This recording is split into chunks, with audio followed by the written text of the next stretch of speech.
here and go do and kaboom.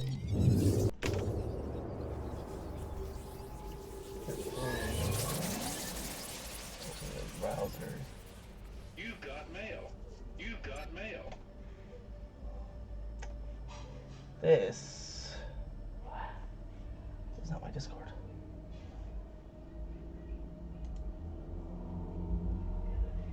Right? No, it's not. It's not.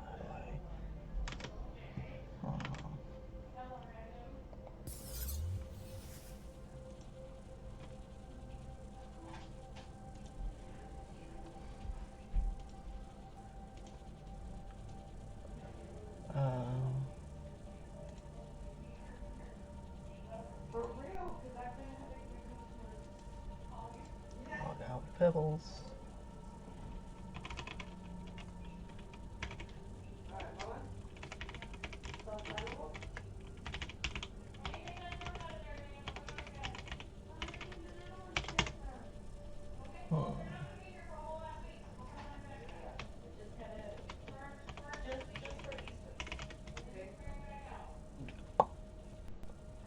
There we go. Hey, did you start the washer? No, I didn't. Okay. Is there gonna go?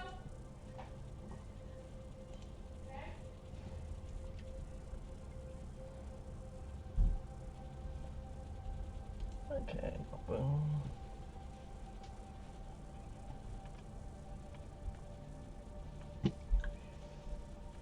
Da.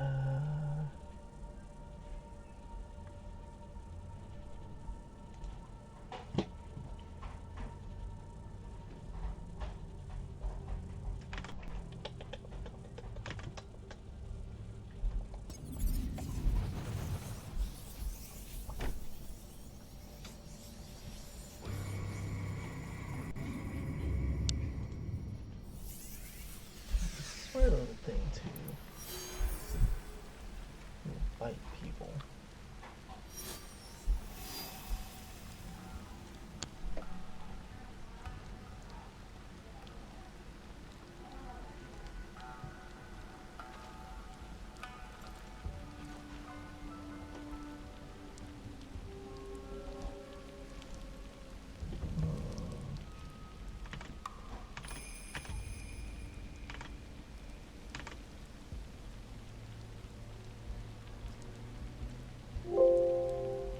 For some reason my chat's not working. I don't know if... There we go.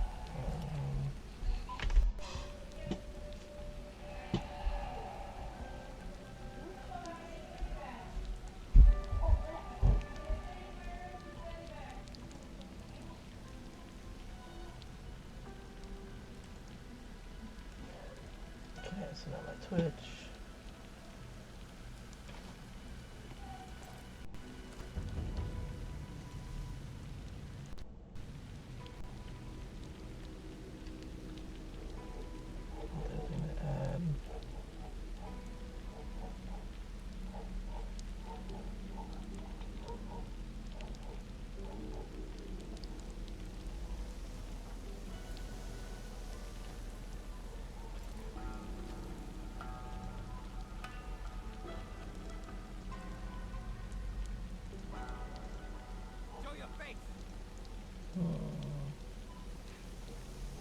Channel maybe?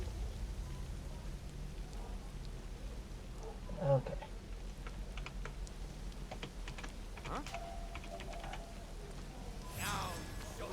Oh shit.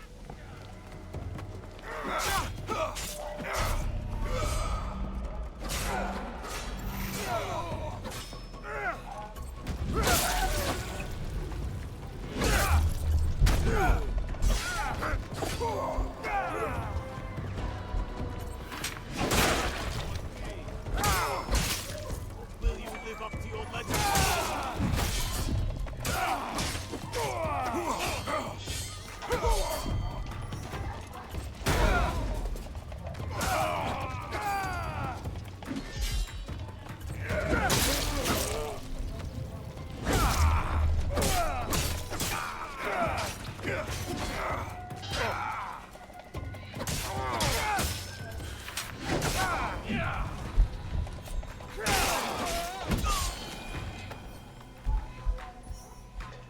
I even doing here? I can't even remember what I was doing.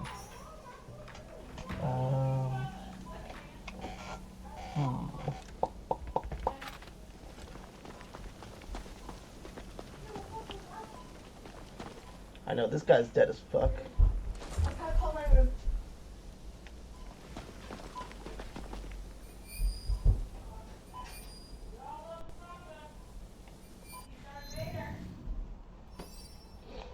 I think I'm trying to do this viewpoint and there's a castle with it. Okay, so I'm trying to get the castle and the viewpoint, so. One more samurai. So that's what I'm looking for. Is the last samurai.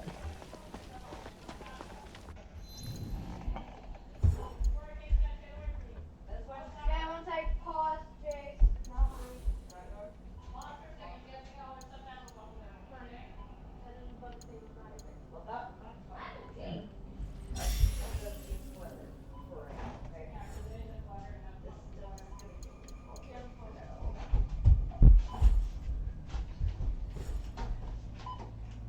You got mail.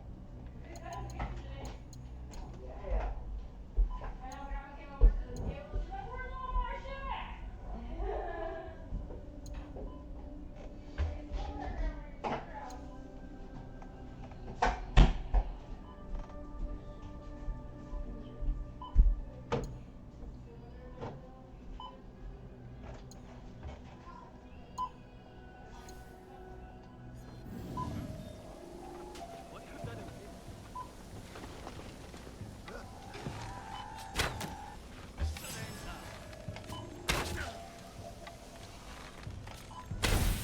Try being toyed with.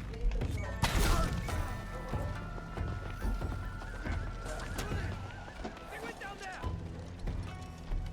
Time to kill a samurai. I'll cut you down. I am going to find you.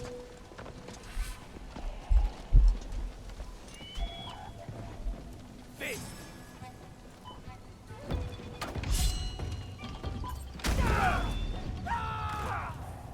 Well, that was fucking lame. They disappeared, Amon. You are dead.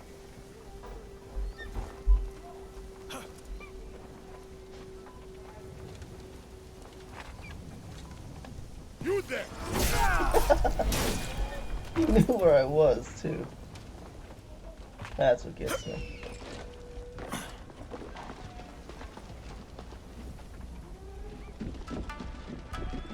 What? Something there. He won't get away now.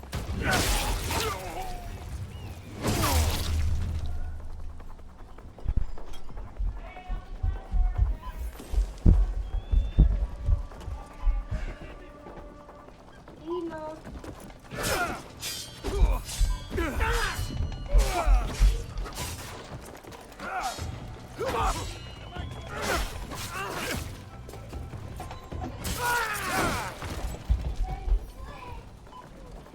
Stop him.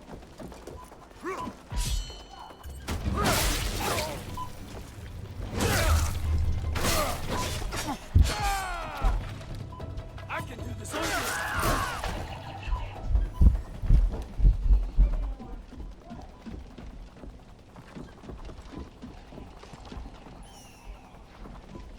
Let's go, the enemy. Let's go. You can't escape.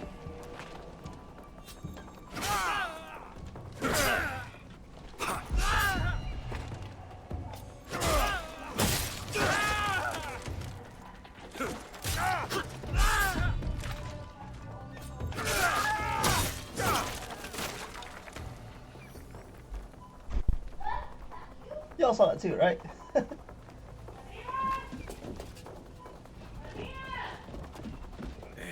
Found him!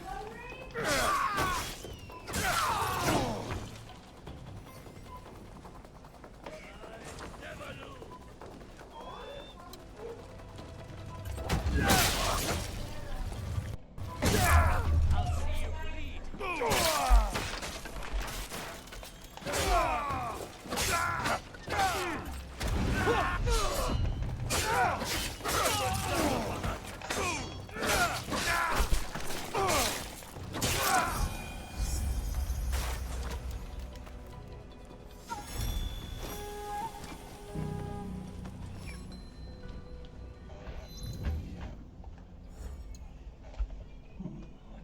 Yeah, 7.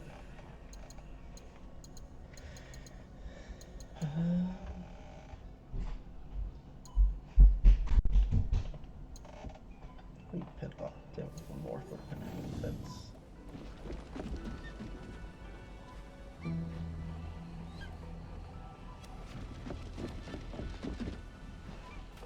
You know, now we have to be killing those guys, but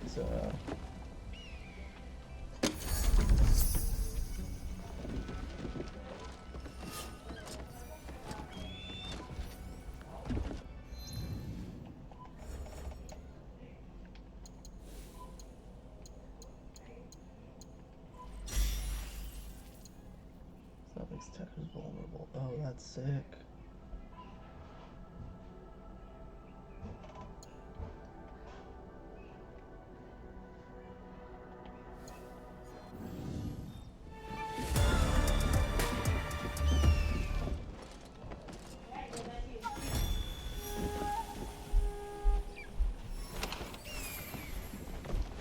Hey, what the hell?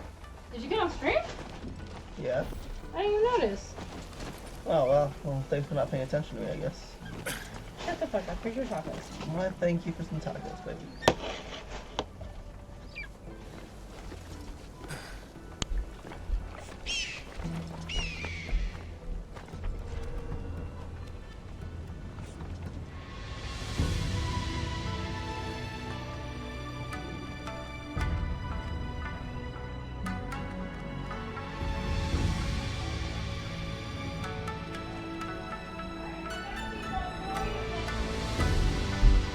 Okay, that tried to go there and kill some people. Yeah, let me see your tacos. I forgot your cheese. What? I forgot your cheese. Oh. Hey, sorry. Why are you sorry? I forgot your cheese. It's fine.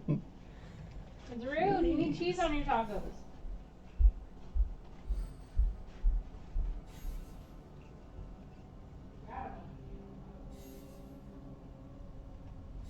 Well, now this motherfucker is in a town in Omi. Here is Omi. He is north of the Shimmering Fields.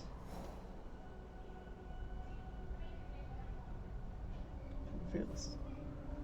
We looked for near a canal.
Just like that.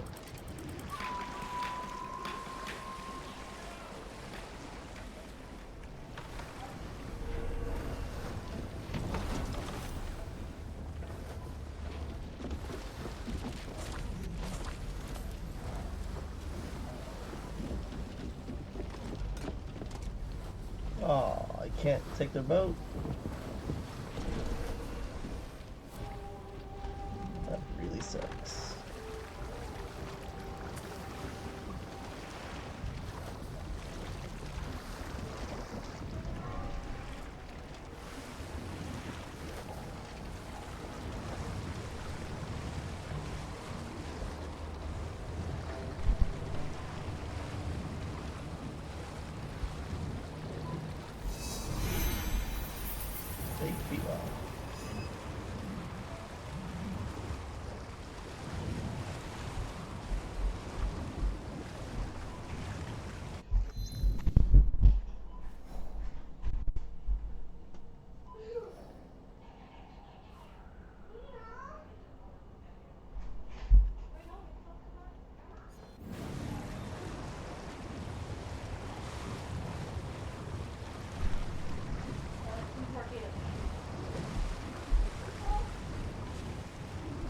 coming. That's personal. Oh, I found it! My little thing!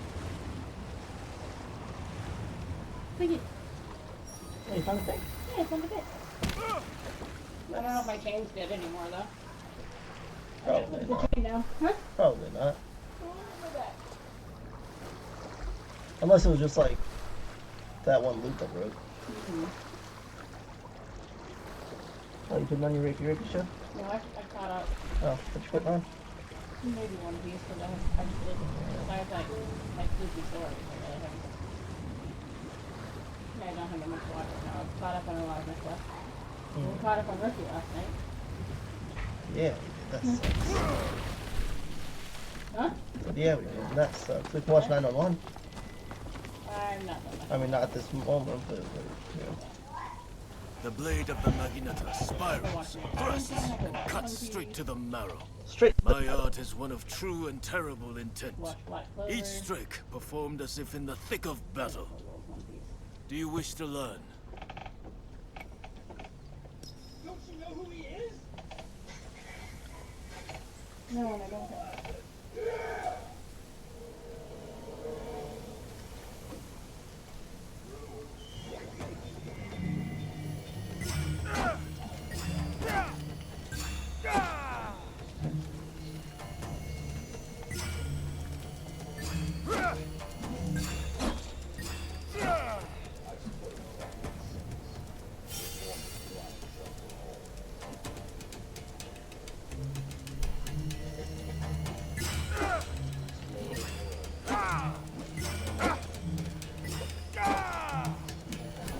Shit.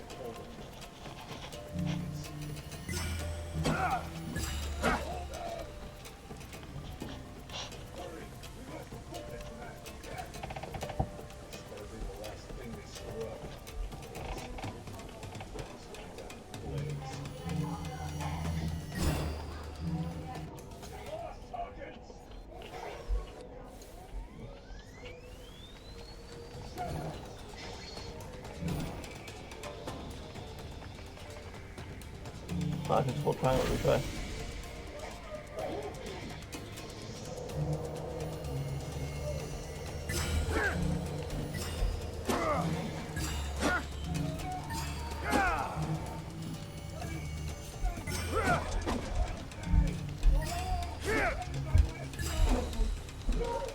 Nice.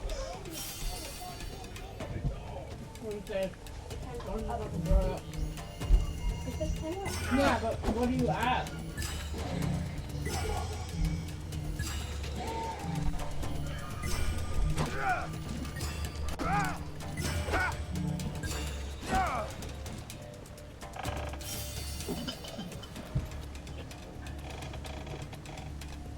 Got it. Back to this episode.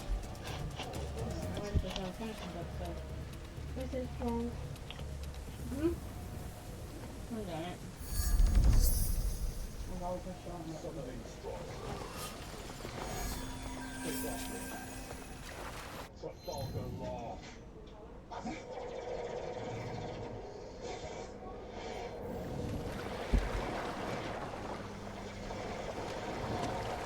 Thank you.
God damn it, Olivia.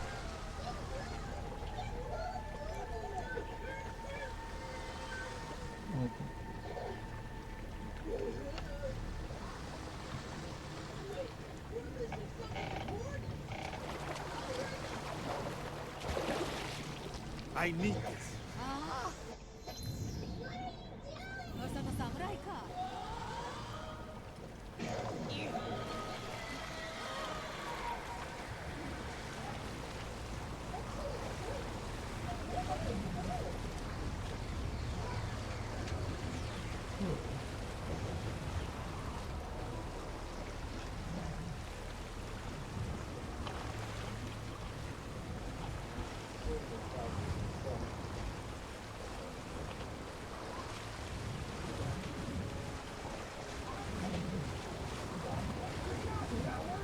Oh, there's something here. Enemies are everywhere.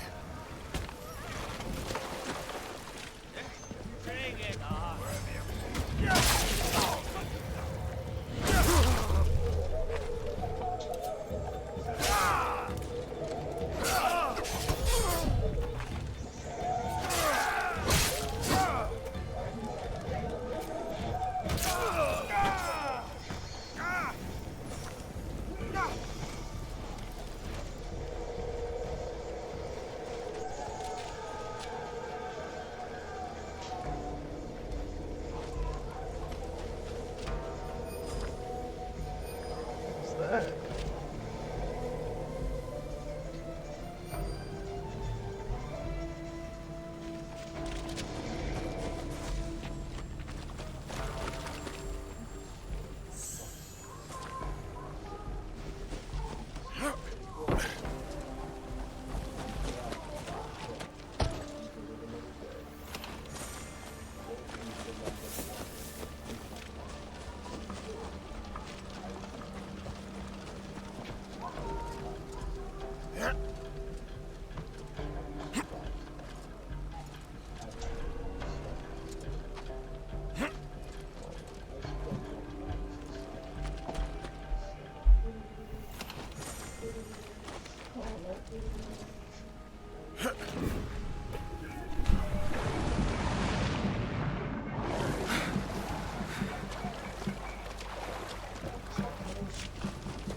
Okay.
You continue.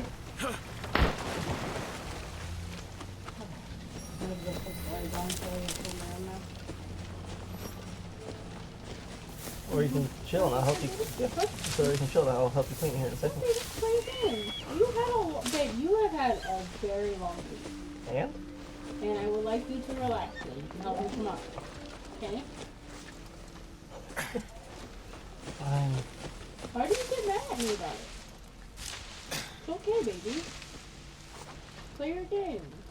I love you. Look. Appreciate you. And you do No. enough for me. No. Did you see where we put our flowers? On the table? Yeah. Aren't they cute? Mm-hmm. Now I get to show them off there.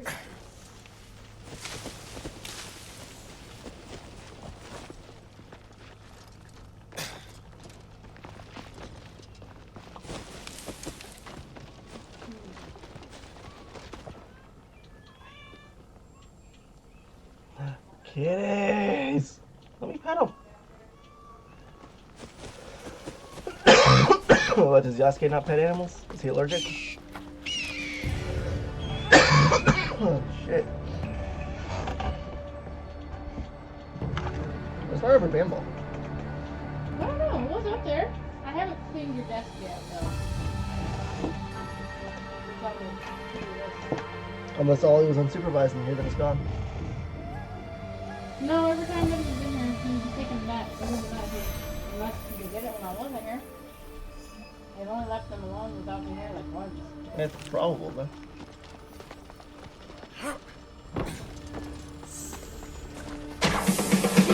Fuck that shit. Hey Gray, how you doing?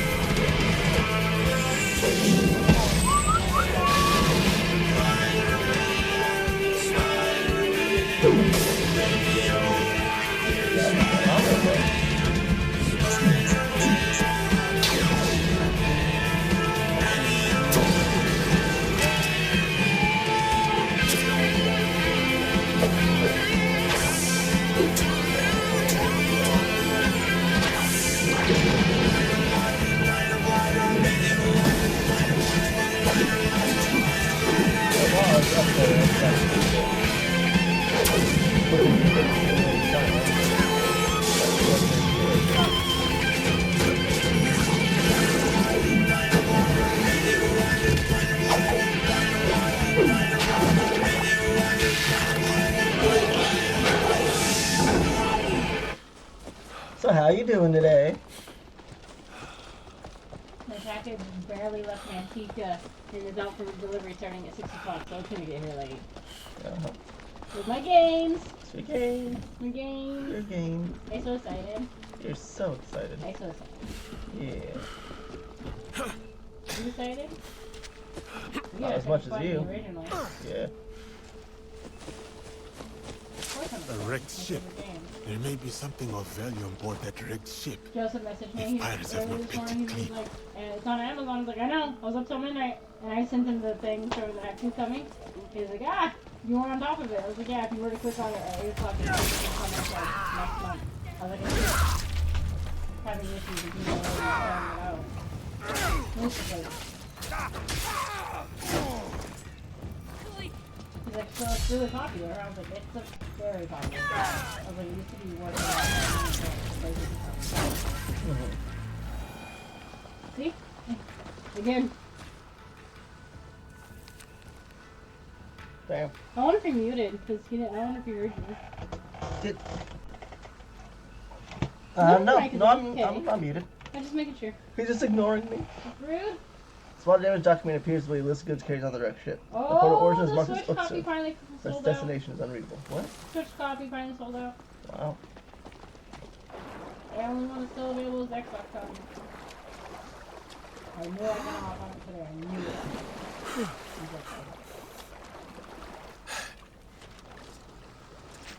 Nope, not on that wrecked ship. So is there like skill issue? What? I have ouchies on. Wait, what's a skill issue? I don't fucking know. I gotta go get the stuff out of the dryer.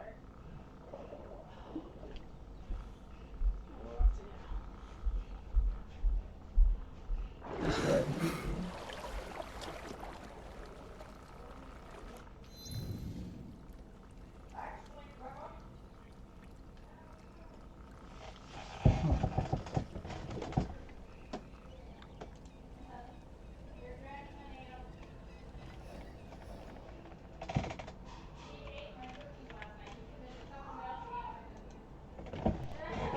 Cope.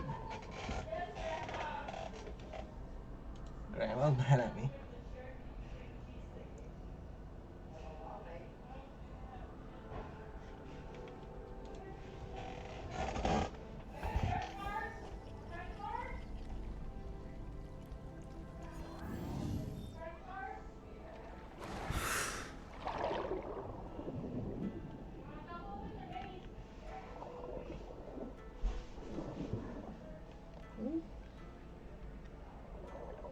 Ooh, cave. Let's go diving.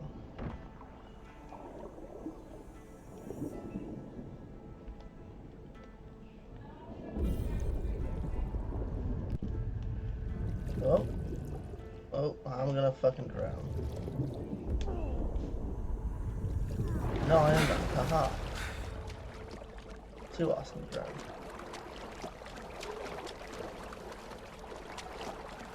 So...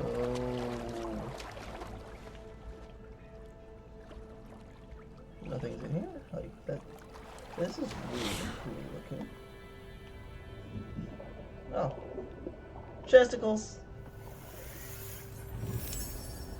Ah, you got a horse.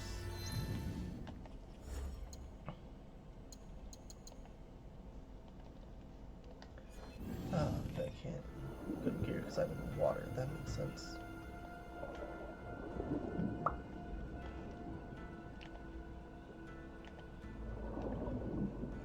How you doing today, Gray? You ready for the weekend?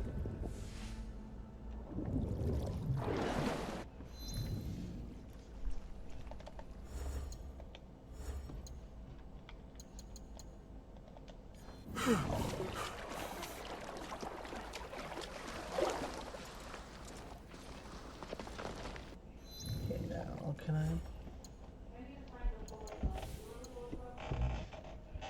Okay. Wazoo notes. Whoopie.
I like the white scabbard though.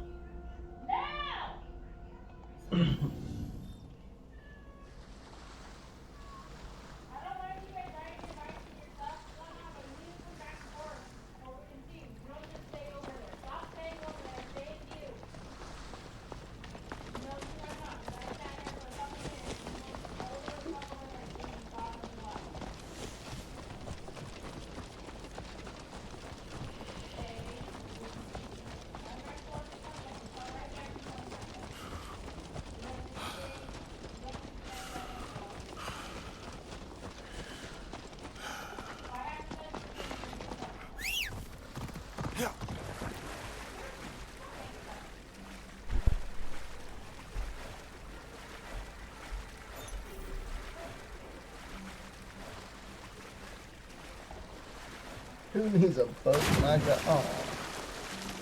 Well, what the fuck, horse? You're a fucking water horse. Piece of shit.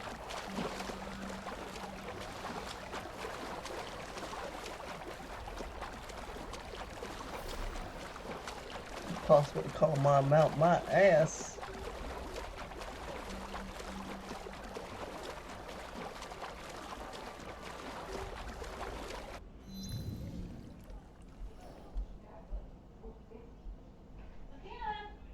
It's north of the swimming fields. Did you eat? Near canal.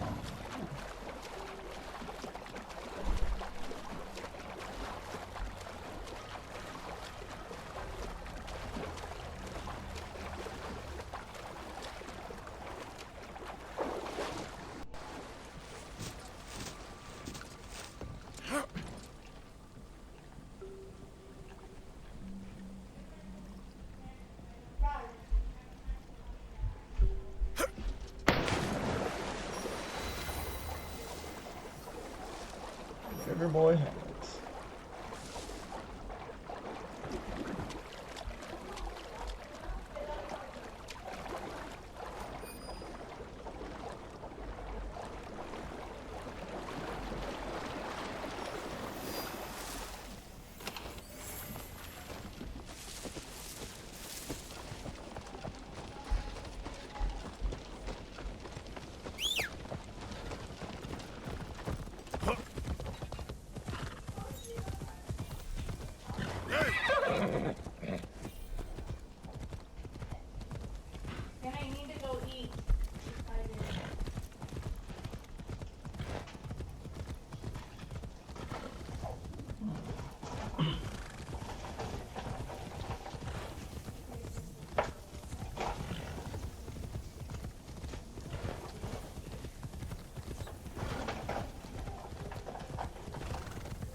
I'm hungry.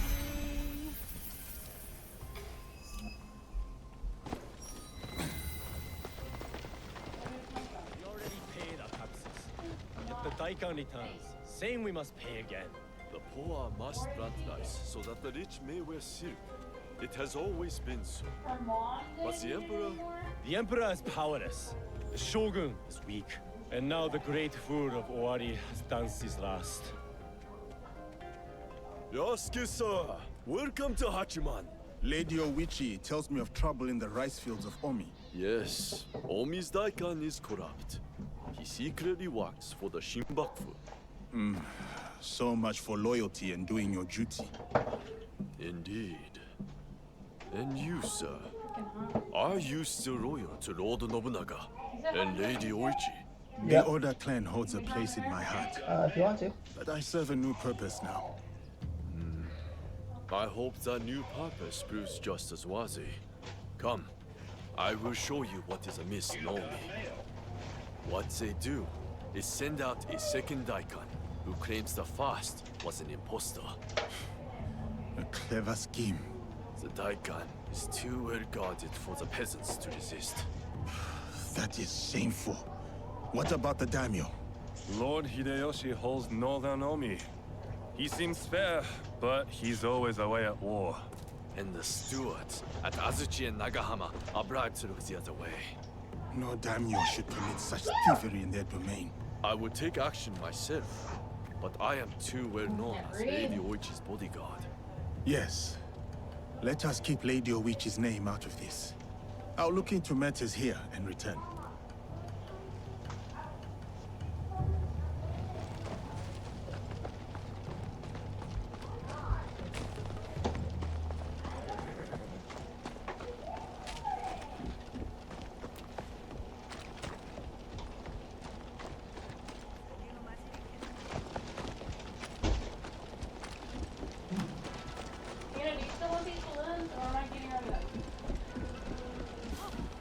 Are you the famous giant Yasuke?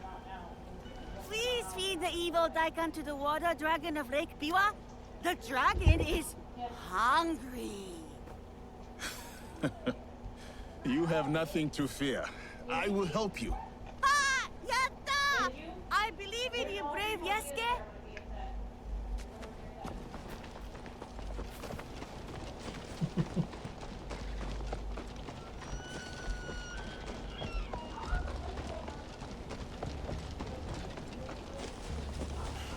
Who's that drunken wolf snoring in my rice field? One of the Daikon's samurai. He drank too much sake and was left behind. Well, stay quiet. Don't wake him up or we'll have to pay more taxes. Pardon me. Did you mention a samurai giving you trouble? Yes, one of the Daikan's men, sleeping off his sake. I will take care of him. He might lead me to the Daikan.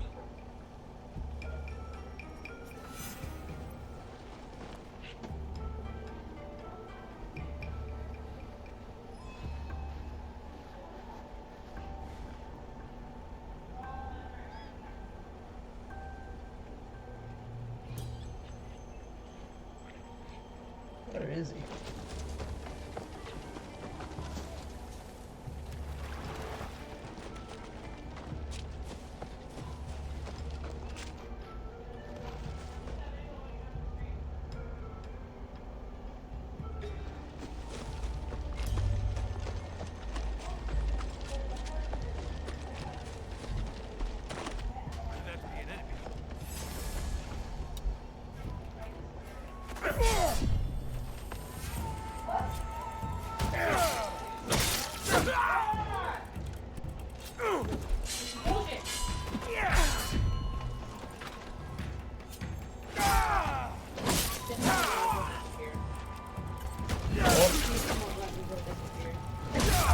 Yeah, she didn't say too much.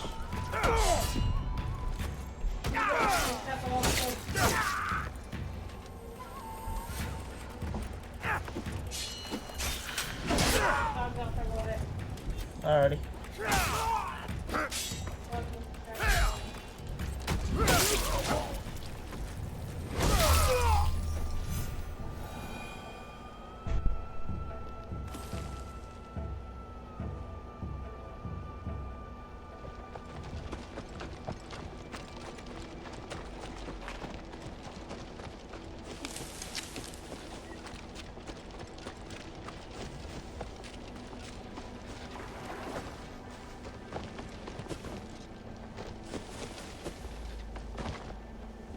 Did you find him? That rice field ruffian is dead. Thank you for ridding us of that drunken beast. But the root of the program is his boss. The corrupt Daikon is in Azuchi. The Daikon lives on a canal in Azuchi. Time to pay him a visit.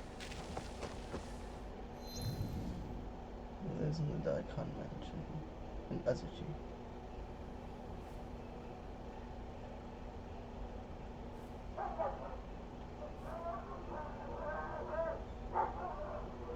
Azuchi Castle. Azuchi Kokoda.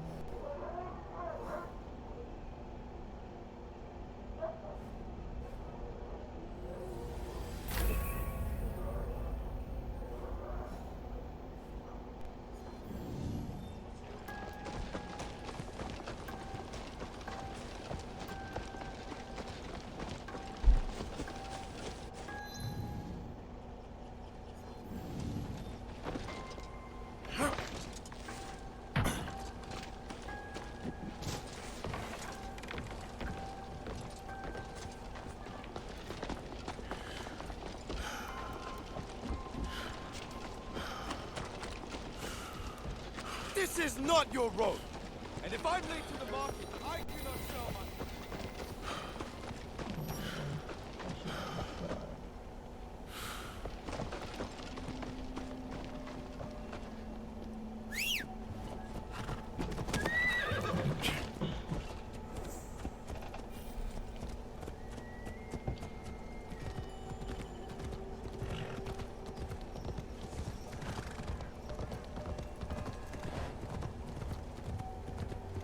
Under the order, taxes were under the...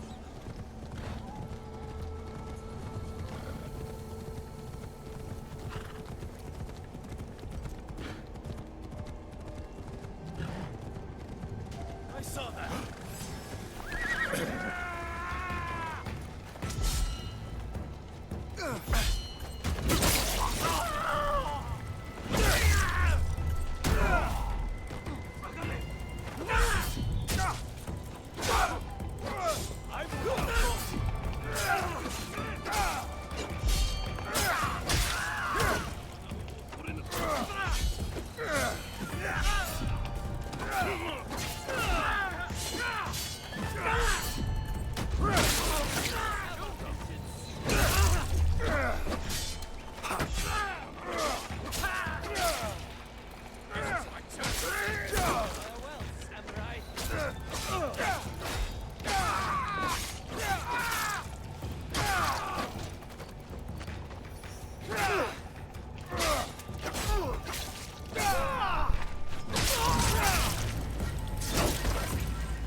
I wonder what their problem was.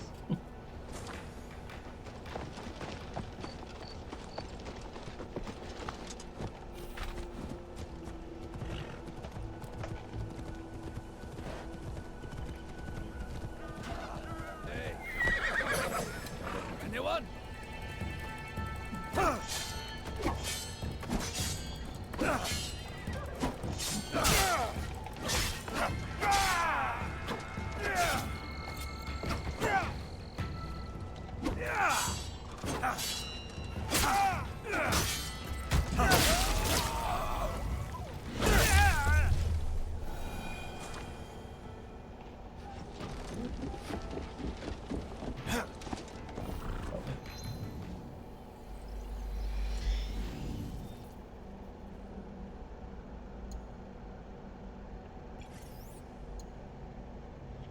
Okay, some stuff for the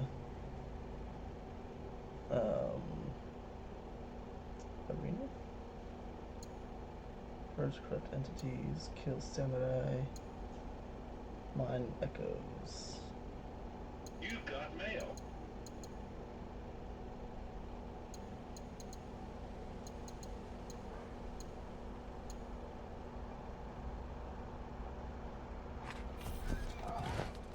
Didn't I have one? It's like here. Oh, echoes.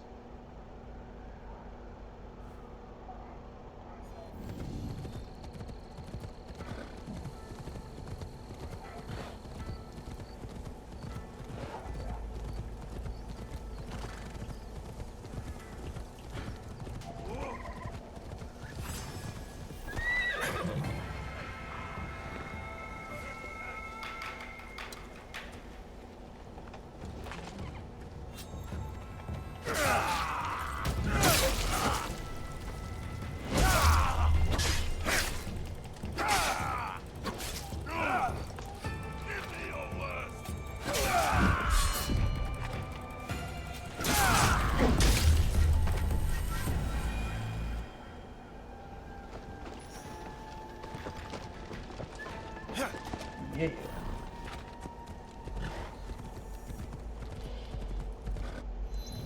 I wonder.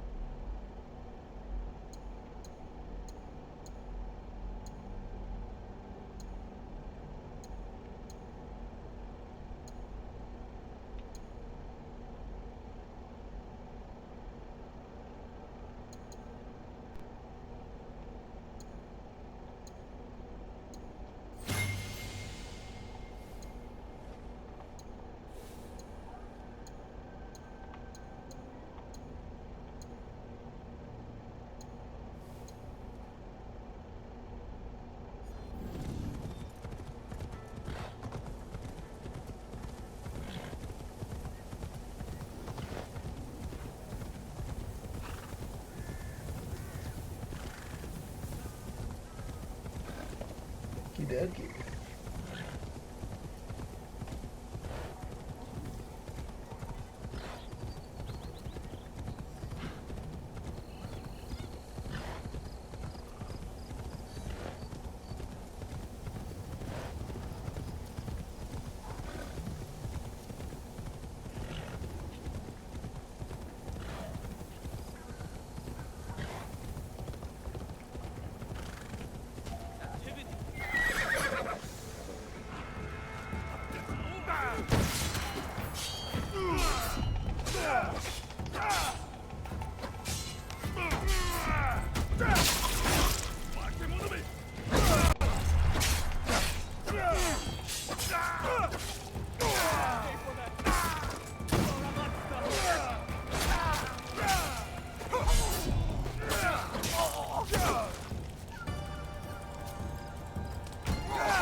Do not be afraid. You are safe now. Thank you. Please, let me repay you. Can you part with a piece of information?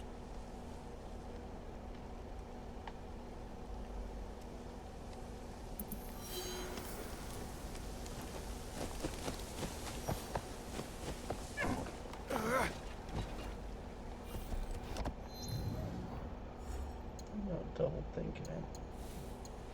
The one that's, yeah.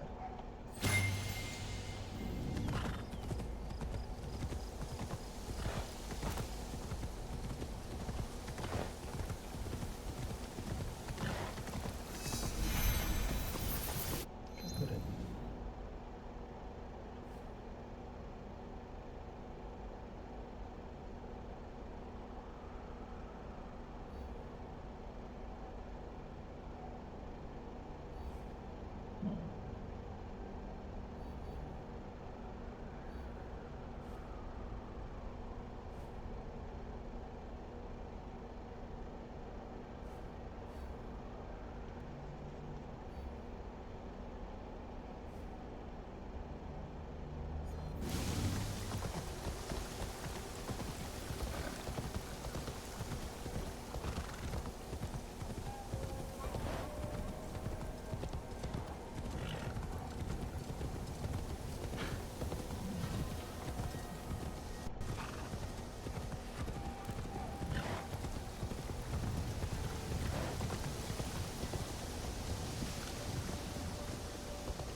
Oh, but I didn't think he would. No, yes, you can't.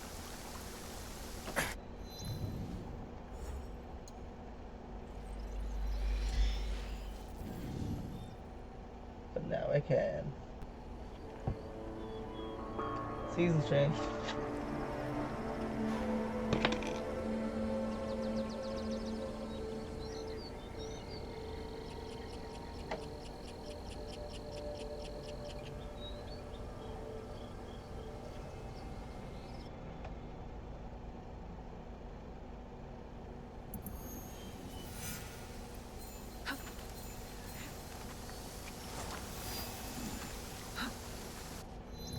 So, I mean,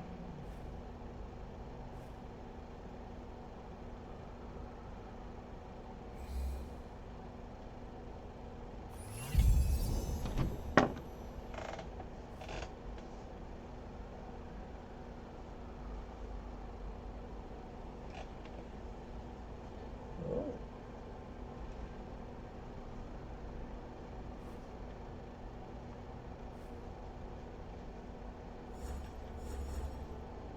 And that is ooze.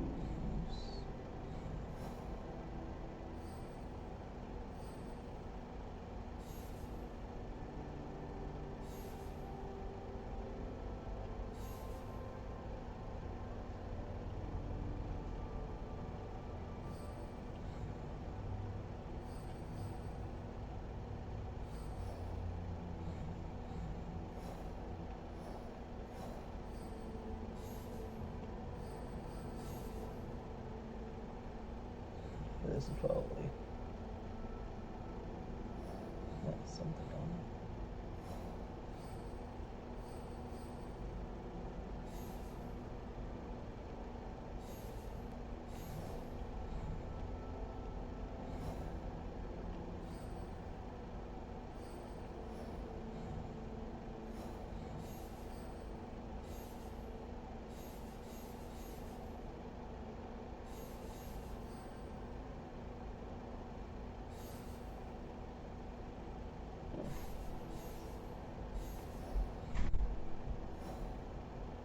Oh, my eyeballs. It's very bright out there.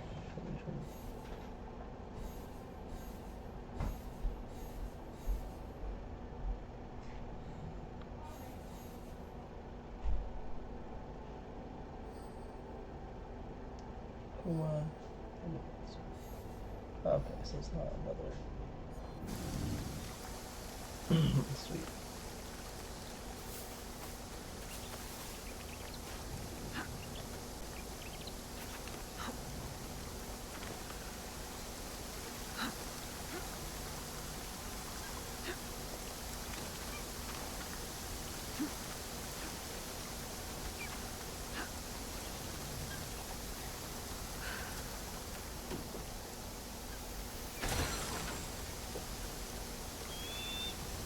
Wow. That kind of cool.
That would have felt like concrete right on her head.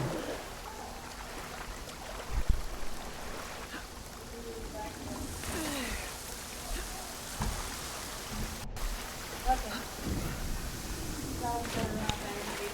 Oh, nice. They're tired. They haven't run for a while. Can you give me my cup No. and your plate? No. Please and thank you. Hell no. I love you. Love you too. You enjoying the game? I am. Yeah. Are you gonna be an assassino? Yeah.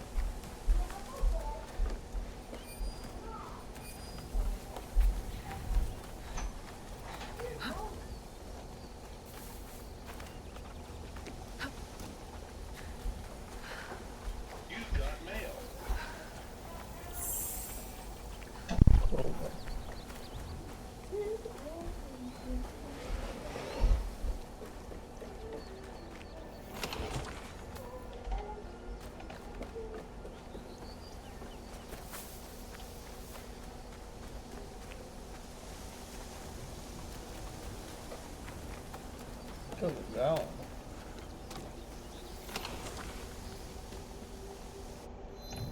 Okay. Let's suck them up. Not hay.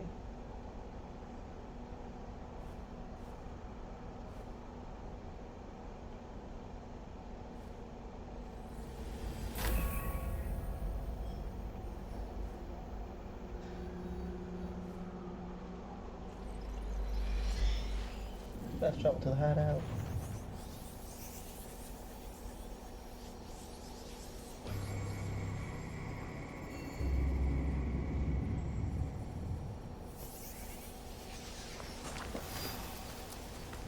Yeah.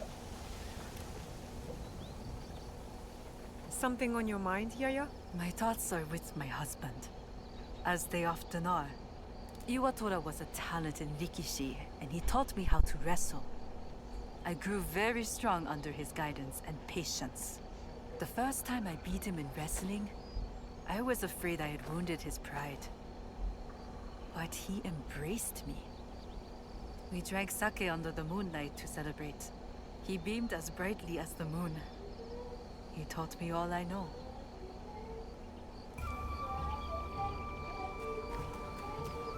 Oh, that's nice.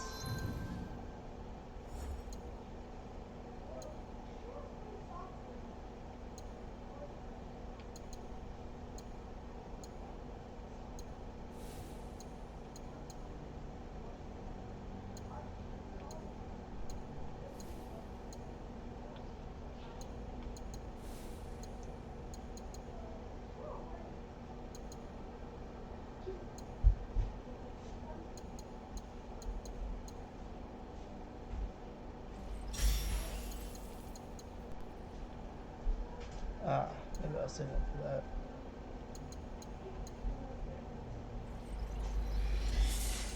It was that one.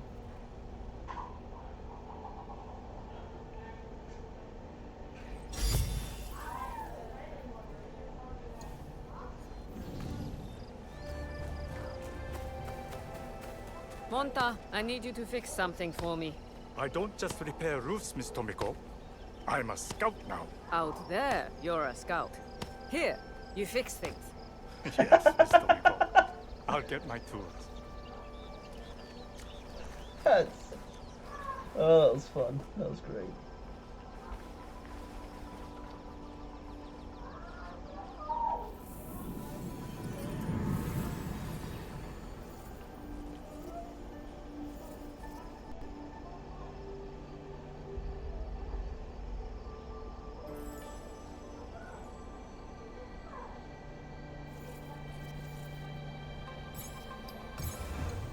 Upgrade, scouts want some more resources.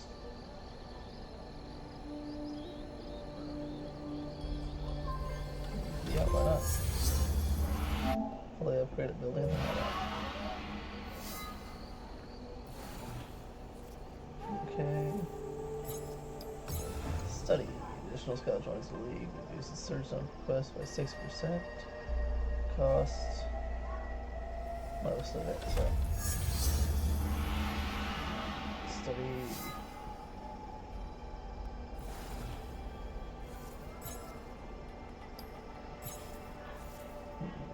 Terra.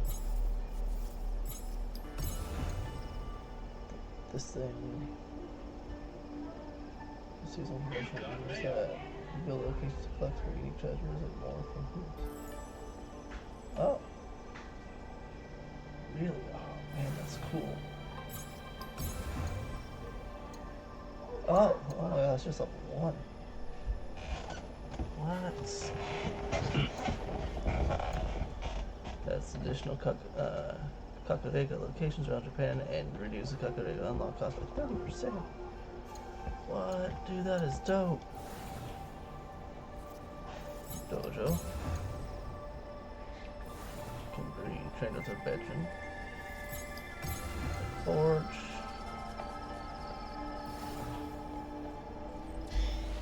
Okay.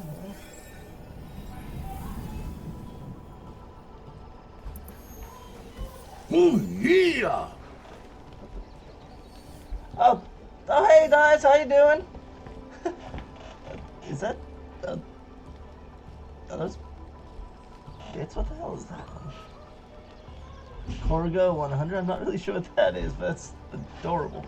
Thank you for the subscribe to my channel for 100 months. What the hell? Damn. What? Boss, okay, I was like, dude, what the fuck just happened? Like, I thought... Oh. I was about to say, thanks for paying my rent. Like, that's... Oh, man, no, ask Pebbles. 100 months of Bobby is too damn much.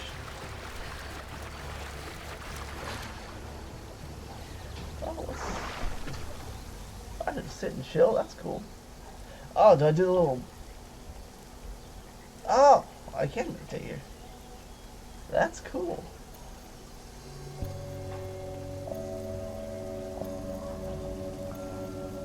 Didn't even know that there was one of these here.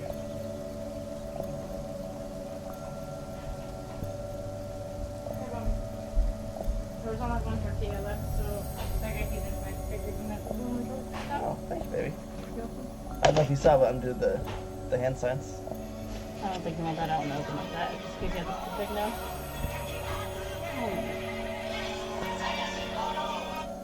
Hello there. You fucking kill me. Alright, be safe.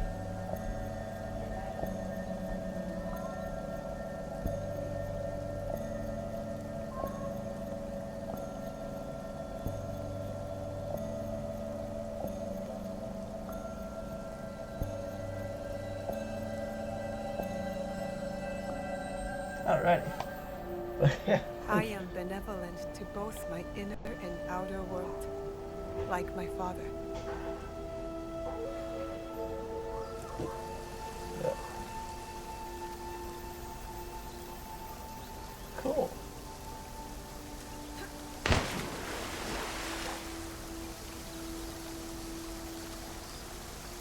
Huh.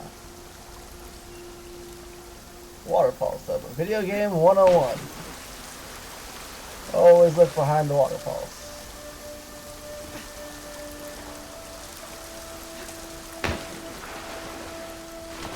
Oh, cave behind the waterfall. Next, I'll work on commissions. Oh, thank you for the you son of a bitch! It got me. Look for treasure behind the waterfall in the hideout. You fucker. That's a good one. That is a good one. Thank you for lurking, None Hives. I appreciate you.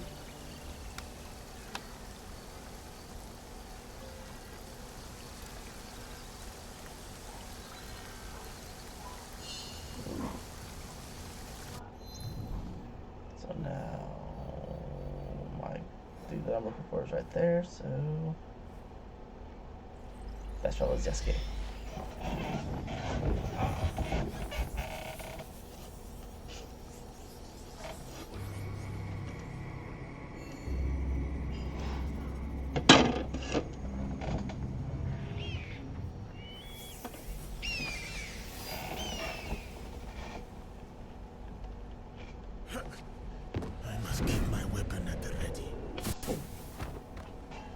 Too many haystacks around here anyway.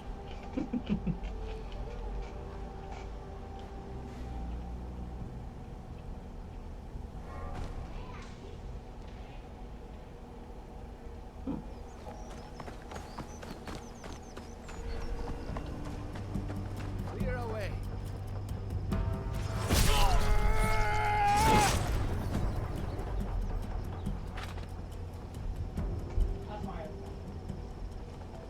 Are you okay about it? Yeah.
I will be the winner! You didn't have a chance!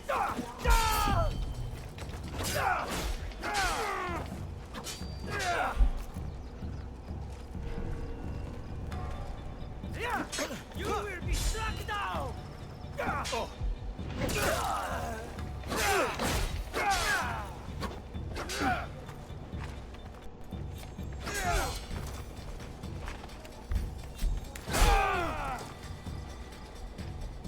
Okay. I did a sanitation. I went and got the leftovers and stuff put away. Alrighty. So I can start in here. Meet your destiny!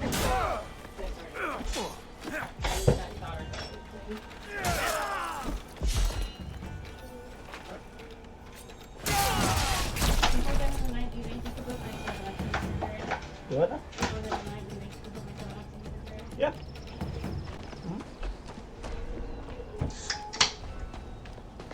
Oh, you're already drinking. Same Do you thing. want me broken skull or something? No, that's for WrestleMania. I told him, I was like, you guys better load up. WrestleMania's coming. He's like, oh, I forgot about that. Well, yeah, I'm sure we're going to fight it. He's like, yeah.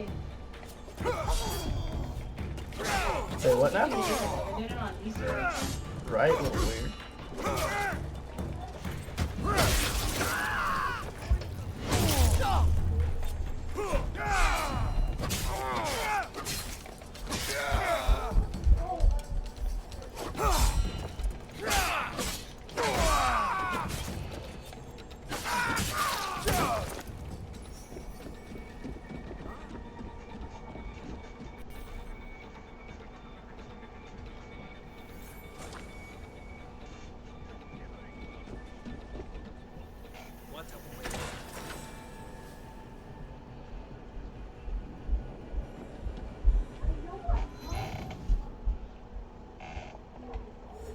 A barraging bow. It's the epic clock for Pebs. Damn, Gray. It's cold.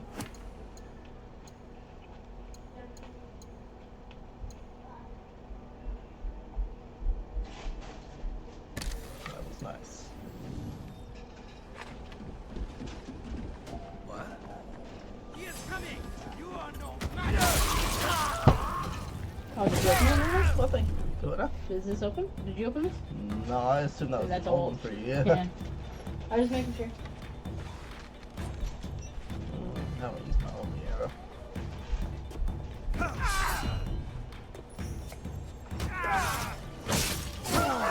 That guy's dead as fuck.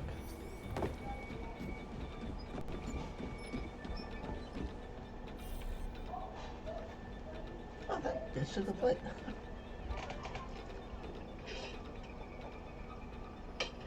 Okay.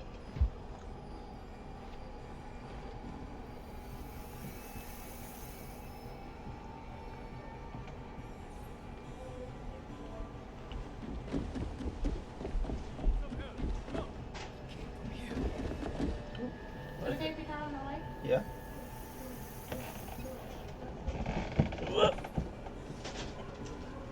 They said it's the epic clock for you. What is the apple clock? Explain that to me. Think about it. I don't get it. Okay. You box. You're smashing it. What? You're smashing the chip box with your turn.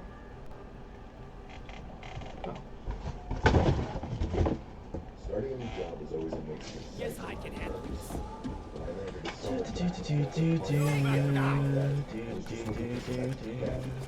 Ooh, legs dying.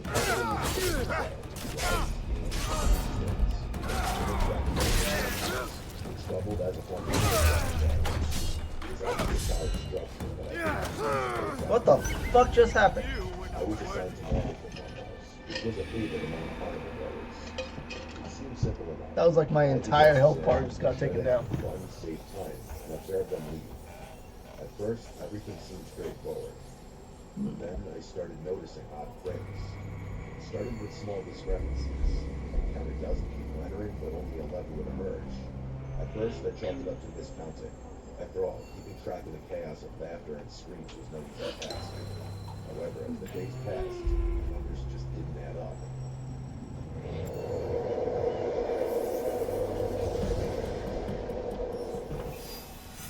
Big news, Sherlock. We are thrilled to announce Ford's brand new employee pricing plan. That's right. Now you can get the same incredible deals that Ford employees enjoy. It's our way of saying thank you for hard work for folks like you and for being up on America's favorite vehicle. When we say America's favorite, we mean it. Because Ford isn't just a name, it's a promise. Ford is undeniably the Hi. Here's why. Ford assembles more vehicles in the U.S. than any other automaker. We're also the #1 exporter of vehicles from the U.S. to the rest of the world, proudly waving our stars and stripes wherever trucks and cars. You're not worthy of what happened. Yeah, I mean, apparently. Vehicles Ford sells right here in the U.S. are built They just on kicked my American ass. soil and powered by American workers. And when it comes to the iconic F Series trucks, $1 million right here in America, in plant across Michigan, Ohio, Kentucky, and Missouri. That's a million reasons to feel good about driving a Ford. I'll tell. 7 went in, 6 came out. 10 went in, 9 came out. Was I going crazy? Something was off. I couldn't ignore it much longer. One particularly busy afternoon, a blonde girl caught my eye as she walked up to the front house. She Oh was yeah, look at that dressed skull. He was way stronger than me. place amidst the childlike atmosphere. She couldn't have been more than a few years older than me. Genuinely had to do a double take. I'm not a weird guy by any means, but I couldn't help but lock eyes with her for a few seconds. She smiled, handed me her ticket, and directed her into the attraction. After she disappeared into the darkness, I went back to my duties. Time ticked by. I watched attentively as people entered and exited, sometimes asking me questions and whatnot. Admittedly, I was paying a little more attention to the guests that night, as I wanted to see that girl as she left, and work up the courage to talk to her. Pretty soon, I started picking up on the fact that the people who had entered after her were beginning to emerge. A few more minutes passed. What's that cat into now? She should have been out by now. Compelled by a genuine concern, I decided to abandon my post for a few minutes to looking for her. I stepped inside and unlocked the entrance door. I began investigating. The rooms and narrow corridors. Briefly, I came across something I was by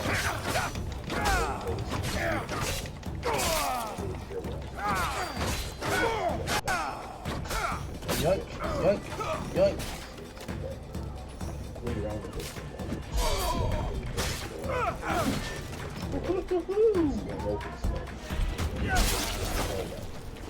Not the person I was aiming for.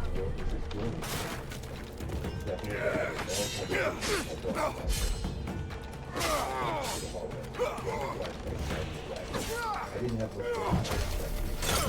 I was still so shocked about the whole situation. That's the end of it. Only open. Like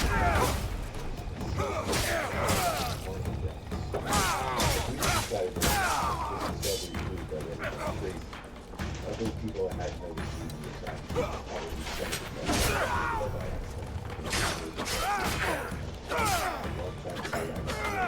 couldn't help but feel Yep, my entire fucking health bar. Like, damn, I was close, but okay. I am too damn weak to go for this castle. I gotta kill that motherfucker though, just on principle. That's when I noticed it. One of the walls was another faint scene. Began to go for the first one I could see. I again played with it until it clicked and swung open. Tell this one was very different. The putrid smell was the first thing I noticed. More concerning though was the fact that there was no door there. Down there. I was more confused than anything. This door was on the ground floor. I was told specifically that this place didn't have a basement. I hated climbing down. I just felt awful about the prospect that a girl might be down there. So So, against my instincts, I began the descent. The smell only got worse as I climbed down into the darkness. I was expecting to find a basement. What I found instead was far, far worse. I got to the bottom, pulled out my phone's flashlight, and was frozen in shock. I was literally standing there. There was literally no way to get out of the dark. The rational part of my brain stepped back. Cut it out. This was too compelling. I ventured further, careful not to hit my knees. We all looked down. The tunnel was completely silent. Right on the floor, I glanced up the floor and the white, glittery purse was sitting in the middle of the corridor. I picked it up, turned it open. Looked familiar, and it hit me.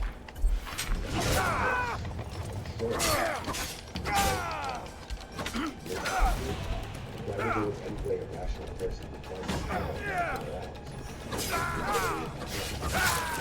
my mind started racing. Hurt, lost, yoink. And then a more terrifying thought. If she had known, she would have seen me. Why would you survive against the back? Rolled out into the tunnel. The gate. Just about to start going through the tunnels. My first instinct was to run. I had every reason to believe that I was this last hour. I turned around and bolted back to the ladder. I got halfway up and fallen down to the bottom. Footsteps were basically right on top of me now. I was done for. Real California tree. About to hit our next chapter. But first, selling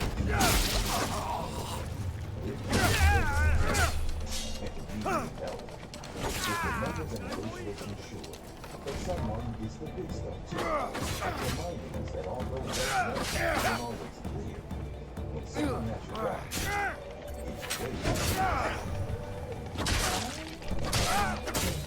it's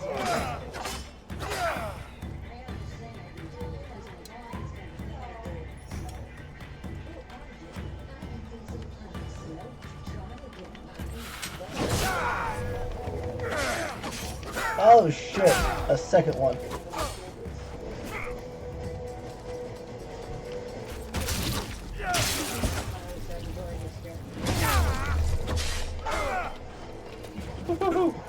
Woo! I'm gonna fucking die!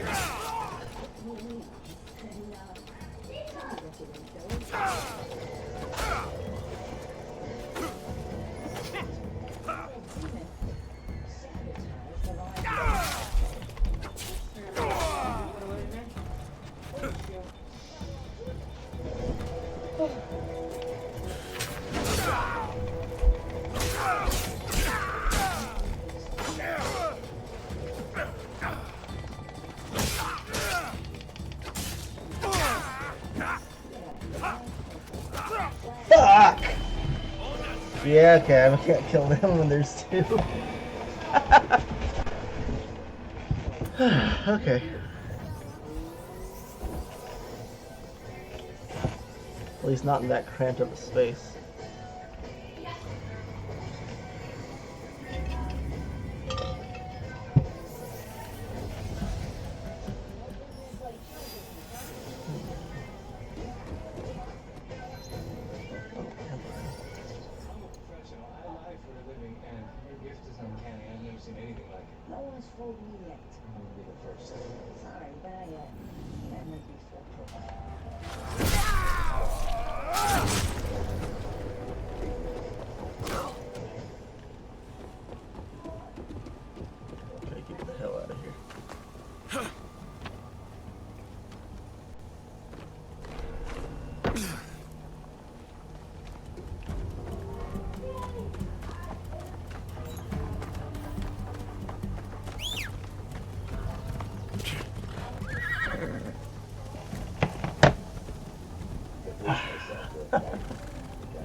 Got my ass beat. Her voice. She asked help, clutching her side as if in pain. I yelled at her to climb Why it's up, canceling but she the insisted auto? that I follow her back into the darkness for some reason. I told her there was no chance I was doing that, and basically forced her up the ladder. We got to the top, and I slammed the door shut. I asked her how in the world she ended up down there. She couldn't really give her a straight answer. She kept saying she didn't really remember how it happened.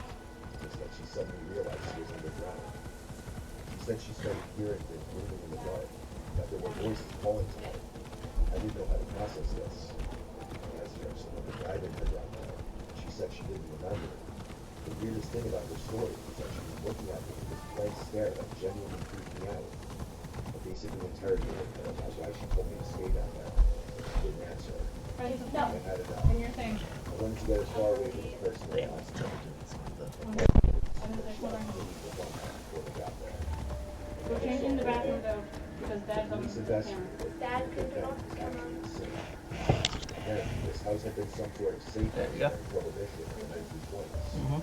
As such, it had a bunch of secret passageways that led to a section of the underground Prohibition tunnels that hadn't been discovered. The owner claims to have no idea about the house's history.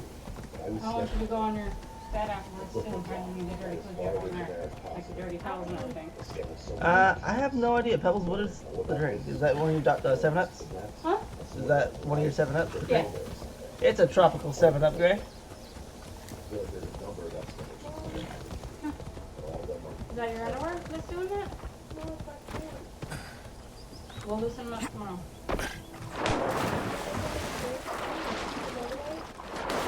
It's just because it's really tight. Once your skin has something less tight on it, then you'll be fine. It'll go away on. I know lots of people find them weird, childish, or nothing. Growing up in a small community, it's not like there was a bar here. Whenever the carnival was built, you best believe that This looks like the right place. Time to find the evil Daikon. She brought the hunting with her. Despite what I'm about to tell you, I think my love for carnivals is something I'll never lose. I need to stay a bit here. Kind of nerdy kid growing up. The days That's good. spring carnival, I found myself a lot of whatever I found interesting. That's come on, it's hers. For whatever reason, I love the history. Go away. Take it, go. Whenever the books being daily taped and where it was, that's how long it's been. Alright, you guys change. Wait, I want you to look on your bed for all your dirty stuff first. No! Annabelle, are these? Do you take these out? Machine buckles of Omi are gathering in Shiatsu. This morning. Time to end them. Yeah, that took out this morning.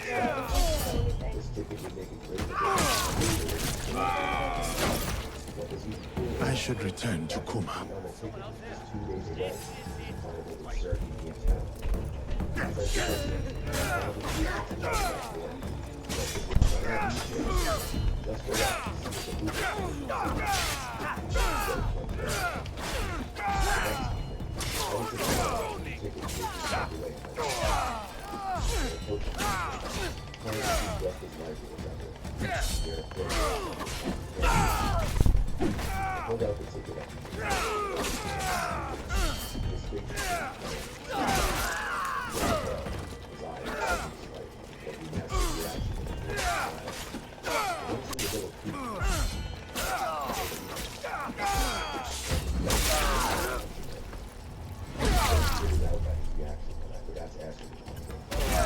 Oh! Just kicked his ass so hard his neck broke.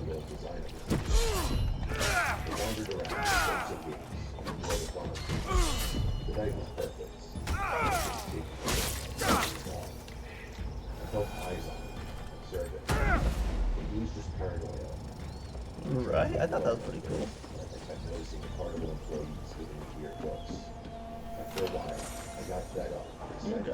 That is the end of the Daikon of Omi. Let us see where he hides his secrets. Register of compromised Daikon. I wonder who these people are. The following Daikon officials have the right to collect tax on behalf of the true shogunate. Honorable Goro, known as the Greedy, one of the most prominent citizens of Azuchi. Gamo Morinari, known as the Sword Hunter, hails from an ancient and vicious samurai family. Issei Asuka, known as the Concubine, frequently hires acting troops to perform no plays. Shunke, nicknamed the Abbot, devotes his studies to the miracle known as the Sokushinbutsu. Okudairo Toshizo, known as the Hedonist, seeks pleasure and vice in all its fleshy forms. Endo Riku, called the Connoisseur, gains fame for his war parties seeking lavicious meals. lascivious males. Izumi Bunzo, known as a hoarder, holds many of the artisan guilds of Yamashiro in his iron grip. Ishiki Mansaku, called the Soiled Merchant, is a filthy fellow who deals in night, soil, and dung sweepings. That's gross.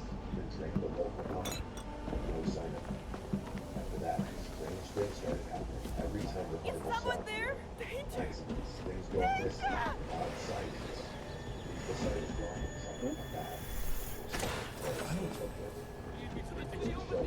Got any plans for the weekend, Gray? That? They asked. The old man shrugged. I've seen enough to keep an open mind. But the point is, the ticket you found might scare things out. That's what you get there.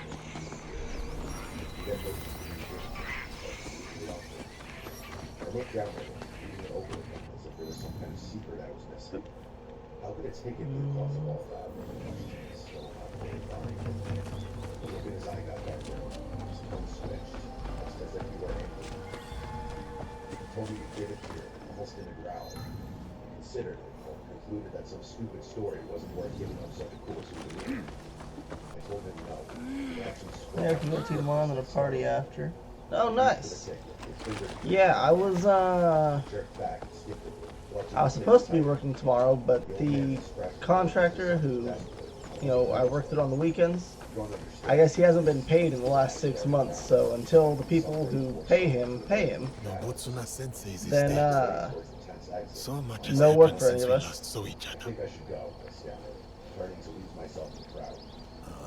So, then it's WrestleMania weekend and Easter.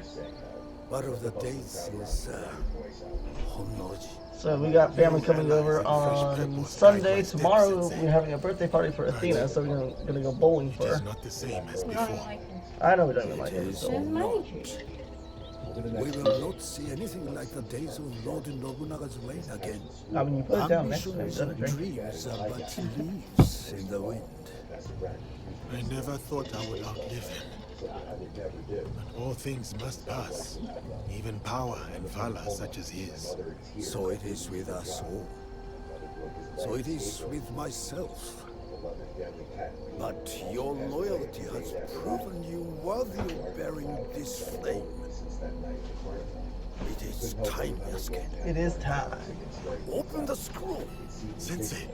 For me to become the Dragon Warrior. My time. I am not That's just open the scroll. Your sword is ready. But is your heart? What would you have me do? After my disgrace, my finest students scattered across the land in search of new techniques. Seek out these masters of the art, Yasuke.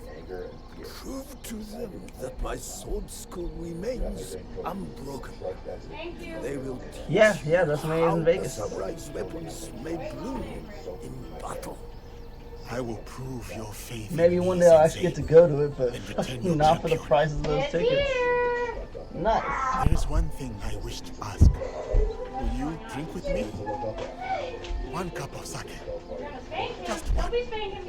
Your potential is matched only by your impudence. Don't pay attention. Keep our hands off of each other. 1 cup of sake, but only when you return in triumph.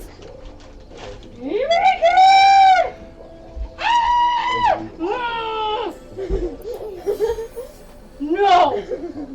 I have waited so long for this. Yeah. That might actually get Mom to smack the shit out of you.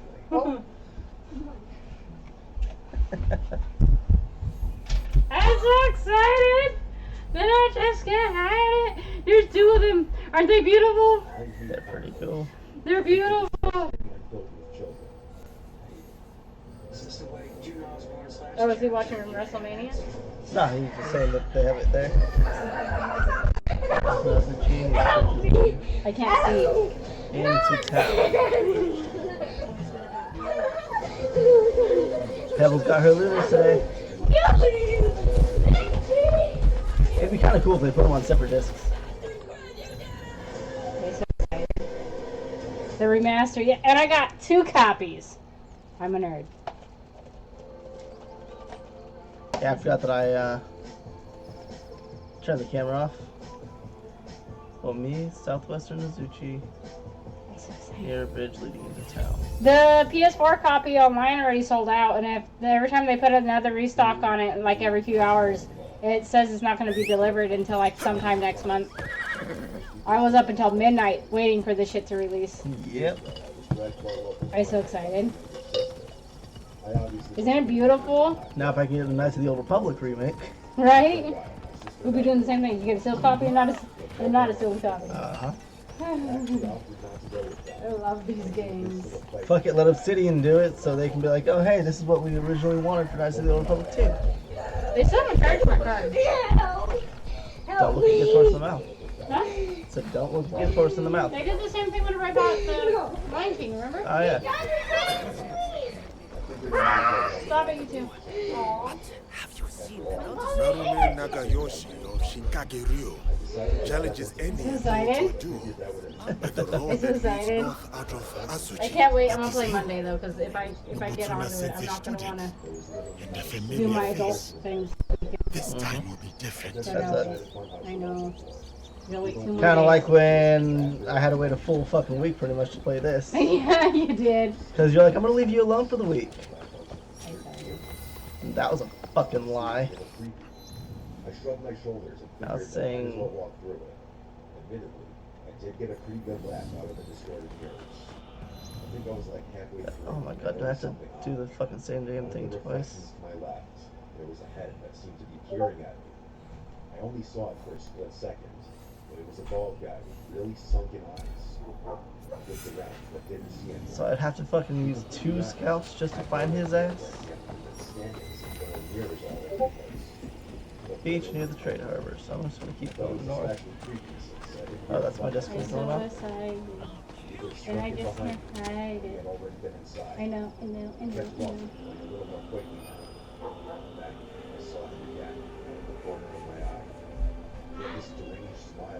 Naomi Azuchi, he's at a beach near the trade harbor. This is the trade harbor. So... I yelled for him to get lost, but got no response. I wasn't sure what I was expecting. There.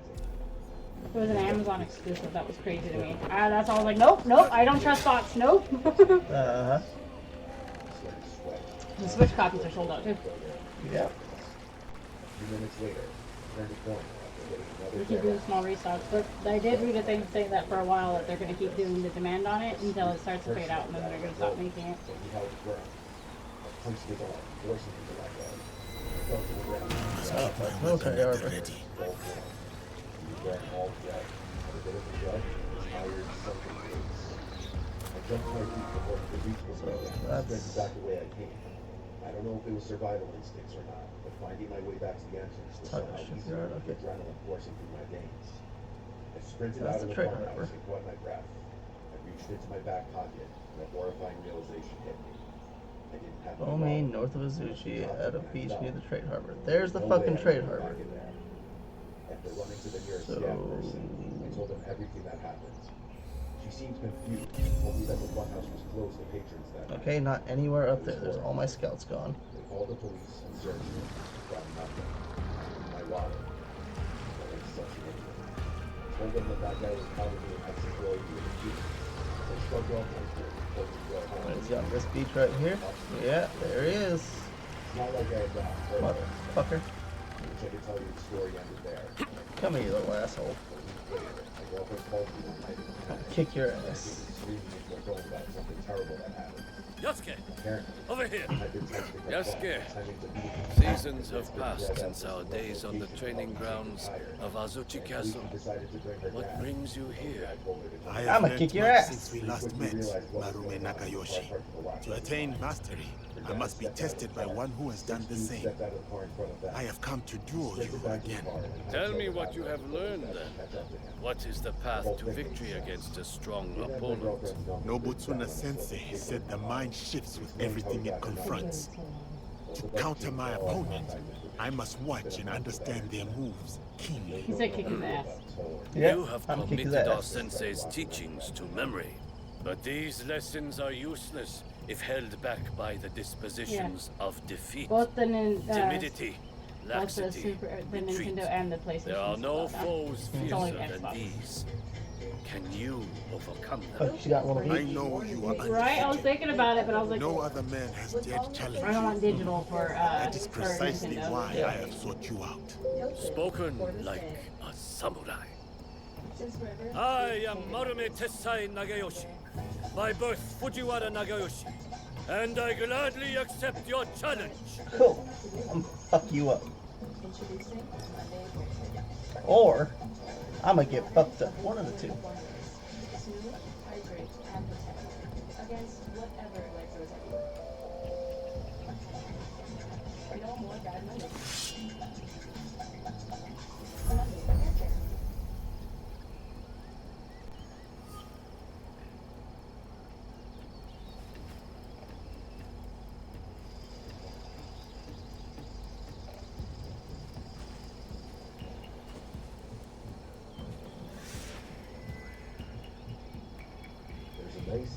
All without distraction, morning dew and fading mist. The warrior's truest fight is within. And I would always keep everyone out of the lake fishing. In fact, I would use my kayak in the same spot by the lake whenever I wasn't using it. It was easier than letting it go back and forth from my house to the lake. I would use it really up the lake to see the true lake. The kayak was something like not far away from me. I also used the Dispel any timidity, yes, guess. Okay. Leave no room for hesitation.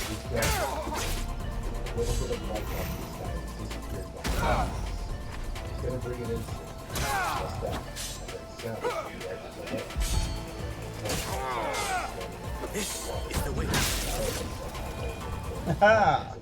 So, this is how defeat feels. Kicked your ass. That was a hard-fought duel. It is not our duel I speak of. I once craved the joy of battle. My sword flashing like a flame in the spring wind. Dozens fell. But it whittled down my soul until I would look at a man and see just a body to break. To overcome your fear, you fed your pride and anger in its place. Nobutsuna Sensei saved me.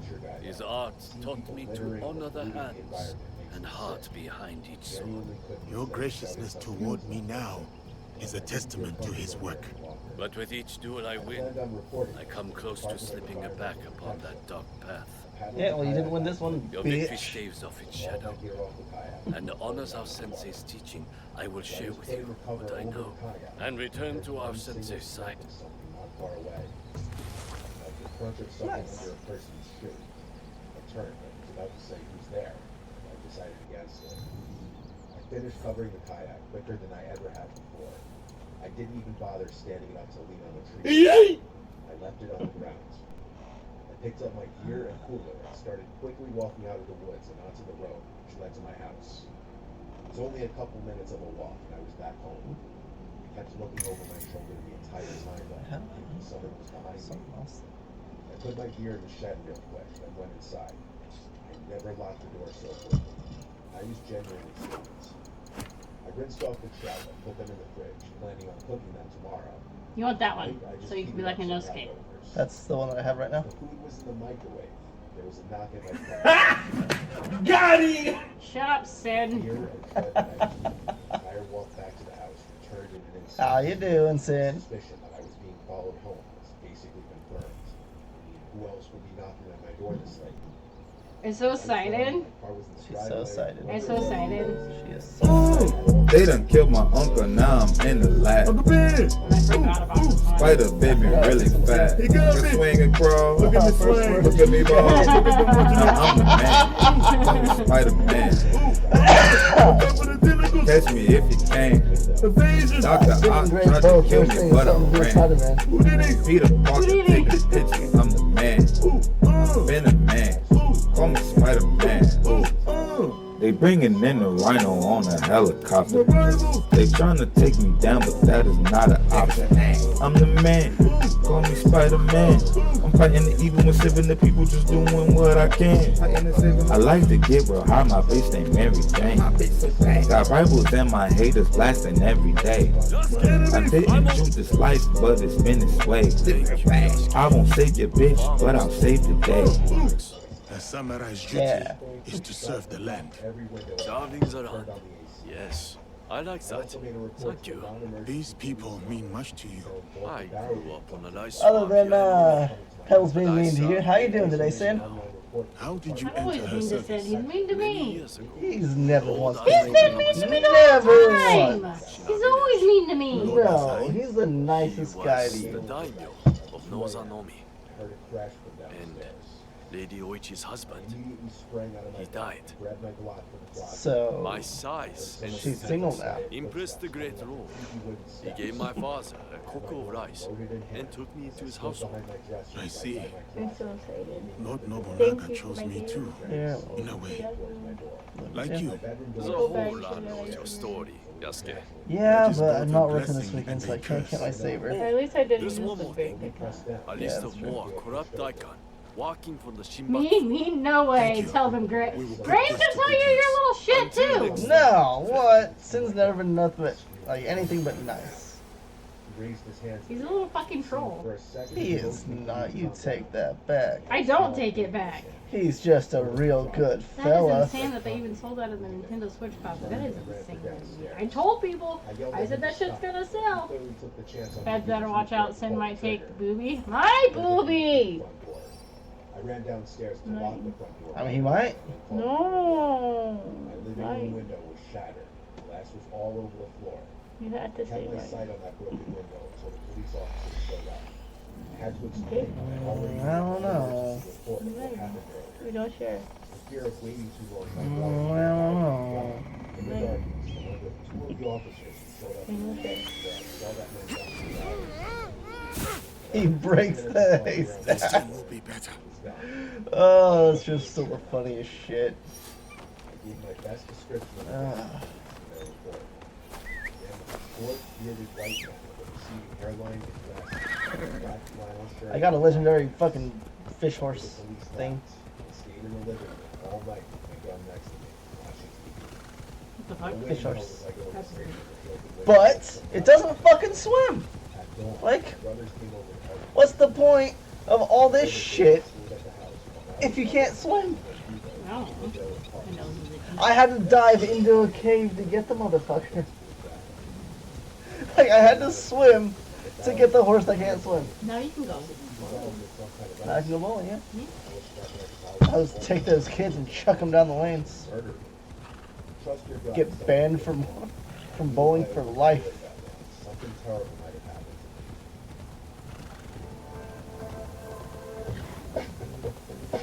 Damn, without that saber, my cosplay is not going to be complete.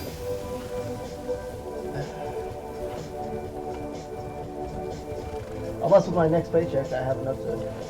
That's what I was actually thinking about. If I can just pay that and pay the car insurance with the next check, that's like $270 now, right? Think about that. Probably, I think maybe more. And you should be making a good check this week. I got a bunch of overtime this Yeah, week. you did. So we have enough to buy it. Okay? A mermaid? Yes. A mermaid. But I was next in line to become all that. The ones who took it the most seriously were my dad. But it doesn't swim. It's straight up dumb. I won't go into detail, but Guy's getting down. my house, he instantly gave me to tell my He's parents getting that jiggy I with this was shit. water than on the land. This is actually his story, not mine. My dad's a pretty hard Okay, guy to there's scare. Let me there's a tell you, page. when he tells his story, it's like he's a different person. He doesn't like talking about it, but every so often, at a family gathering or a special occasion, one of my No relatives way. would ask him to tell him, and he will. My dad's name is John. He was fishing with my uncle Matthew and my close friends Rich, Jeff, and Monty. They had set out early, before the sun had even broken the horizon, heading to a remote spot that had all agreed was prime fishing territory. This place was a couple of hours boat ride from the nearest marina. tucked away in a secluded cove-type area that few bothered to explore. It's known among them for its abundant bass and the occasional pike. The day started like any other fishing trip, with the boat cutting smoothly through the mist rising off the water, everyone sharing stories and jokes over the hum of the engine. They anchored the boat in a familiar cove, surrounded by dense forest. Monty was the first to crack open, Oh. though it was so early in the morning. That is a tree. No, Monty is a wild cat. just thought you should know One who that. tends to drink a little more than he should. You can't run They through fished that. for hours, the only sound being the occasional splash of a lure hitting the water on their own raft. Oh, and the occasional crunch of empty beer cans that were dripping like water. As the day wore on, they had their fair share of catches, each one sparking a small celebration. Please respect the personage of Lady Oichi and do not approach any closer. Fuck you, I'm getting Yasuke closer. should speak to Lady Oichi. My dad described Ah. it as though literally being swallowed by fire.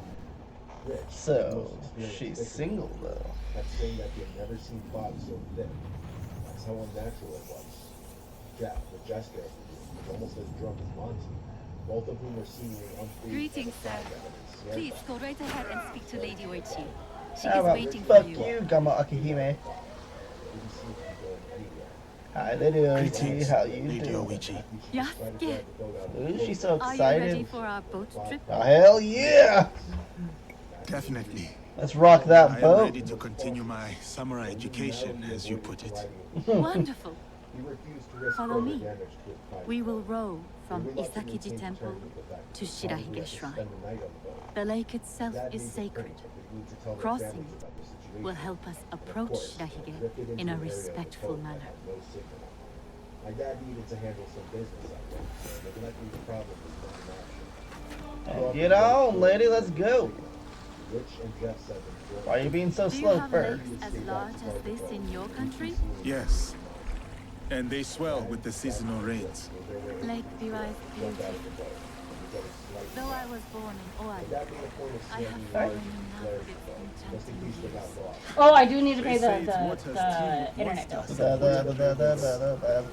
I need like $400 out of your check so I can pay the internet bill. Holy shit. Well, $300 car insurance. That's true. There was a brave That's youth true. nicknamed Bag of Not my fault that California makes it so. This is how he got it.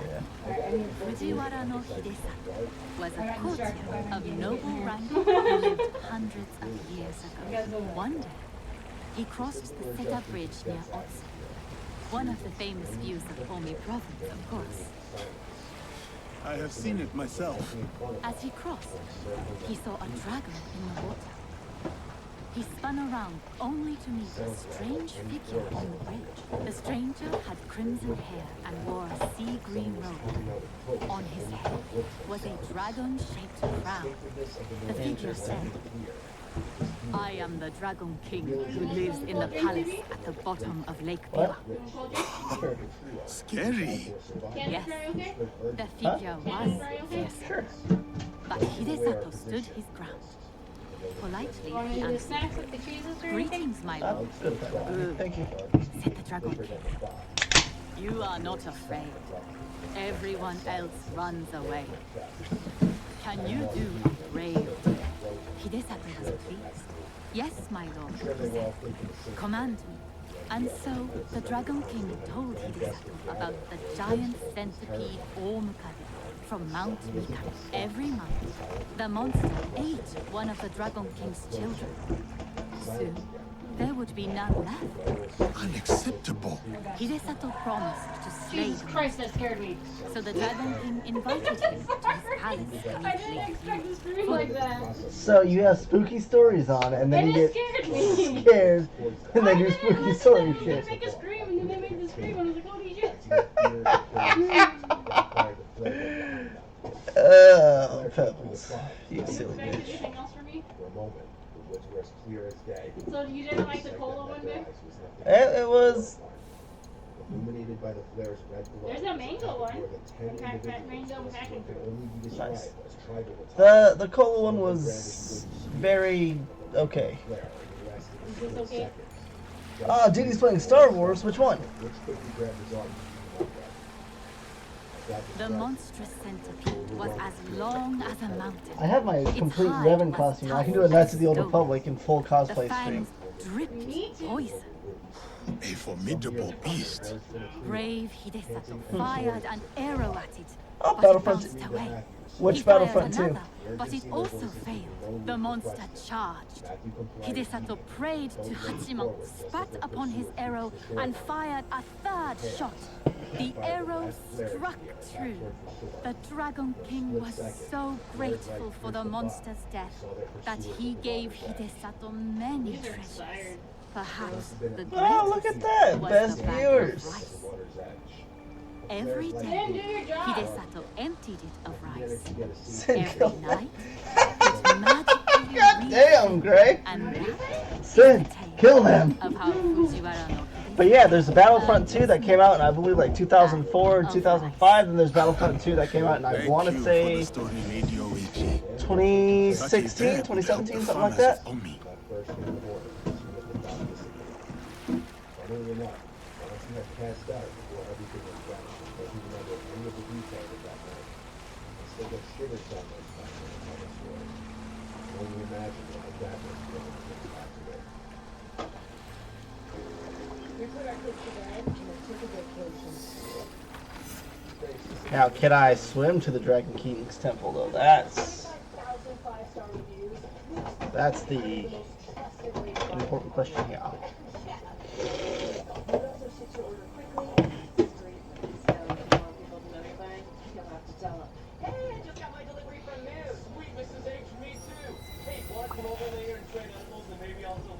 Higisha.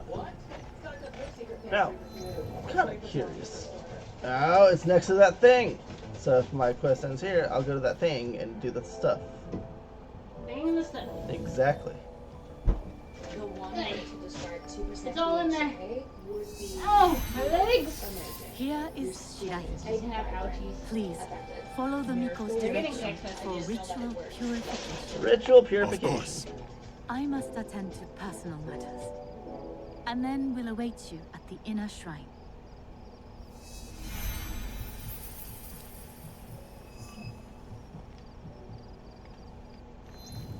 I've been fishing for as long as I can remember.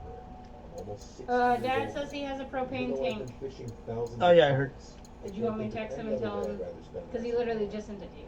My kids are all off living their own lives, and things around the house are quiet now. You hear a pin drop most of the time. Then what the hell can Sometimes I be miss the circled old then? days, being able Nothing? to throw the pigskin around with my boys in the backyard, but some things just aren't in the game plan anymore. I usually fish with my pals from college, but more often than not, I found myself going at it alone, like a lone wolf. This was one of those times. I haven't stepped foot outside upstate New York in over 15 years. I don't see a reason to. We've got some of the best It's a fishing lakes monster. in the country, and I plan on making full use of them. I must show respect to the kami who dwell here. Just after the Yeah, I'm gonna keep my thing. Whoa. Oh, okay. Since I could, it looked like you were just on a banning spree. I was like, oh damn, he's getting all of them. Okay, Tiffany. so let's do this one. Keep that. I mean, unless. I rode out to the middle of the lake and admired the beautiful early colors starting to paint the sky. It felt like home. With every bottom dollar, I never trade a day like this for anything. It was a little chilly, but I've got skin like steel. I could tell the sun was just about to appear in the sky, so I started gearing up. I was shooting for largemouth bass, so I made my way back to the outside edge of the weed beds, planning to move back toward the middle of the lake if I got stumped. I went for a 6.5-foot medium action spinning rod with 9-pound monofilament line. I was using a wacky rig, which is a 4-inch rubber stick worm, my go-to for catching largemouth. Just before I was about to start what would hopefully be a swell day on the water, I noticed something strange across the lake. I couldn't quite see what was going on, but I could tell that there was movement. Really? At first I thought it was a fellow fisherman, but curiosity got the better of me. I reached into my knapsack, Oh, okay, see, that's pulled out my kinda pair of fucking cool. binoculars I used for bird watching. I looked across the lake, and there were 3 figures wearing dark colors and hoods covering their faces. Oh, that's sick. It looked like they were digging a hole or something on the edge of the lake. I kept watching. They finished their hole. While I was expecting them to put something inside it, they actually did the opposite. One of them pulled something out of the hole, which I couldn't make out even with my binoculars. Then the other two did the same, pulling out a few more things that I couldn't quite see. I was beyond confused. Then I watched as they started tossing the items into the lake, each one making a distinct splash as it smacked the water. Something was wrong. Out of nowhere, a wave of fear washed over me. How I didn't fast know the who shrine? these people were, so I I started do thinking they might be Why do dangerous. you worry, I didn't know what Lady to do. Hoichi? With my Thankfully, they brother's started to death, leave without the Oda noticing clan me. split I into thought about turning a blind eye. Now I'm taking a bath. Until they disappeared into the woods. That is as clean as I get. Oh shit. Got to the spot where I was pretty That's sure they had tossed everything. okay. Only this time, I wasn't fishing for fish. I was going for something else entirely. Oh yeah. It's all coming together. Amir, thank you for the follow. I appreciate it. I racked my brain, trying to figure out what I could do. Just then, Thank you for coming in. my depth tracker had it tucked away in my wallet. I was determined at this point. Gentle guest, Rode back to shore, may I present you with a gofu? Yes, please. Whatever that is. May the great apparent Kami of Shirahige bless your journeys. Tutelary amulet. Thank you. I will need it. Bright and virtuous is the Kami of Shirahige. Took the rig off and replaced it with the largest hook I had. Let the spool out slowly, my pointer finger feeling the gentle movement of the line. 50 years of fishing experience was going into this one catch. I felt a slight resistance in the line. It had hit something. I moved the line around slowly, hoping I'd be able to snag it on whatever was down there. After about a minute, the line tugged a little harder than before. I snagged. I reeled it slowly. Come on over here. Not to drop my catch. What I pulled out of the water had me shivering in my boots. I stared at the black 9mm on the end of my line. And it felt to throw a gun into the lake. I didn't feel safe anymore. I didn't even bother looking around for the other items. I reeled the gun into my kayak, careful not to touch it, and hightailed it out of there. As soon as I got to dry land, I called the Try police. this one too. I launched a full investigation, recovered several more unsettling things from the lake, and insisted on watching them conduct their search, because I needed to know what was at the bottom of that lake.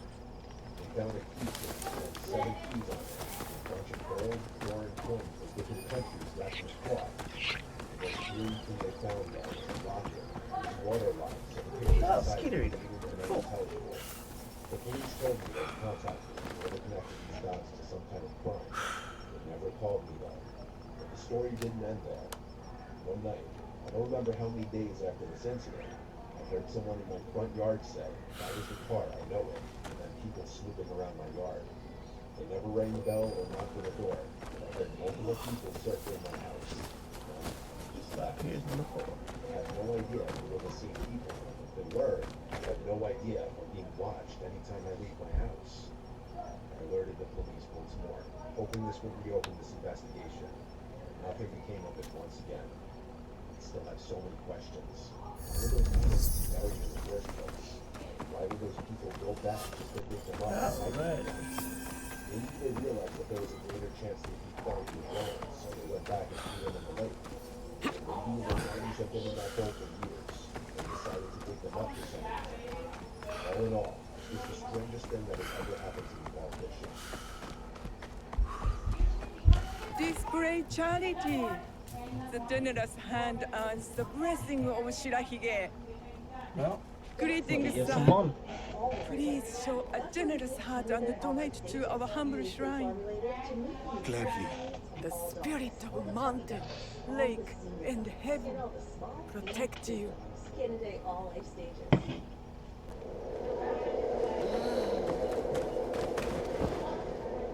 I see. The future of trading is here.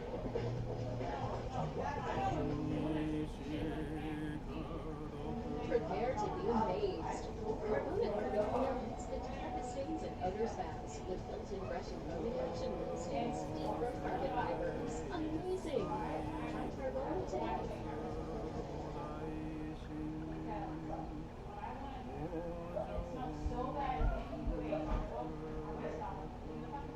Throughout my life, I go through phases of different hobbies. I pick something that interests me, obsess over it for a year or so, and then find something new to keep myself entertained.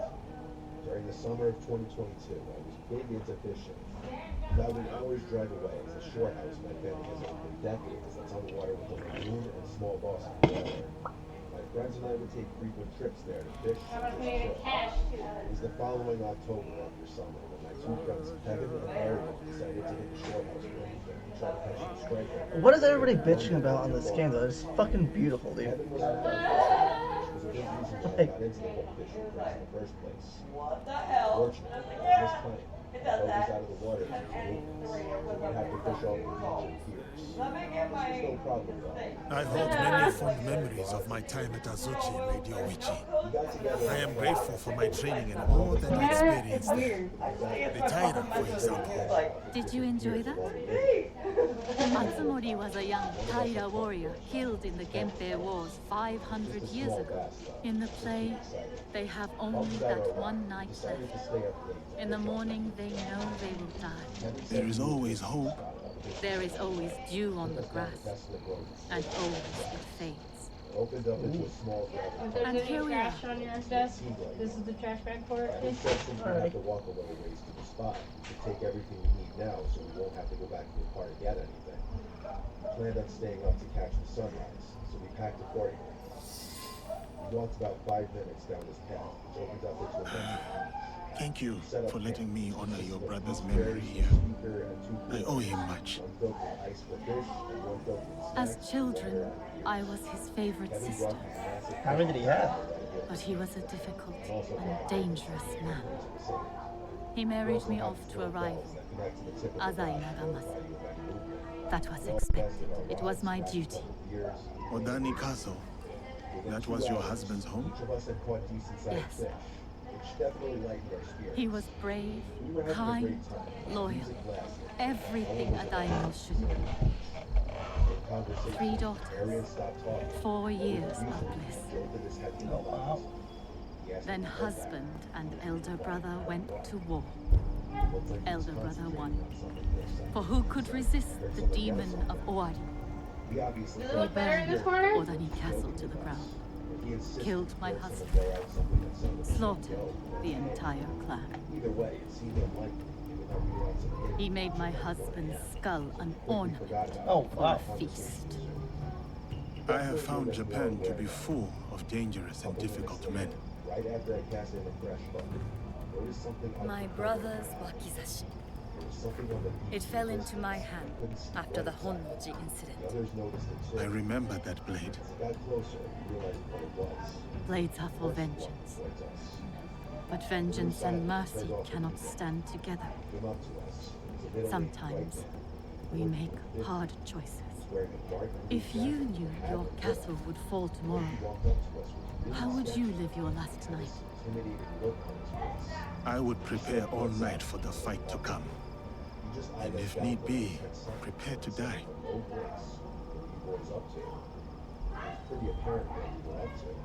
You have grown the heart of a samurai. I must go. Farewell, Yasuke. Bye, Oichi. Thank you, Lady Oichi. There's no way you could have taken on 3 of us. The bell on one of our rods broke the silence, notifying us that we had potentially hooked a fish. I said we got About the leader of the Shinbakufu, I can tell you only this. People say that he is among the highest in the land. Be careful. That man had turned around and left. We watched as his dark silhouette moved away into the night. We made sure that we had all our belongings. So you know that ending I told you about on Minecraft, the second ending where he's like, I'm Steve, and I'm Alex. Listen to it.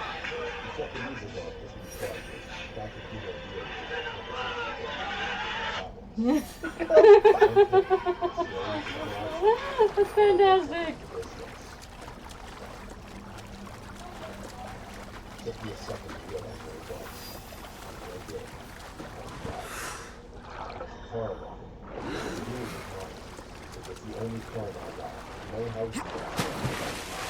What is Sim doing? He blocked a bot.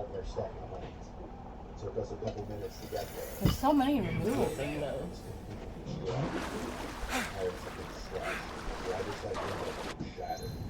Do I get to have his wakizashi?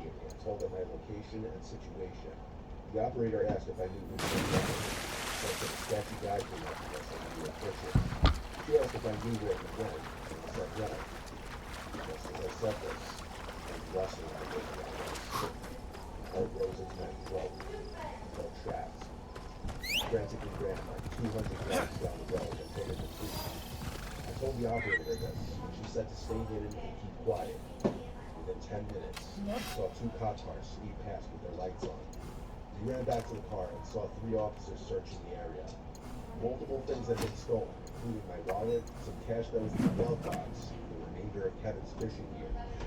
They found a large knife lying on the ground nearby, which they took for fingerprints and evidence. I told them the whole story with my adrenaline still pumping. Why don't I get a wakizashi Smart like, to run away. to use it at all? I have it on me, but I don't use it. It's The officers made us feel safe.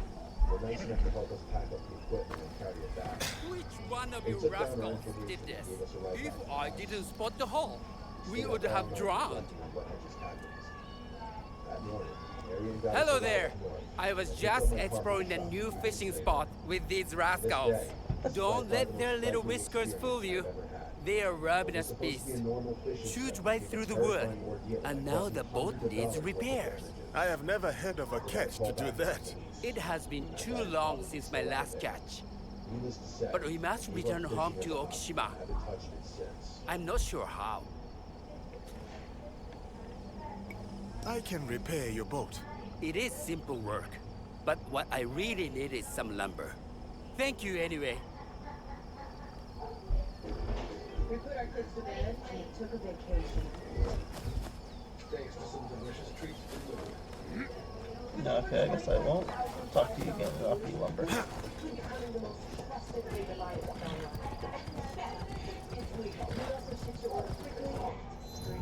So if you want people to know you're mine, you'll have to tell them. Hey, I just got my delivery from Miss. Sweet Mrs. H. Hey, welcome over later and trade treats and maybe also leave your husband. What? Keep it pantry with your 20% off.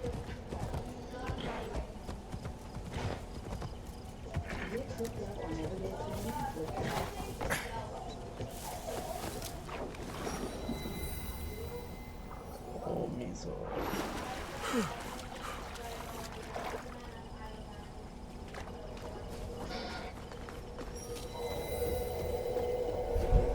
I'm sworn to defend this post. This, I'll cut you down.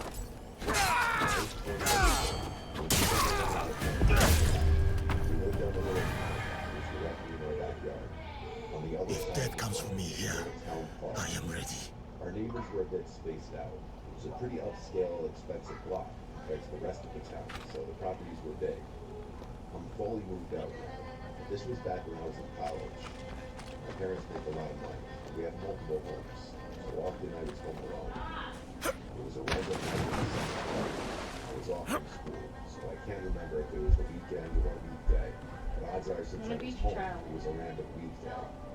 I was in the back sun watching a show. That was my favorite room in the house in the summer because it was the most cozy and had the best breeze with all the windows open. I was right under the door of the couch, closest to the corner of the bed. I heard splashing. In the pond. The pool so dark.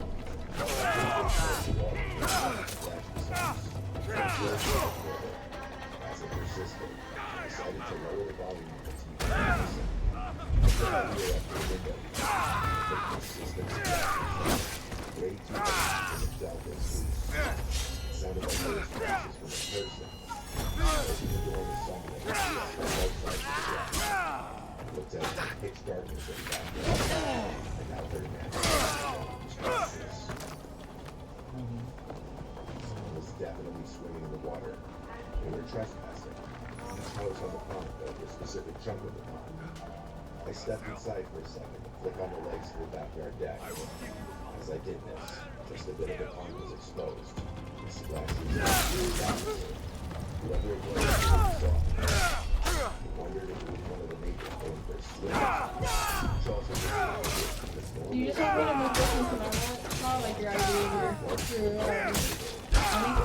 What? Stepped back inside. I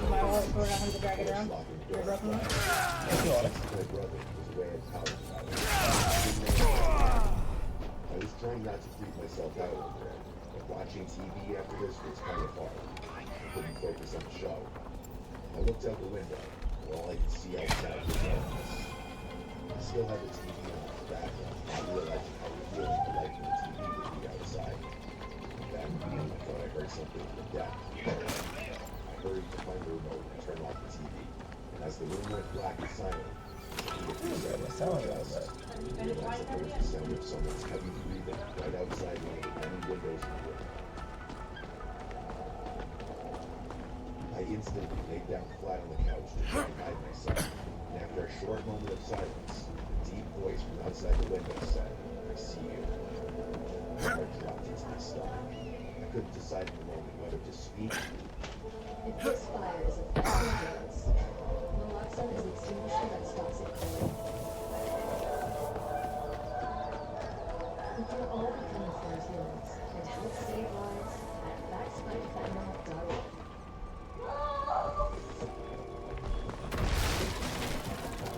Hi.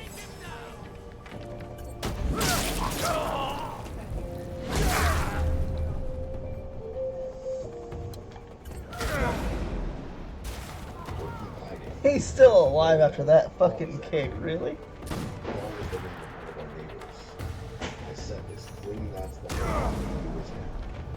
That one got him.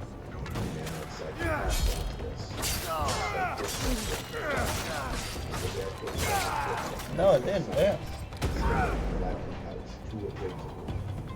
I laid for a few minutes before the thoughts to go check out all the doors were locked. I exploded off the couch and ran straight to the front door. It was locked, as was the silence.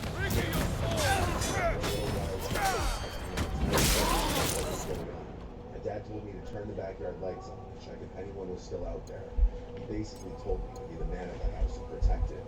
So I listened and checked the back deck through the window. It was clear. I brought a big knife outside and onto the deck. I don't know if I can fix this. There were wet footprints that had half dried by then, but I could tell that they were barefoot footprints. I followed the trail of footprints around to the side part of the deck, and what I saw was nightmare fuel. The top part of someone's head, namely their eyes and forehead, was peering just over the edge of the deck to the ground below, looking at me as if he heard me coming and was waiting. As we made eye contact, turned away. You see what I did?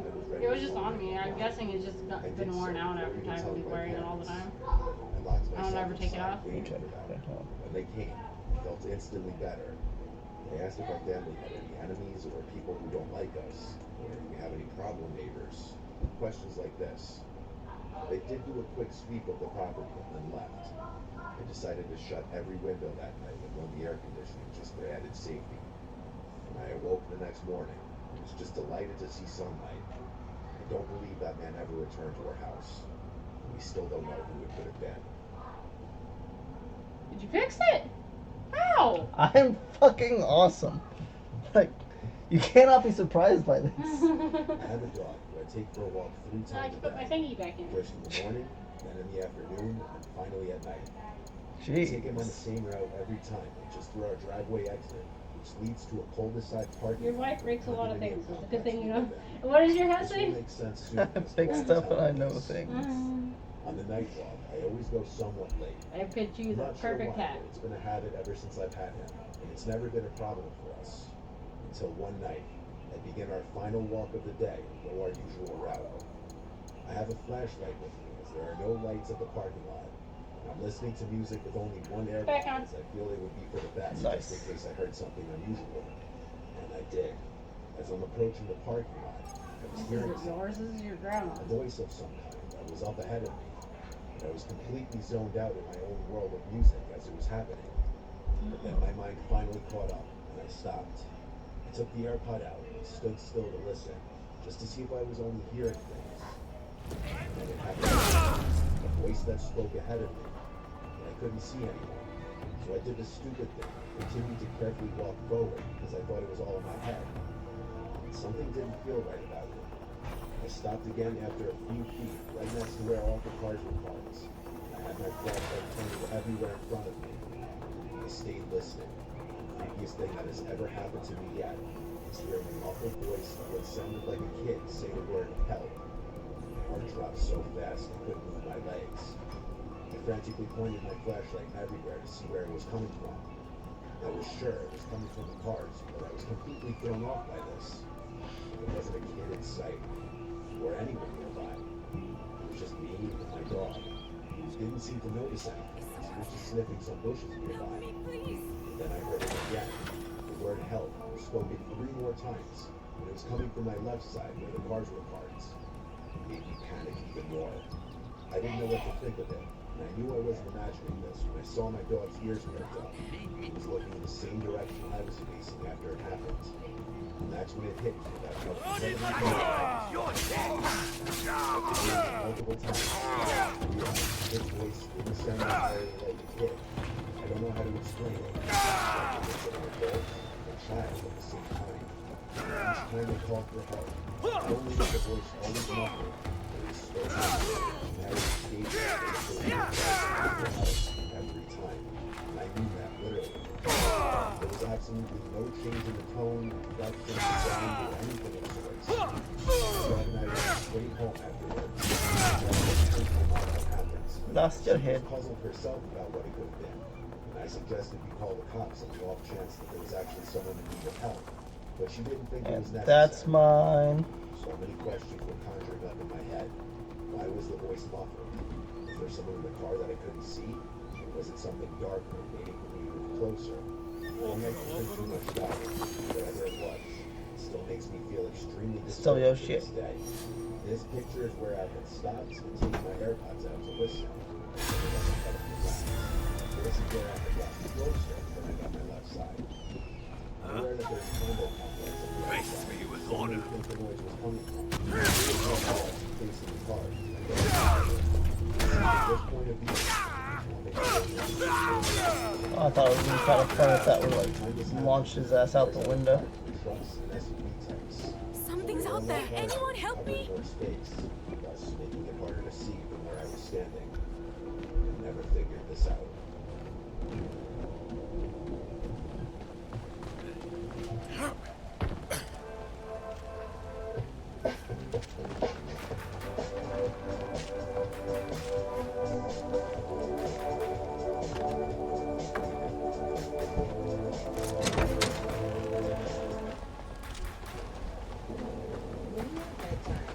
To be a good time.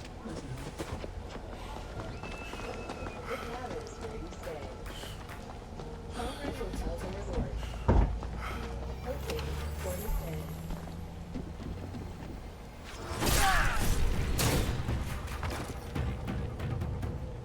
What I'm about to tell you is the reason why my parents moved out of the house that was in the family for 3 generations.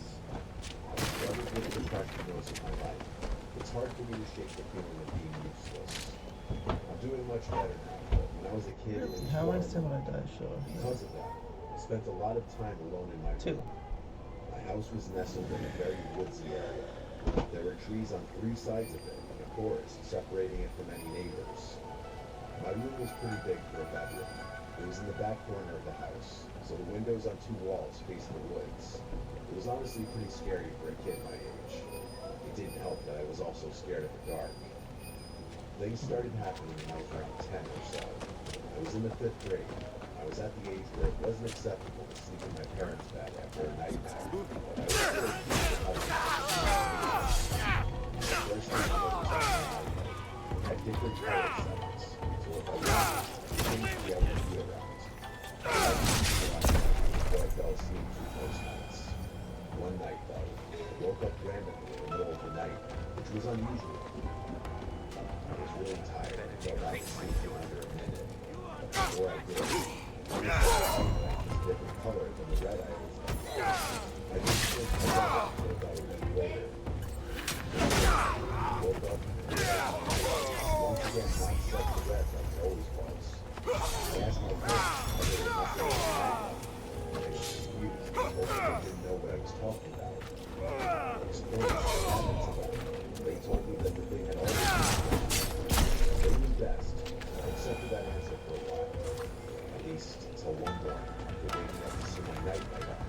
weekly. I was just sitting there on the floor.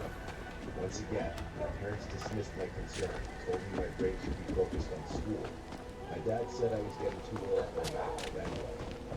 A few days later, my light was missing completely. It had seemingly evaporated out of existence. Now I knew my parents were lying to me. They probably thought I should have outgrown the nightlife by then and took matters into their own hands. This incident caused a massive fight between them and I, since both of us accused the other of hiding it. Neither of us was budging. I couldn't believe my parents would blatantly lie to me about something like this. There was nothing I could do. After that, things went back to normal. That didn't last long, though. 3 nights in a row, I woke up randomly in the middle of the night. Each time, I had no idea what was going on. After it happened the 4th time in a row, my parents. They told me that I was Baby, are you okay? my changes to my body are natural. All right. Sorry. You sound like you're struggling. I'm always struggling, Bobby. Is it because you're so small?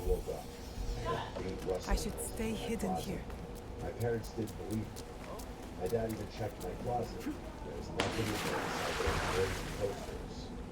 The next 4 days were maybe the most traumatizing nights I've ever experienced in my life. I'd been woken up only to hear rustling in my closet.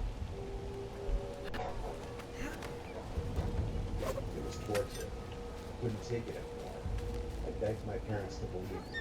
My dad got angry. He dragged me to my closet to prove there was nothing in there. He started throwing toys around my room, clearing the closet bit by bit, yelling at me the whole time. That is, until he pulled one of the posters off the wall. My mother and father stared in horror. As he pulled me, the posters were concealed. My mom started screaming. My dad pulled out a gun. He told me crazy. So my dad ran inside. He had this gun and got something. There was a tiny hole of the house, a little dig, but it was more than a dribble. It was filled with nasty words to my room. My mom and I were out of the house that night to my aunt's house. We moved out shortly after us. We stayed at my aunt's house until we did. I don't like thinking about this experience, but I'm going to have to face it eventually. My parents also refused to talk about this incident, and I think it's partly because they feel some blame for not taking me seriously. It's chilling to think that there was a stranger in my room every night for over a month. I have no idea what they wanted. Probably never know. If your kids come to you with something that sounds abnormal, believe them. Shih Tzu.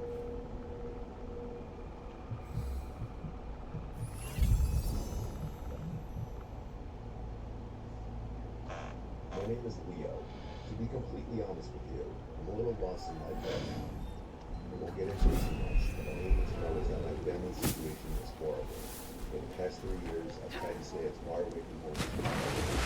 My close friends in high school have been changing in ways I don't like, and I feel like my hometown has nothing to offer me anymore. I'm about to be a senior in college, and to be completely honest, I have absolutely no idea what I'm going to do with my life after that. 8:40. Enough with the sob We're gonna get the dogs in soon. I was in Berlin. At least by like 9:30. Probably searching for a central place. We're not keeping people awake. Yeah, the name of the bar. Yeah, come I was there. Nothing in there. Getting ready to around my pocket. More soldiers!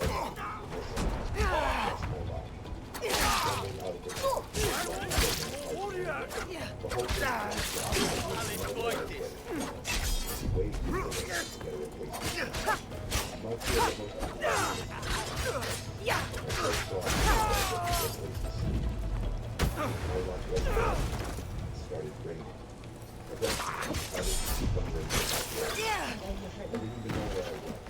I was out of the rain and safe, so I was happy. That's her now. I sat back up.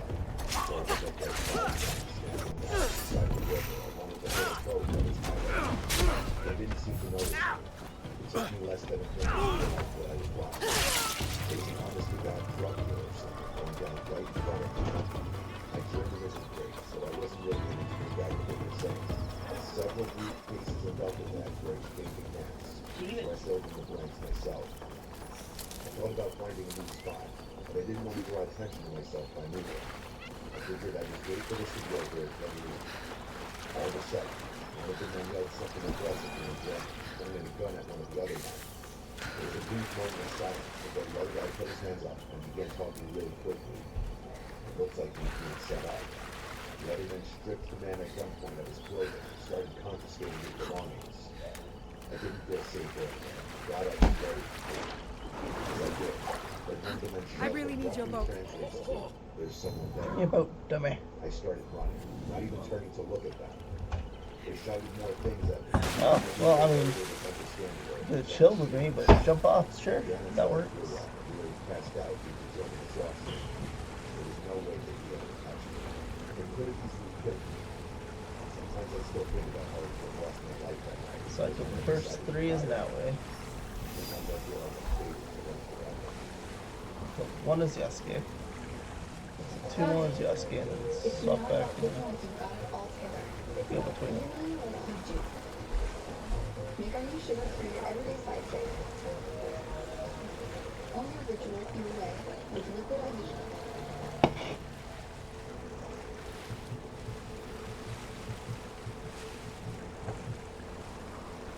It was a normal Friday afternoon at my high school. I was walking down a hallway. My friend Anna, as she talked about God knows what. I was just trying to get through the day because I honestly had a lot to deal with at home as well as at school. Even that my foster parents weren't the nicest people, to say the least. As we walked past the residence, I suddenly had to use the bathroom.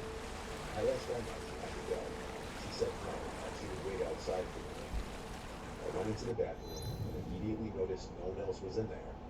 I thought to myself, that was weird, because out of the multiple bathrooms in the school, this one was always packed at any given time. I shrugged it off and went into a stall. And a few seconds after getting in the stall and sitting down, I heard the bathroom exit's door open and shut abruptly. Someone entering the bathroom, but I didn't hear them move after entering. I didn't think anything of this. It wasn't really anything out of the ordinary. Maybe it was someone hiding from an admin. I went about my business. I stood up to button my jeans and read the writing on the bathroom wall. There was a bunch of random quotes and rants about teachers. Then I heard the door open again, and I assumed whoever was in here had left. I came out of the stall, and as I left the bathroom, Emma was looking at me with a weird face, almost like a what the hell did I just see face. I asked her what was up, and she asked me, who was that standing right behind you in the bathroom stall? I got chills. I told her no one was in the stall with me and to stop thinking with me. She promised me she wasn't. She told me she actually came in seconds before I came out because she realized she did need to go. But then she saw someone else in the stall, standing with their shoes touching the back of mine. That's how close they were behind me in the stall. And she said she left immediately, not wanting to witness whatever was going on. I reiterated again I was the only one in the stall. However, I had heard someone come in, but I never heard them use the bathroom, and I had assumed they were hiding from an admin. That's when she told me no one went near the door until she came in seconds before I came out. Okay. I didn't believe in the paranormal, but this made my stomach sick. I found an admin and told her about it. She pretty much tried to assure me that it didn't happen, that Emma was probably just messing with me. But Emma was never once taken seriously, or be serious in general. So when she looked me in the eyes with a serious face, and told me word for word what she saw, I felt like it actually happened, and something really was in there with me. Along with the fact that I heard the bathroom door open and close twice. I'm 18 now, and I haven't forgotten it since.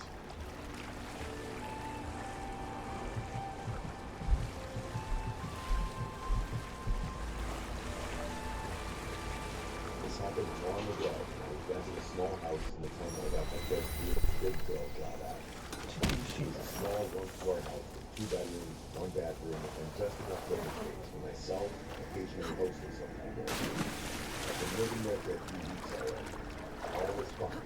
The landlord, who I just called Michelle, was really friendly and understanding. I think she rented to me because she didn't want a male renting out of the house. I'll skip unnecessary details and get right to the point. Something very weird started happening 3 weeks into living there. I got a knock at the door. I went to the other side and said, "Who is it?" No one responded. I didn't open it. No one should be knocking on my door late at night. It was early the next morning. I had finished getting ready for work. Right next to the other one. Cool. I opened my front door and saw a big post-it note taped to the hello, beautiful. I right away remembered the knocks on the door from last night. It was no doubt the same person. But the big question was, who could it be? I crumpled it out of disgust and threw it in the trash, hoping and assuming it would be a one and done thing. It was that night I got another knock at the door. This time a little earlier, I was cooking dinner. I went over to the door, this time not saying anything, just listening. There was no peephole or glass to look through to the other side. I had no way of seeing who was there without opening the door. Now it wasn't going to happen, as the storm door didn't lock. But this was the second night in a row. Now I would realize that this was some kind of stalker situation. I called my mom and dad. I didn't even know what to say. My dad, retired police officer, said that if I called the cops, they wouldn't really be of any help unless they were catching the person in the act. My dad advised me to not go outside during the night door. Don't answer the door. Persist, keep up the tone, and if you wait. So that was the advice I followed. The next morning, the first thing I did was check the storm door for another note. Part of the died inside. I saw another note stuck to the glass. This one said, I'd like to watch you. I took a picture of it with my phone and sent it to not only my family, but Michelle as well. I asked Michelle if she had any information on certain men or any stalkers. She acted appalled and shocked when I sent her a picture of the note and told her about the knocks. She assured me that she didn't have any stalkers. Is Overlord's case over here? Long-term relationship. Still, I wasn't entirely convinced. I left a note on the door after work that day, saying that you're looking for Michelle. She does not Just gonna bring these over here by your Xbox games. house out. Continue to come here. You'll be reporting this to the police. Doing this gave me a level of comfort, actually. I thought this would end things. That night, every waking minute was spent with anxiety, worried that we were not tonight. To my relief, there were none tonight. I went to sleep in relative peace, making my note work. The next morning, I opened the door and removed my note from the glass. I realized it wasn't my note. It was a new note. Trees kind of made it hard to time that roll. Looking for you. And it said my name. All of it. I like watching it. Like it said in the previous note. I sent it to my dad right away. I felt seriously ill. My dad packed a bag and drove up first thing. He was at my house by the time I got home from work. During that day, I couldn't think of anything except for this horrific situation. I even wondered if someone in my office could have been doing this, like this creepy guy Fernando. My dad and I waited to call the police together until later in the night when we figured whoever was doing this may be hiding out there already. We wanted them to see the police presence. We spoke with an officer outside. My dad said it must have been a busy night since they were missing one. My dad, being a retired police officer, obviously didn't hurt in this whole situation. After the officer left with his report, my dad stayed out in the front street for hours, even after I went to sleep. Obviously, the person didn't return that night, but I moved out when closing and packed all my things. Michelle was completely understanding. Thankfully, whoever was stalking me at that house didn't follow me from any place, likely eliminating the possibility that it was a coworker. So I will likely never know who it was. Let me upgrade their breath holding abilities.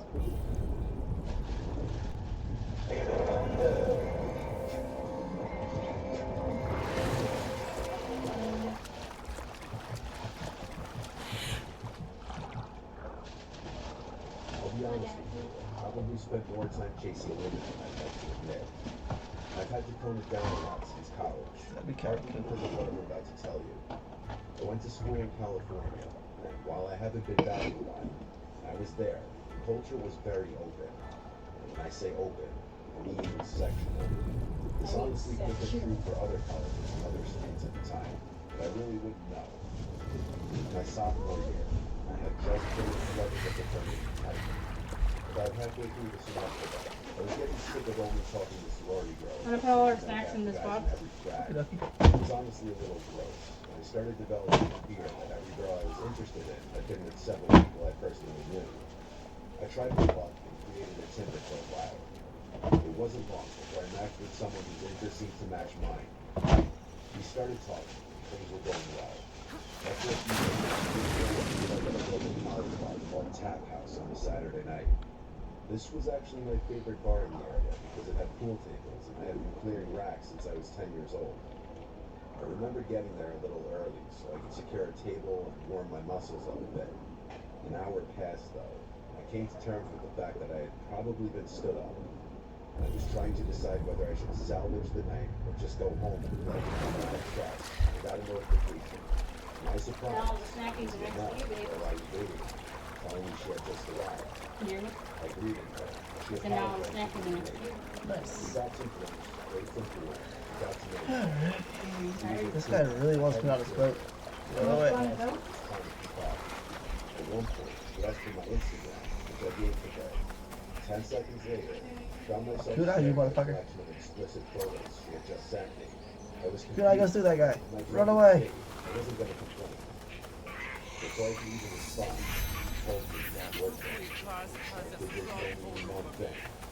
Obviously, I hadn't been so drunk. I probably would have questioned why we were sending pictures to each other when we were literally 5 feet apart. But I didn't have the foresight. I complied with her request. We laughed about the whole thing. That was that. A few hours later, My things at the kunai. bar were starting to wind That's down. cute, Yasuke. I was planning on inviting I'll wait her for to him. my place, and she beat me to it, asking if I could spend the night at hers. Hold on. I agreed, and we left the bar. I couldn't even walk in a straight line. It was honestly embarrassing.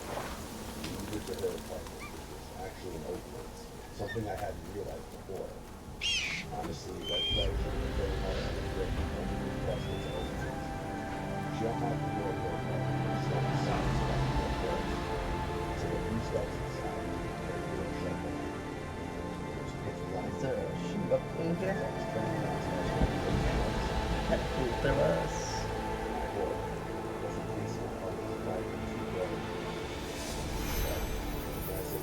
Standing in front of the door with their hands clasped. I turned around. There was another white ball in front of me. I wish I could tell you more about the room I was in. It was honestly different. I recall small details of that night. I couldn't write or bleed. I just froze. The guy in front of me began telling me my own name, birthday, age. He then went on to say that the girl I had just hung out with was 17. I had received and sent explicit pictures to him.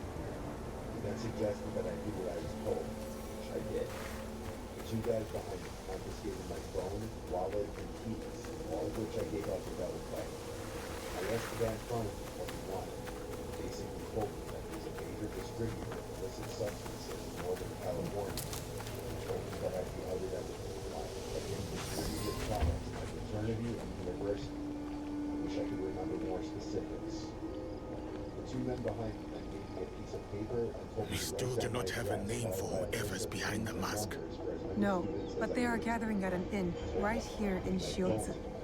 I'll look for it. One of them held it firmly in front of me. And I will search the harbor for their ship, a luxury barge. Knowing I was facing the checkmate. I don't know what compelled me to do it. The literal second I am saw headed the for the chance, harbor. I ran. Good. We'll meet up later. To think about the consequences of those pictures on my See, phone. this one is just a wasted opportunity for a co-op game. As fast as I possibly could. It's not like I was safe though. I'm still smack dab in one of the most dangerous places in America. Eventually, I found a nice looking house and begged them to open up. I pleaded with them to let me use their phone and call 911. And I told them I to use dropped my everything. grandfather's But of grave. course, I didn't remember the address I of mean, that girl's I apartment. dropped the urn containing his ashes. I could buy a new vessel if I had them on. Back to that apartment. Curse our cars. Able to retrace the way I had run. I Here. put it in one of the squad Maybe this can help you buy a new urn. If only that would help gather the rest of him that has flown away. were not any signs that people Ojiji, actually been there. do you like the outdoors? Following weeks, police actually took the report seriously. Oh. Full-scale investigation. They concluded that it was probably gang-related. But that decision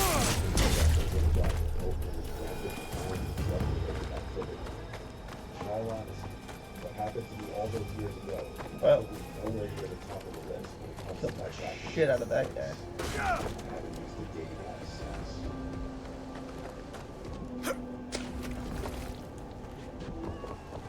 The future trains.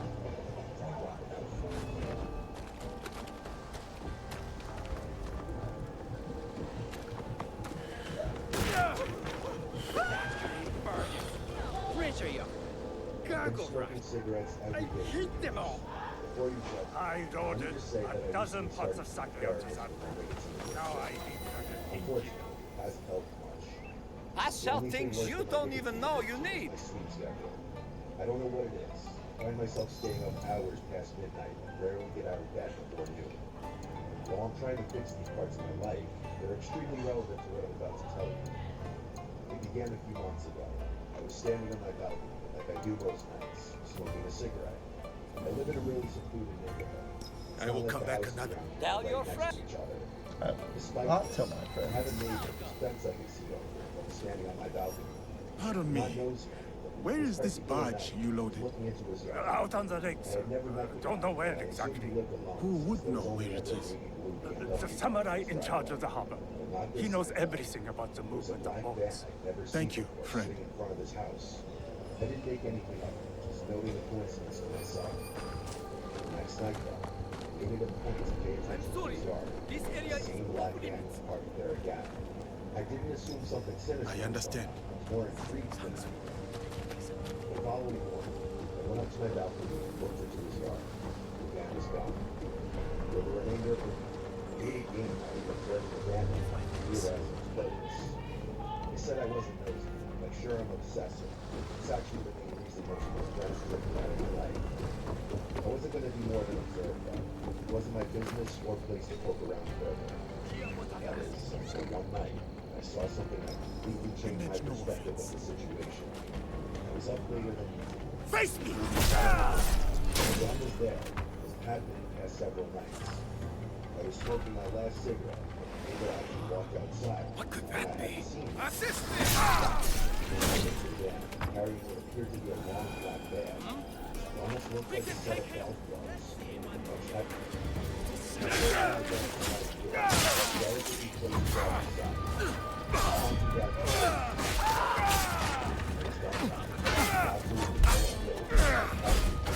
I would have dropped, but I figured I should have avoided it. Next day, I decided that I'd go out. There wasn't that many because I made just tacos tonight. I brought my laptop up there, so I could Oh, did you get the bottom board up? What? Nice, you got the bottom board. Yeah, When did you do that? a little while ago. I quickly shut my laptop and watched. There was 7 in the morning. I just sat there. Yeah. After about 5 minutes, the driver door opened, and there he was. Esteemed Captain, here's a list of goods placed on your barge for our next client. 4 casks of the highest quality sake. A no stage, construct midships, actors will be provided. Foodstuffs, seikan, onigiri, shiitake, kai, awabi, and yohimoshi. Blankets to fend off the chill lake air. Tiger skin fur preferred. Name of our client and your ultimate destination will only be revealed when the party boards your vessel. Perhaps you can hire the famous Wakasa cook to prepare the delicacies, the harbor master of Shiatsu. After a pretty unproductive day, I went up to my balcony around 4 a.m. and waited, cigarette in hand. As soon as I saw movement in his driveway, I rushed downstairs, grabbed my keys, and got in my car. I turned my headlights off and waited for the van to turn onto the main road. Once it did, I began What do you to want? Tell me, where's that luxury barge? It's gone to an event on Chikubushima. It did. Chikubushima. You got me. Started thinning up a bit. It seemed like this path had once been a main road or something. We drove for another few minutes before I realized what his destination was. There was a deserted gas station literally tucked away in some clearing in the woods. Right in front of it was the BMW I'd always seen parked in his driveway. I figured I was getting too close, so I turned my car across the street for the dirt road. I must have waited there an hour. The BMW finally pulled out of the clearing. Nervously, I started driving back up the path, not sure what I'd find. I pulled over on the side of the road and started walking towards the gas station. It was eerie. The front door was locked. I walked around to the side. That was locked as well. So was the back door. I needed to know what was inside. There was a row of windows that I tried to open, but none of them would budge. Against my better judgment, I picked up a rock and slammed it into one of the windows. It shattered pretty easily. There must have been a security system in that place because alarm bells started blaring. I sprinted back to my car, but the whole time wondering why an abandoned gas station would be rigged with an alarm system. As I sped out of there, Okay. gave them a vague description before Are you getting like 100%? I mean, maybe eventually. Right now, I'm just going with the story of it. the next morning, I woke up thinking the whole thing had blown over. It'd be cool to get it to 100% this game. That'd be awesome.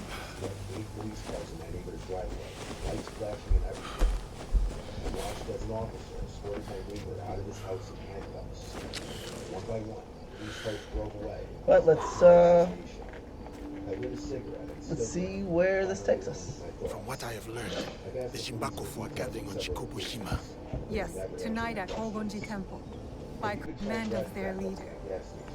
That may be the last command the wheel ever gives. One of us should go straight for the temple. Time to go. Good.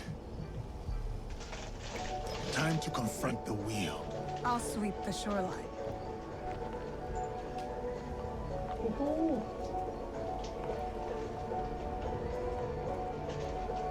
So this is gonna be my second kill as Yasuke. I'm not somebody who grew up with any kind of sleep disorder, such as sleep paralysis or night terrors. I've always been a very heavy sleeper, so that's why when I'm about to tell you started happening, it was a shock to me. We all have the occasional nightmare. I used to call nightmares a 3D immersive You horror. and me. The nightmare was not stupid, but the memory was Take me. waking up after a nightmare. I was living with my one roommate, I just called him Chris. He had very good eyes. We didn't see each other much besides on the weekends. This happened in July. I remember because it was so hot out that I had the window AC unit on full blast. Motherfucker, bring it, It guys. also provided a white noise that helped me sleep better. It was the first night that I had the nightmare. A few days after my next nightmare, life wasn't exactly the best. I was dreaming, but I vaguely remember for the most part. Because what I did recall remember being a room full of my family members quietly at the dinner table, standing across the table from me. But I couldn't describe it as a creature that looked like one of the animals that was suffering. Claws. I guess I didn't imagine sleep paralysis. The next thing I did was standing next to me, down to me. I started to run away from him, so I was in my room. So I guess my brain was getting after that dream, I remember. My room was pitch black. The AC fan was on full blast. My heart was racing at the degree. Wow, it was a dream. I looked around the room and I sat down and fell asleep. The following night, I woke up in the middle of the night and I was door open. Some of the time would be shut unless I was drinking. My immediate thought was Oh, hey Amir, how you doing? Thank you for coming in. I went up to go check. I saw the follow earlier. I appreciate it. I asked Trish if she came to my room the next day via Oh, text. I want to see if this gives me a. She did not. Okay. It was the only time Ah, I damn. took a midnight trip. Hold on. I'm trying to block a bullet. It was the following night that I had another nightmare. That same dream Ah, okay. appeared again in the night. Really? This Just one his was a armor? lot more disturbing. Instead of being with my family, I was in bed. Oh, fuck yeah. Didn't give me anything, but I still blocked a bullet. Remember that it kept getting closer. Hi, guys. It was on top of me. I couldn't even move. Scratched me. Killed the shit out of the both of you. Then, the next thing I remember is waking up. I don't mean I woke up right after that. I mean I don't remember what happened after that. Okay. It was dark again once again. Not going in there. Gotta go this way. That was pathetic. I know, right? Their defenses sucks. I'd better hurry and get up there before I sunrise. rushed to the bathroom, looked in the mirror, and I screamed out loud. I saw a gash in my head. I went to Trish's room, turned on the light, waiting for her out. She asked how I got back, and I screamed, I don't know. Left off all the sheets and covers off the bed, looking for any kinds of bugs or spiders or any sharp things that I could lay down on. Yes, I understood Motherfucker. Trish had looked at me and said, wait, put her fingers on the bed. Ah, She turned my off turn. the AC. The first time we did it, it was quiet. It all became sickeningly clear in an instant. We both heard a sound from under my bed. The kind of faint sound that you sense when another person is existing in the room. I'm impressed that both of our That didn't kill like that fall alone. looked at the bed, ran up each other, and then left the room and then the apartment. He knocked on the neighboring apartment door until he answered. He had no help. She was an older guy, so I don't think he accepted it. She let us use his phone to call 911. At some point, while waiting for the police, we heard a door outside slam shut. It sounded like our door. None of us could look out the window. When the police got there, we confirmed the intruder was gone. We did leave all the lights on in the apartment when we ran away, though. We left in a rather sudden fashion. So the intruder definitely knew what we did. That came the reflection I had of my dreams, what they actually meant. That demon in my dreams was supposed to be him, even in the first dream. With my door being open that night, that means he or she may have been roaming around our apartment that night, possibly eating our food. To think this person actually scratched Oh, you're not taking my arrow back? It's actually really disturbing to think about. This forever changed my outlook on dreams and nightmares. Can you scoot over a little bit so I can put this over? Sorry. I'm trying to play the game. Just trying to make our bed. This happened when I was a little kid, living in our old house in Suffolk County, Long Island. I'm going to say I was about 6 or 7 years old. My older brother and I shared a bedroom on the top floor that used to be a separate apartment that my It dad wasn't rented something. out to an old lady. Come here. But she moved out, so the upstairs was me, my older brother and I at that point. The layout was as follows. At the top of the stairs, on the left was our bedroom, which used to be the old woman's living room.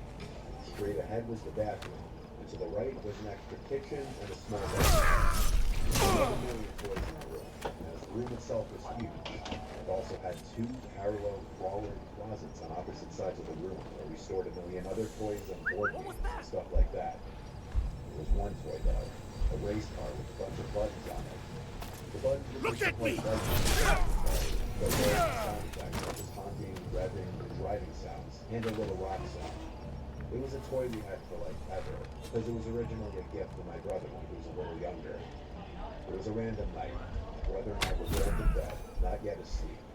And suddenly, like a jump scare from a scary movie, the loud revving sound of that car toy suddenly activated. You've got mail. Along with the lights on the middle of the room. I looked at the car and instantly got scared and accused my brother Luke of doing that. I was completely terrified.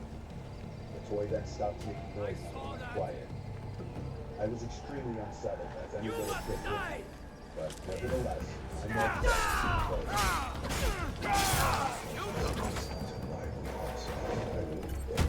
Oh! Oh, that's the guy I was supposed to kill?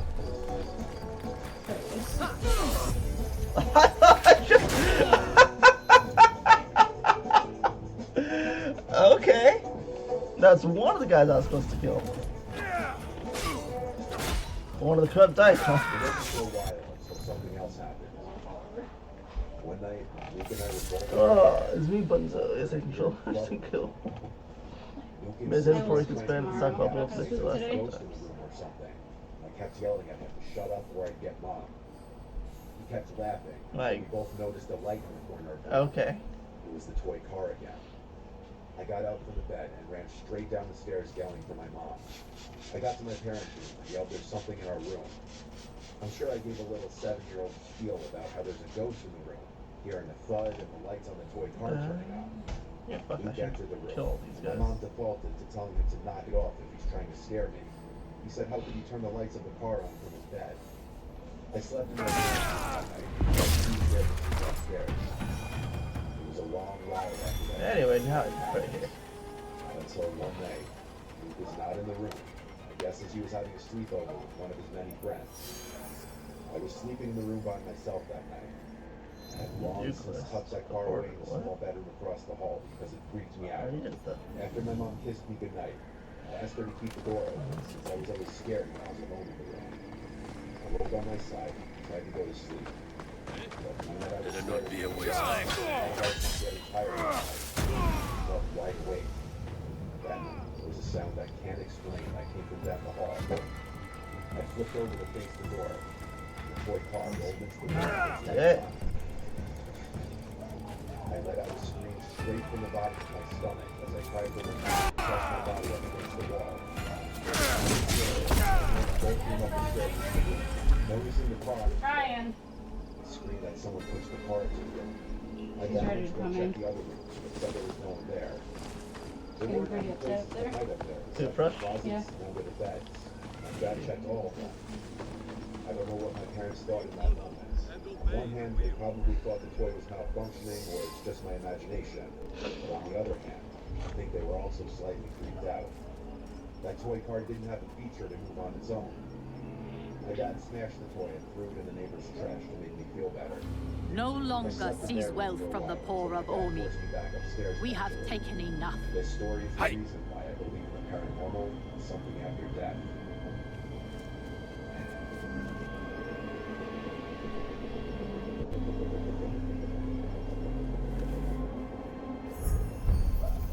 No fucking way. I knew it.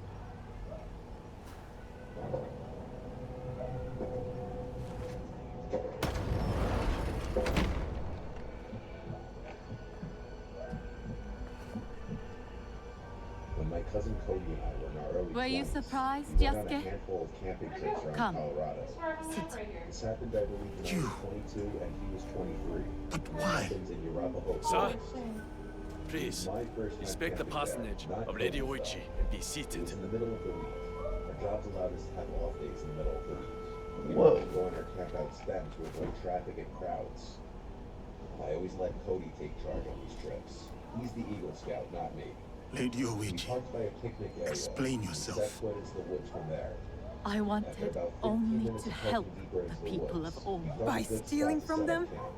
A good spot, meaning a big enough clearing to fit 2 tents, A a poor portable harvest. stove, and a campfire. The people were The first thing starving. we did was unpack our stuff and I set up our borrowed tents. from a moneylender. Cody has always been a lot quicker than me at Daikon pitching a tent. of Omi. He does it in only a The few people minutes. ate. It always takes me But Lady over 20 Oichi's minutes. debts grew Or and rather, grew. it always One took day, me over 20 minutes. The So I moneylender haven't been invited camping me out in to the a wilderness group. since this. He said we could help the province. Stop it. That Stop was it. not wise. Whoa. What?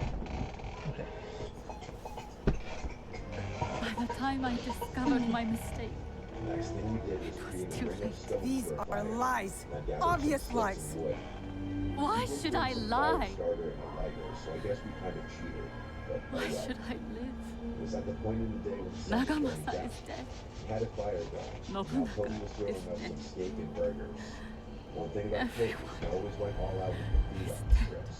He's a really good cook, so I always trusted him with feeding us. Please, sir. Of course, we had our bear spray. She in case did the not smell of know food went the back evil back this there. group would do. Cody always said it was very Don't unlikely. I get a say? He always says You that do. the thing you gotta worry about in the middle of the But woods now, is other people. She was kind to me at We ate our Azuchi. steak and burgers. Her brother We made cracked me a open some samurai. beers and had some classic rock I on owe the her. speaker. Blood must be paid in blood, You don't Yasuke. understand how good of a Lady bond moments Oichi like this are. must die. In the wilderness, with a friend or family member and some peers, reminiscing about good times and vibing to music. We cannot build a world without mercy, or we are no better than those we overthrow. Specifically for cards. He's After got a playing point. more traditional card games, we started playing Uno. And this was when we heard something out in the woods. Why you I make her paused the mad? song on my phone so that the speaker would go silent. It was clear. Stop it, Heard a Bobby. person humming and footsteps from beyond the trees in the pitch black. Lady Oichi, why not tell me? I could have freed you from their grasp. By the time I found it, But you the sunset have. faded away. Don't you see? I asked Cody if that was Fine. something he was concerned about. Fine. He said it definitely was unusual for Tell someone me, to be this deep in the woods. what more do you Let know alone about this creeping group? up by a campsite with an active I know campfire little. humming loudly. But I can tell you that Lord Mitsuhide I saw knows Cody was all. too. We went back to Seek him. playing cards. We shall. Much lower now. What will you do now? A big stick landing in the middle of our campsite made us both jump out of our skin. It didn't fall from a tree. This thing was thrown at us by someone. Cody started yelling something along the lines First, of whoever's out there I will messing give with you us my now brother's might swords. fall.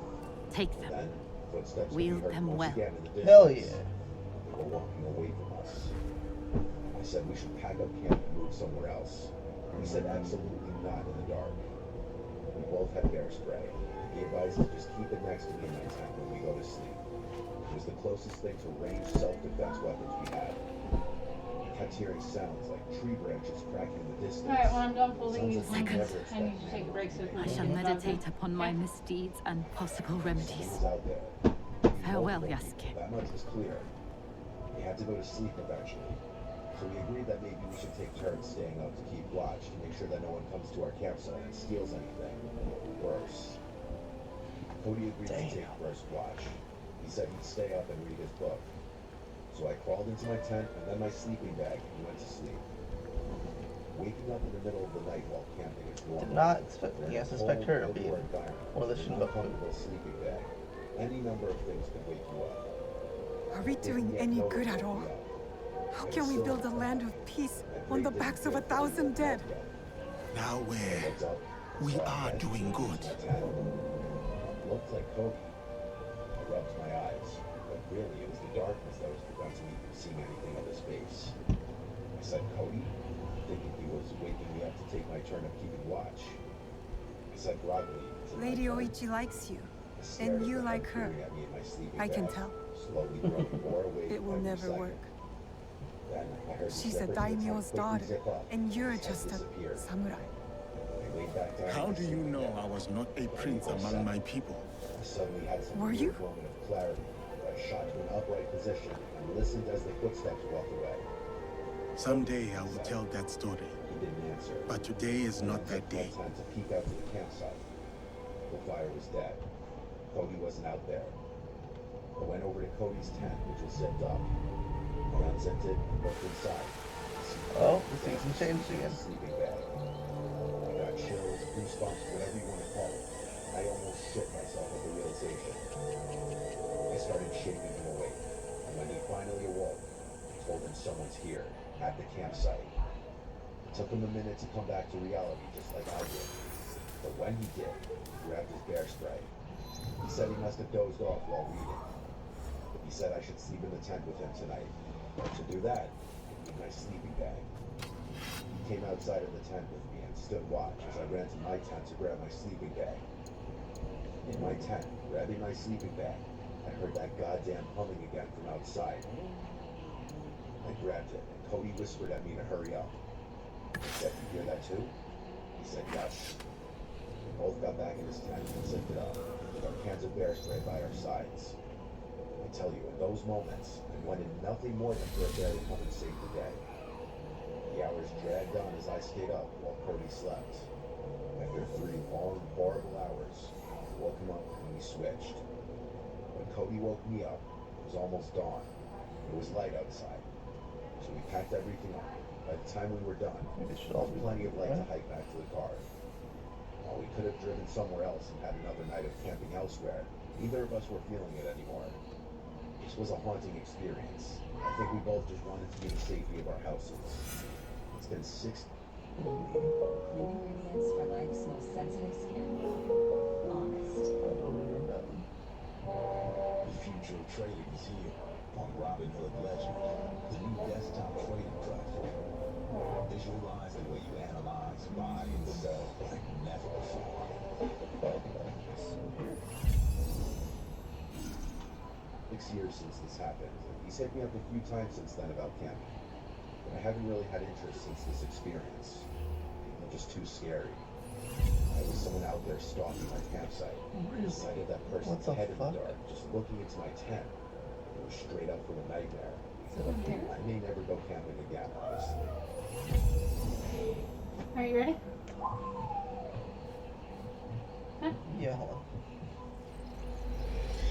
Whenever I was scared as a kid, my dad had always told me about it.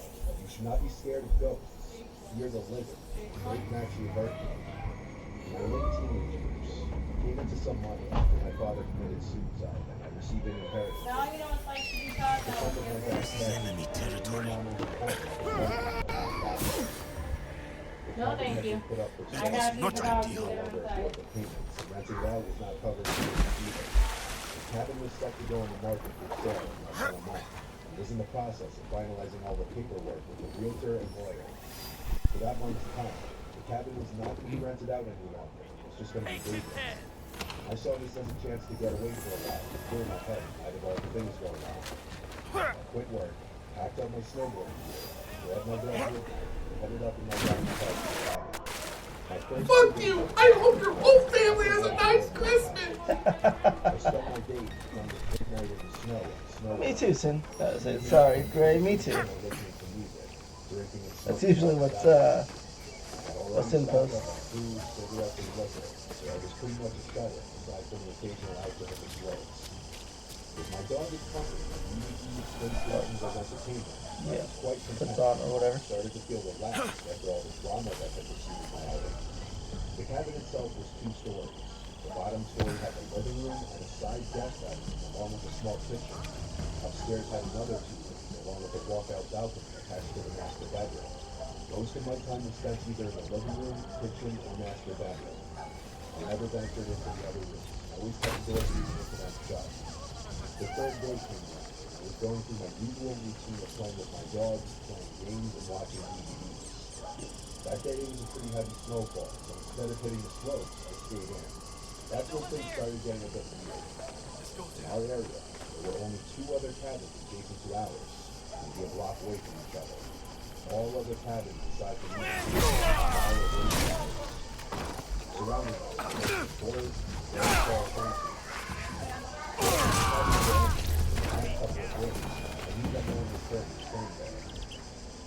Around midday, while outside with my dog, I noticed what looked like footprints in the snow around the area surrounding our cabin. It was still snowing, so the footprints looked somewhat fresh, like someone had just been there in the last 20 to 30 minutes in the morning. I thought that maybe someone was staying in the cabin I noticed. So falls the daikon, Ukudaira Toshizoku. No longer will the field workers bear the cost of his neglect.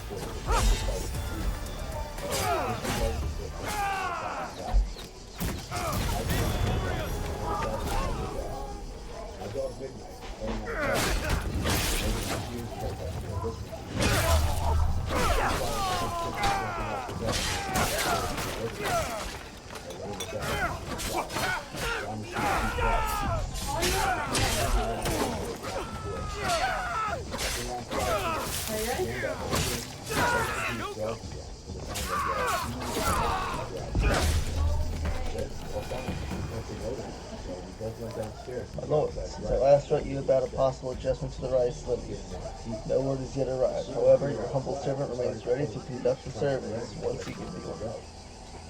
Oh, wisest of lords, you know best the time to act. However, if I may be so bold, there is an urgent need to adjust the tax rate soon. Reports are filing in from the borders of villagers going hungry. I can only imagine how your heart must clench with sorrow for them. Separately, while studying the annual expenditure sheets, I discovered a considerable sum that was spent on large crates of feud brushes to be delivered directly to your residence, Lord. Which of your men was guilty of such profligacy? I can't talk. Profligacy. You're tired. Yeah. I'm gonna go let Truck out. The other two can come out when you get up. I will conduct an investigation. With your blessing, punish the fool responsible for wasting your finances. The advisor, Tamakichi. Are we gonna plot this? Possibly. Possibly that. I'm a tough guy. I mean, maybe. I consider myself to be Probably. strong enough to handle myself. So I grabbed my coating speed. Okay, so this one is in Wakasa. Since Yamashiro, these two are both in Inomi. Southwest and Ebu Highlands. And Nomura Village. Ebu Highlands. And in Nomura Village. I started to calm down and relax again. My eyes started to adjust to the darkness. I kept smoking, staring at the stars and trees next to our cabin. That's when I saw it. A tree that was a little taller than our cabin, 20 feet from the balcony. I saw what looked like a man crouched in a squatting position between 2 branches. He was really tall, 8 or 9 feet. Really long skin. He was squatted on one foot. It's fast travel over there. banged above its head, holding on to the ground above it. Its mouth wide open, no expression. What the is that? I wasn't sure if I was doing still just staring, sat there motionless. I noticed Midnight stand up and start pacing back. Alright. So I will, at the moment, go on ahead and put this on a break. I gotta go let my dogs in so that our neighbors don't call a noise complaint on us here in about 20 minutes. I'm gonna go out, let them run, let them go to the bathroom, then let them into the house. Alright, I'll be right back, y'all. Shut the curtains to the screen door and retreated back to bed. But later on in the night, I heard some light tapping on the screen door, and someone was tapping on the glass with their fingers. It was consistent, did not stop for nearly an hour. Midnight seemed to stare at the door, but he wouldn't go near it anymore. The weirdest part was that I had a feeling like someone was inviting me to open that door. At the same time, I kept hearing my dad's voice in my head, telling me to stay in bed.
someone, if you can hear me, help me from my craziness.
Okie dokie.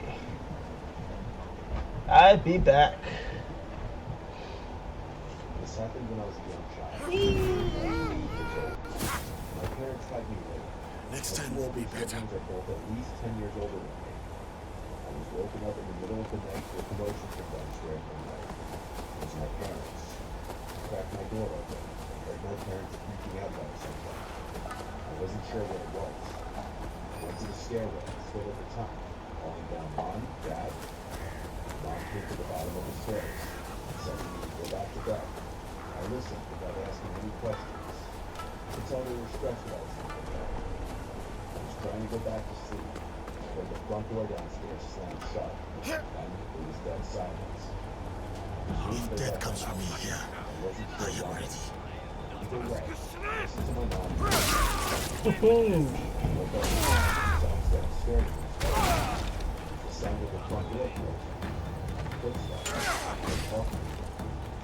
Naturally, I assumed they were back home.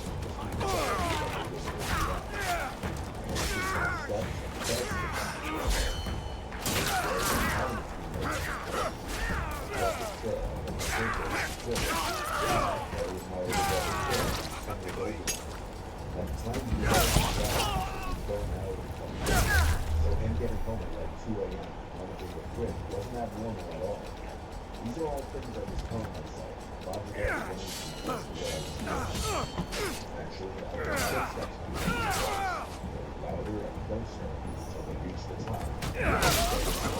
My door. Quietly and slowly opened. So I could had my eyes open, fixing the door, staring down. There weren't any lights on outside my room. Whoever was walking around was doing so in the dark. So all I saw was this black mass in my doorway, something in the shape of someone's head. I said every name starting from Chris, Mom, to Dad, and I just said, who's there? Closed the door. I was left alone. I was creeped out. Downstairs. I was convinced it was my dad now. He was coming to check on me after getting home, but I wasn't sure why he was ignoring me. I didn't hear anything from downstairs for a while now. My curiosity became better. I went downstairs in the dark. I kept all the lights off as I was approaching the kitchen. I closed up the doorway. There were some tall figures standing right in the middle of the kitchen. I said, Dad? Assuming it was him, just based off the size of his person. A deep voice said, go back upstairs. I went back up the stairs to my room, closed the door, and jumped under the covers. All I was thinking was, how did my dad's voice sound like that? The reality of a stranger being in the house didn't dawn on my innocent little mind. Not until a little later, I heard the front door open, motion from downstairs again, and the voices of my parents. I went to the top of the stairway again, and they were shocked to see I was still awake. They asked what happened. They told me that Chris had a little accident, and he was going to be fine. I found out months later that he had gotten into a car accident driving in a condition that he shouldn't have been driving. My parents got a call from the hospital, so they rushed to see him first thing, leaving me to sleep. I asked my dad if he had come in my room before. If you feel like you're on the wrong road with finances, credit card can help you push through to a better place. Personalized guidance to improve your credit, savings, taxes, and more. So you can damn dog. Can you have me make it? No! No! Thank you. Alright, really good. These good guys put together. That is my boob. Yes, it was. Very nice.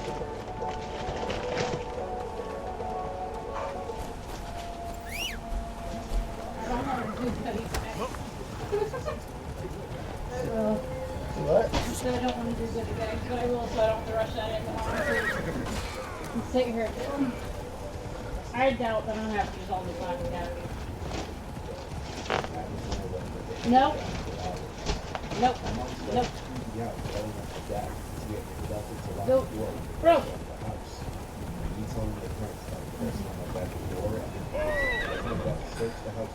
Sam, you send me so many things. That's a great movie.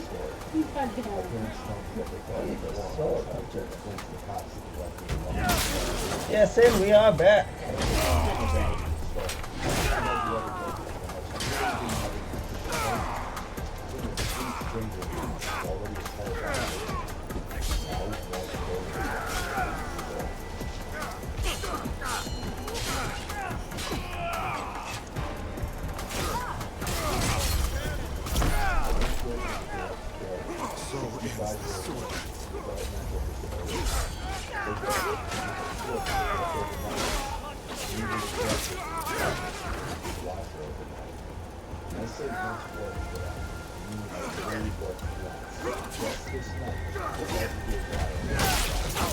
Almost half of the ground dealt with. On to the next. I must not let up now. Excuse me, what the fuck is wrong with you?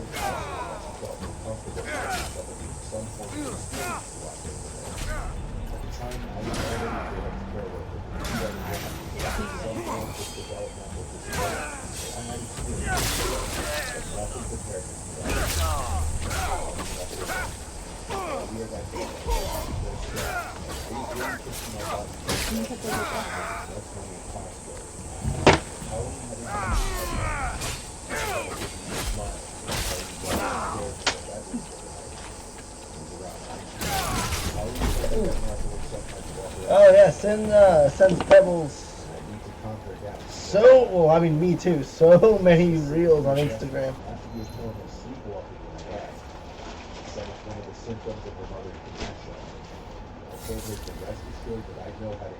Okay, this one. Luscious eating Omi in the mouth of Seta in Otsu district. I heard footsteps upstairs. Look at these cute little piggy!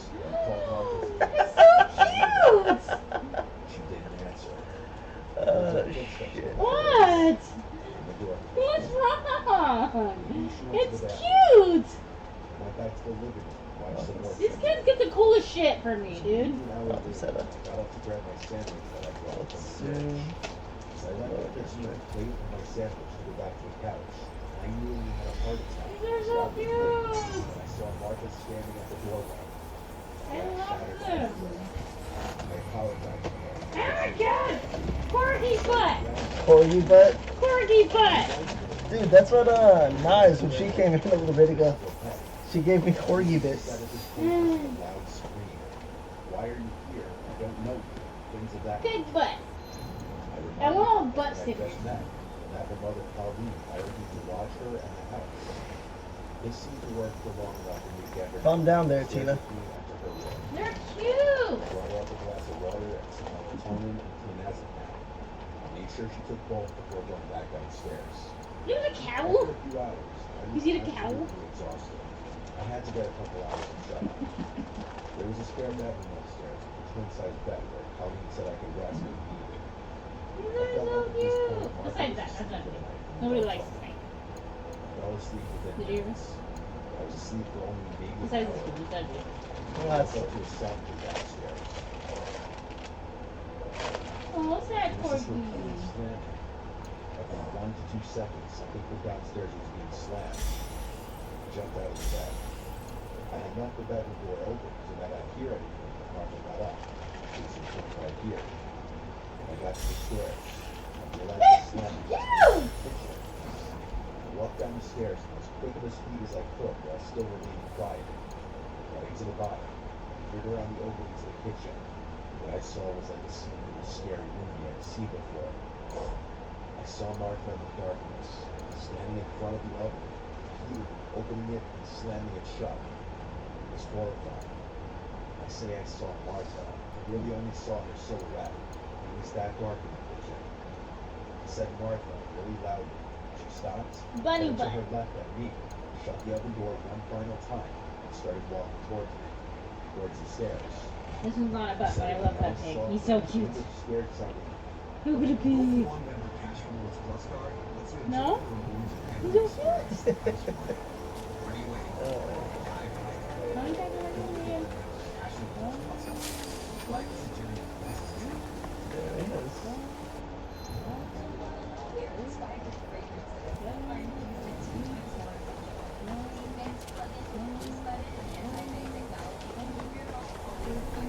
That gate is too tough to break down, even for me. There must be another way in.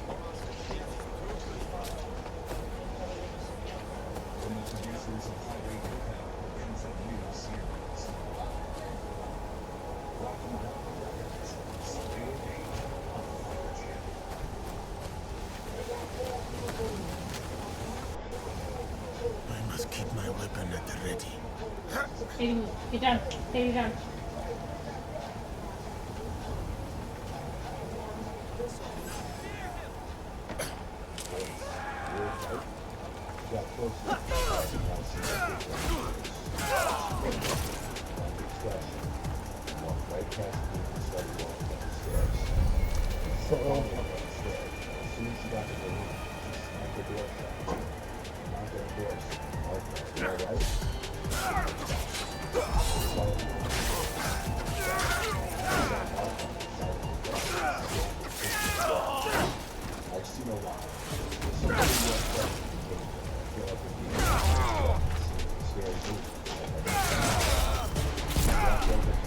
A dirty business, but it has been cleaned up. I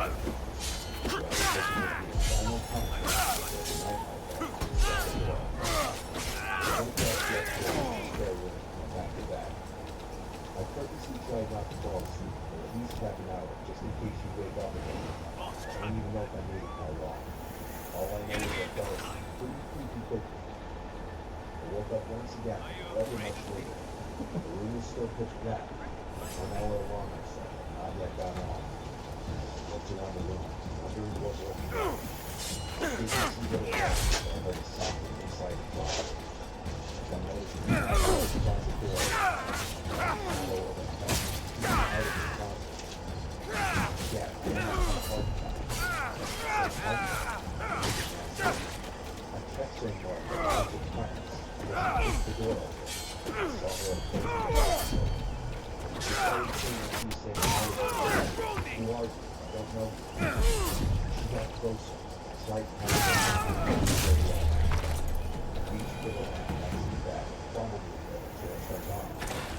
Yeah. Was holding a huge kitchen knife.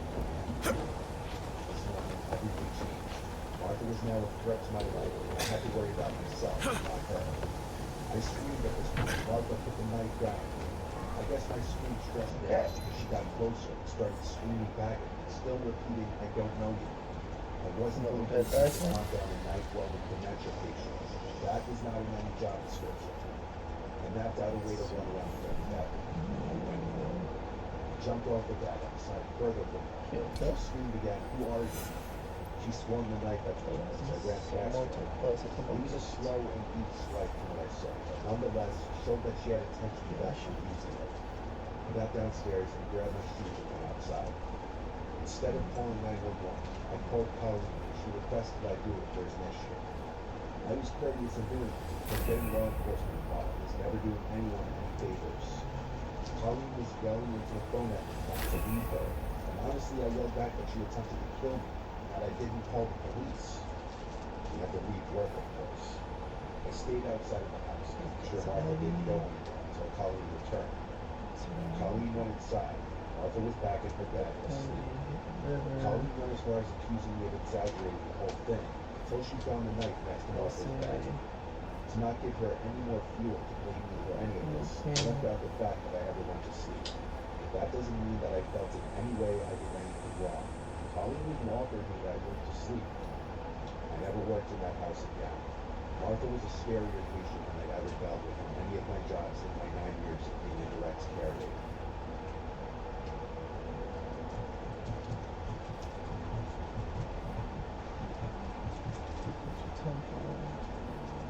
When I was 23, I had to move out of state for work. I still work with the company, but I've been able to move back to my hometown and work at the local office here. At the time, I needed somewhere to live that wouldn't be bank breaking. I made a posting on basically all the websites that I wanted. Facebook, Craigslist, Twitter, and even on my neighborhood subreddit. I had a guy named Rob reach out to me on Facebook, stating he has a room available in his place. I looked at his pictures to see if he looked like a somewhat normal guy, and he did. I was open to the idea of having a male roommate, as long as they seemed normal. I know my parents were very against it. Rob and I FaceTimed, during which he gave me a virtual tour of the place. Apparently he owned the place outright. It was a modest house in the middle of town, only a 10-minute drive from where my office would be. He also seemed pretty nice. I didn't get any bad vibes at all. His price was fair, and his rules were pretty fair too. He said it was available to move in right away. Perfect. So it was settled. A week later, all my Wasn't double bags bubble? were drove down. Sure. And then Rob right up front of the house, whether he greeted me or handed me a key. The first thing I noticed about him was he was really short. He was kind of ugly. He helped me bring some of the bigger and heavier bags inside. He showed me my room, his furniture away. He said one of his friends had been living there and recently moved out. I replaced all the pillows and bed sheets with my own, of course. The rest of that day was me settling in. Rob, you see, he was trying to get to know me, presumably make me feel at home. I didn't get any overly friendly vibes yet. The next day was Sunday. Rob offered to drive me around town and show me around. I wasn't eager to, but I said sure, just to get off on a good start with him. He drove us around town, showing me where the good shopping centers are, good restaurants, and stuff like that. Then he offered to get us lunch. I really wasn't hungry, but he suggested we sit down once. Almost like a date. Oh, it might be because I'm in Yamato and not Yamashiro. That might be why I can't fucking find what I'm looking I for. said I'm not hungry. And he right away suggested we go grab drinks somewhere. There's Kyoto. Can I ask you a favor real quick? Saying I don't drink, I'm working. Can you go into the freezer and then on the refrigerator the top with ice?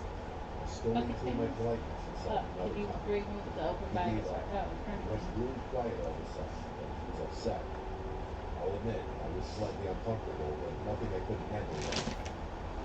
Last week was my first week at work, so my attention was focused mostly on adjusting to the work week. It wasn't until a few days into the week that I got home and did my laundry and noticed my hamper full of clothes seemed moving. The clothes weren't how I remembered they were left. It wasn't until I was loading the washing machine that I noticed a pair of my underwear in the sink. I checked my room top to bottom 5 times.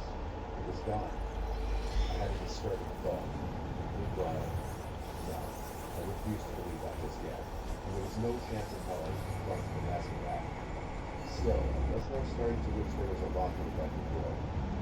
That weekend, I bought a lockable doorknob from Pete's Hardware. While Rob was at home, I swapped out the current doorknob with the new one. H2 Pro system separates clean and dirty water. Enjoy H2 Pro from Cedar.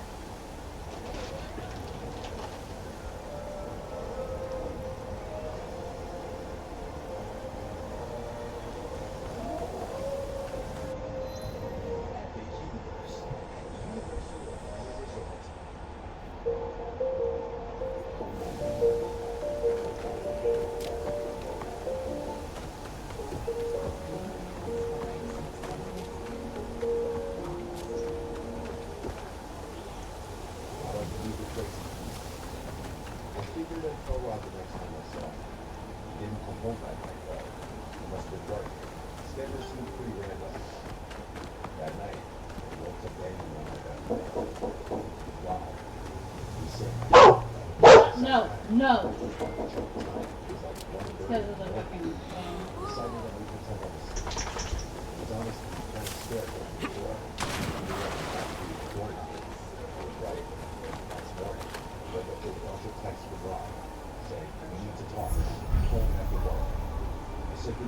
Are you in the middle of the day for Missouri or something? Are you in the middle of the day for Missouri or something? Yep. Sorry. You want me to go away? I got it. I will no matter where the fox runs, just decide. Alright, be right back. Just gonna go get some pebbles. Responded a little nicer this time. Still basically said no is my request, and that the old door knob needs to go back on. Confused and upset, I had to respect his rules. I did also install it without telling him, so I felt like he would like to be kind of mad. But I didn't even know I changed it. It's not like I had the old doorknob sitting out the open. The idea that he tried turning inside me that night kind of scared me. I changed the doorknob back the next day and returned the case. This is where things went really downhill, though. Levi, no. Levi, no. There's a girl around my age. She asked me if I was good. She was trying to get herself. I said yes. She warned me to get out of there immediately. Rob was ultimately restraining order against me. And I'm back. Okay. No, Levi. Oh shit. Levi, no.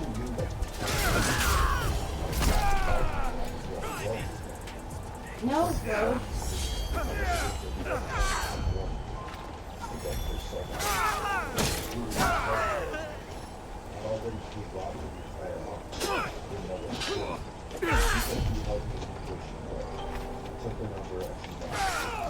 started packing up things. I found something across town. A studio apartment somewhere in the middle of one month. I contacted the poster at the ad. She told me that she was property. I started packing some of the stuff in my car, and I texted her. I had to be moving out tomorrow. Something with my family came up, and I needed to go home. She didn't answer it. Got back to the house about an hour later and asked me about my text. Came up with like best big story possible. He said, yeah, they'll give me the money back tomorrow after he goes to the bank. I was super worried.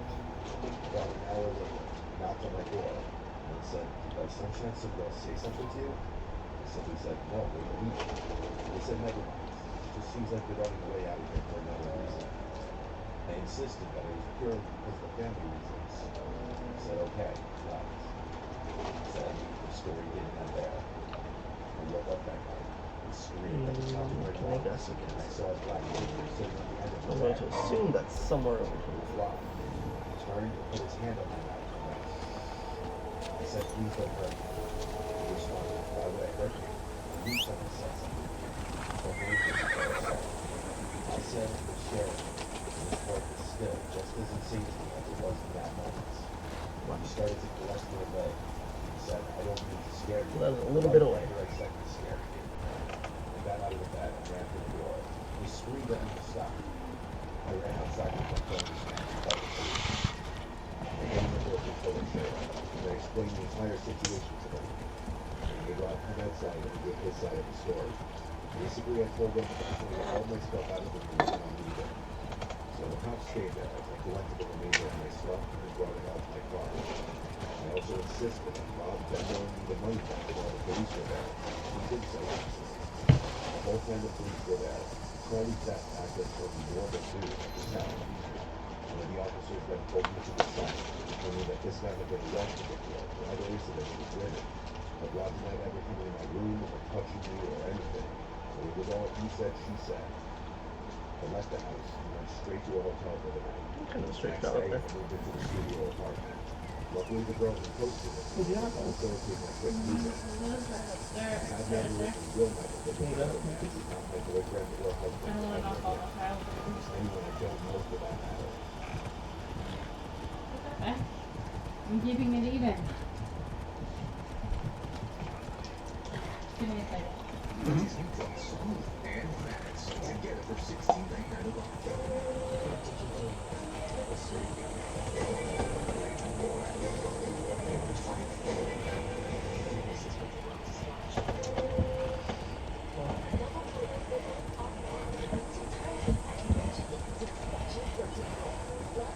Alright. You can keep those.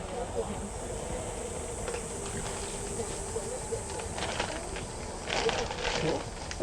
Huh? Is it cool? Can you put my butt stickers up there? Oh, great. These aren't going on anything on mine, are they? Okay. I had to make sure those weren't going in my car or something.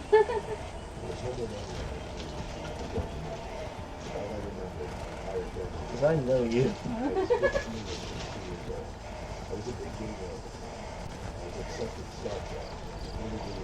Dude, that's where your kid gets it from. What? The decorating thing. Shut up. This is not.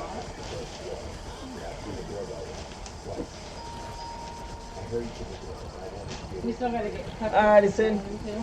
I'll see you in 20. I'll probably still be on, Why do you maybe. keep saying sin? Sorry, great. I'm just so used to only Sin ever being in here. I'm sorry, Gray. That's my bad. I opened the door. The storm door still separated me and this older woman standing on the other side, with a great smile on her face. She had her hands behind her back. I stepped in the door. Can I help you? She said she needed to meet her friend. He said he was back in 20 though. I know. Ever since I was a little kid, That's all. I read. I responded. With the wrong name, but I still responded. I helped her out with that. I didn't know how to turn her away. I redirected her to the library and we walked down. The base building on the front. Deep down, I knew the library was closed at this point. I was just trying to get the stranger and trying to get him in the house to leave. I still smiling. But what she does next is not my smile. She says that's very rude. Put away in her lazy ass tell her. I replied the only way I could take for it. Dad, we got my parents. Don't allow strangers into the house. It's a house rule. I slowly started closing the door. I was saying sorry. She stood there, not moving, still smiling at me.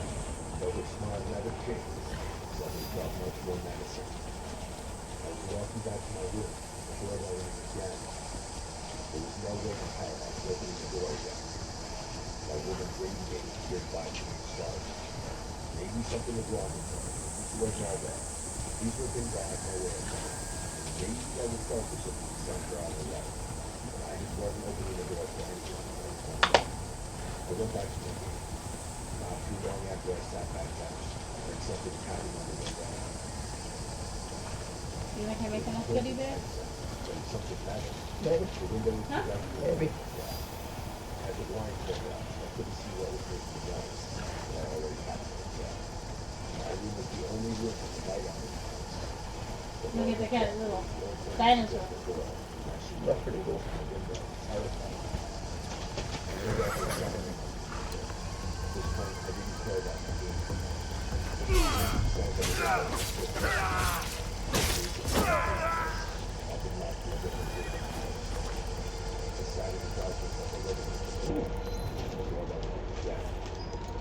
This woman was harassing me. I tried to convince myself she wasn't a threat.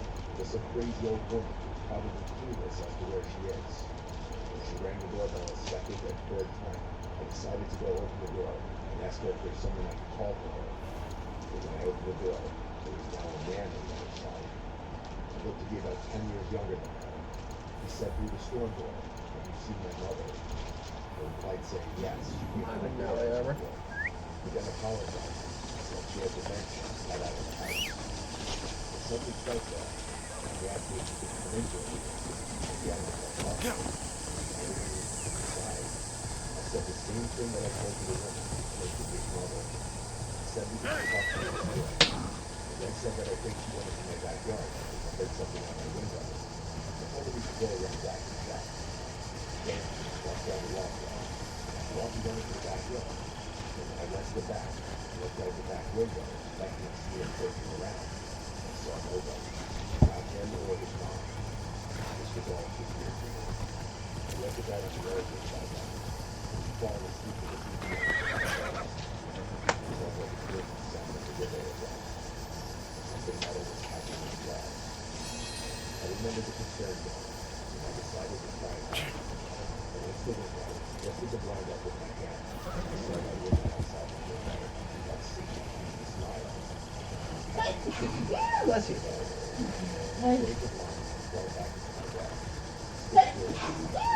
Bless you again. Thank you. I took a bit of girl so I could breathe tonight in the bed. I can't breathe. She was all too suspicious, so I took some water. I ignored the doorbell and stayed in my bed. I saw her way outside. Okay, I'm about to disable the pre-roll as I'm about to run an ad break, so one sec, guys.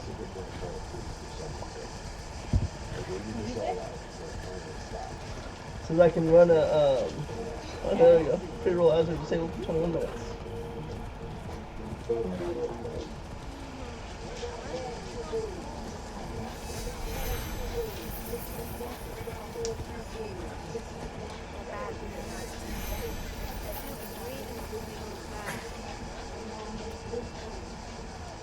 Are you alright? I mean no harm. Pirates. They attacked that night, took everything. My son and I barely escaped. I worry it'll never be safe enough to return. Sir, could you spare some food?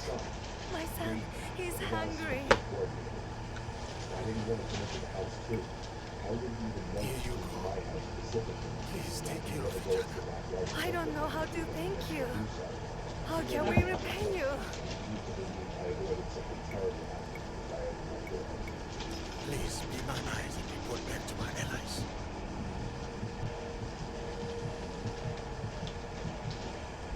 This is something that happened so long ago. A lot of details are a little vague. It's not like it happened yesterday. tried my best to fill in smaller details that I don't fully remember, but how I best remember things played out. It was the last day of school. I was in the 4th grade. 4th grade was the last year in our elementary school where kids would be picked up by their parents. 5th graders were allowed to walk home on their own. My mom would always be the one to pick me up. On the last day of school, my friend Dennis and I had a playdate planned to celebrate the last day of school. Dennis wasn't in my class this year, but we had been friends since kindergarten. He was in a different dismissal hallway from me. After school was over, we single file lined up and walked to the exit door at the end of the hall, where we waited outside while our teacher was Blue. I waited for Dennis's dad to appear for the crowd of parents shuffling in and out of the parking lot next to the doors. Then I heard my name. Tommy, Tommy. I looked over and see a man waving at me as he approached. He introduced himself as Dennis's uncle and said he was picking me up. I went over to Miss Blue and said I'd be picked up. She asked, "Where is he?" I pointed to Dennis's uncle and waved at Miss Blue. Miss Blue dismissed me and I went with the man. He led us through the crowd. He was a very quick and jittery talker. He spoke fast and had a bit of a stutter. He was walking incredibly fast. It was almost hard to keep up with him with my backpack on. He explained to me that his brother, who was Dennis's dad, was working later than expected, so he was driving me back. We got to his car. It was large red hatchback, I said, and I remember. It took me this long to acknowledge the giant elephant in the room. There was gas. I wouldn't be picking him up too. The man turned to look at me in the back seat. Said that Dennis was already at his house. I was shy around people I didn't know, especially adults. I wasn't one to openly speak my mind if I was confused. I was very confused. It was making less and less sense. The whole drive, I kept yapping, telling stories of his days in elementary, asking me questions like what sports I played, and what we're learning in class. If I had to guess, we were in the car for like 10 minutes. Honestly, for our town where houses were right on top of each other, that was a while. My house was a 5-minute walk away from the school. We were definitely in an area I wasn't familiar with when we parked the car in front of his house. This house looked pretty normal to me from what I remember. He let us inside and shut the door and locked it behind us. It was really, really dark inside the place. You're not a merchant. You're a smuggler. No, please. These goods are not approved by the Shibata clan. This is a Shibata clan business. Do not interfere.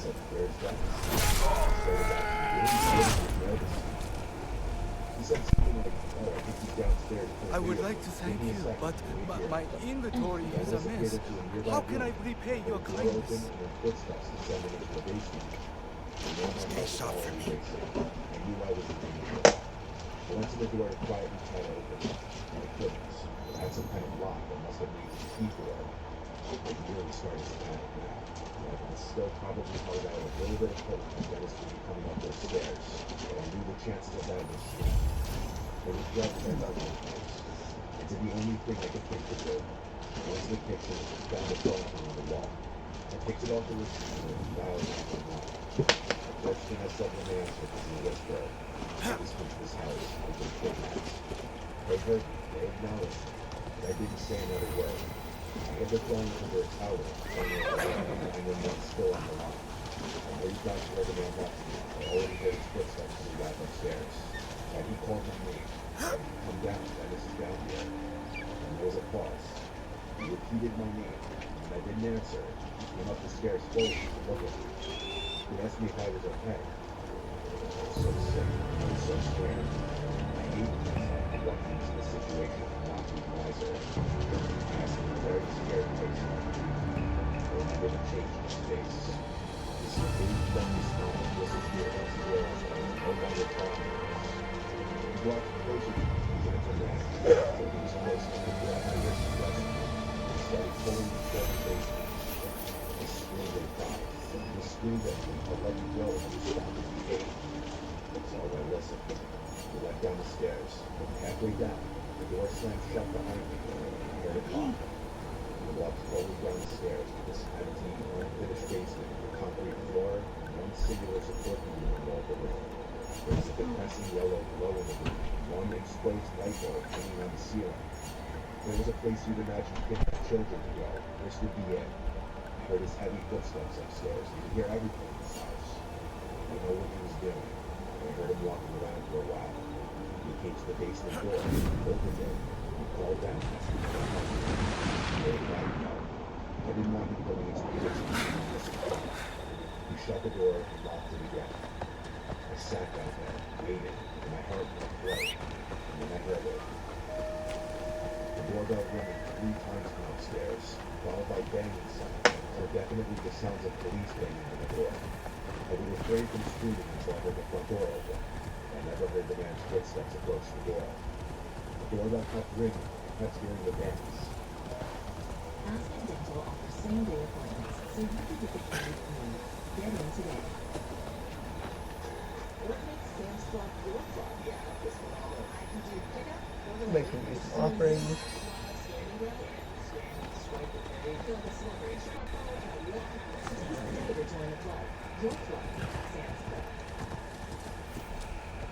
This went on for some time, until I heard a really loud bang sound, and multiple heavy footsteps and multiple screaming voices. I started screaming for help as loud as I could at the top of the stairs, banging on the door.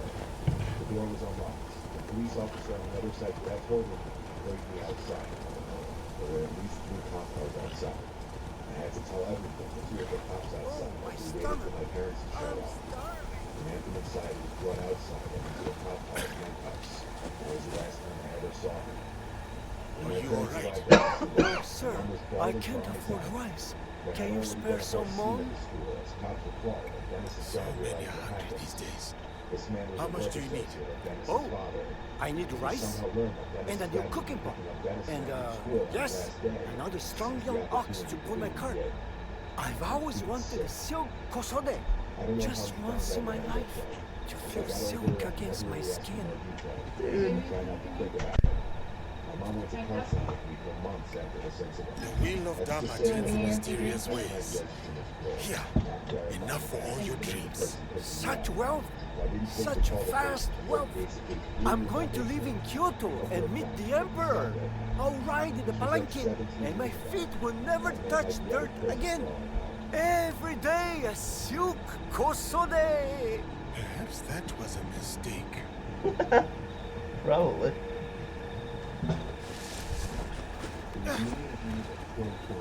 All of us were ready for this horrible year to be over. My That's friend fun, though. I left early to help set things up. I secured a spot to sleep in his parents' room, meaning I could drive to the party and drink without having to worry about driving home. His parents obviously weren't home for the night. Most of our close friends and our friends were here, plus a bunch of Logan's friends who I didn't know. The party was fun. Midnight, everyone screamed Happy New Year and cheered good things. After that, people slowly started circulating out, and the party started to quiet down, as people went to either other parties, bars, or home. The later the night got, the more it became just the closer crowd staying behind until it just turned into a chill drinking session in the living room. This went on late into the night. It was likely 3 a.m. The last of everyone who wasn't seated at Logan's house was gone. As it quieted down, we started hearing this occasional sound. At first, we didn't know what it was. Soon started to sound like a creaking sound. It was dismissed as a sound from the fridge or something at first. I know it sounds stupid, but house appliances often make weird noises. It was just Logan, me, and Coach. Coach was falling asleep on the couch already. It was reaching that time where we were just going to go to sleep. However, eventually we got so bothered by the noises that we had to search. We went to the kitchen, and it wasn't coming from in there. We realized we were close to the basement door, and it was coming from downstairs. Logan opened the door, and heard this creaky sound.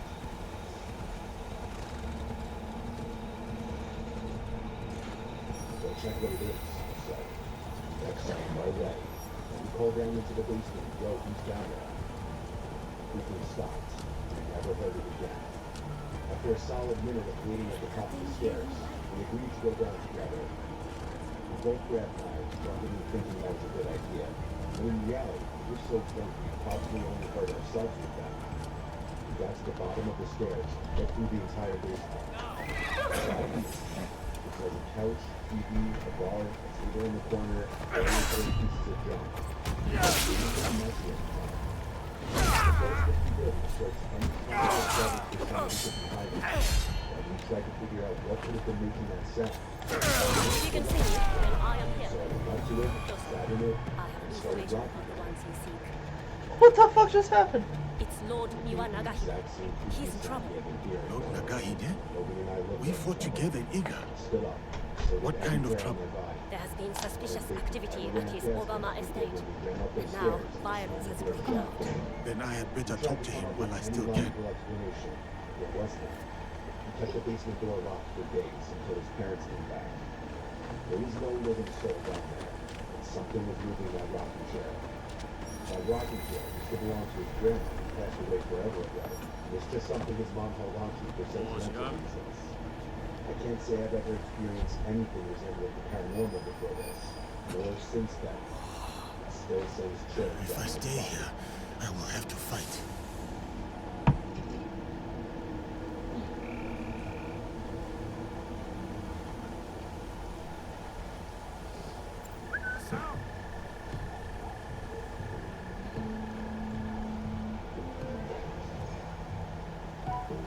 Putting nicotine with support and every step of the way with X program.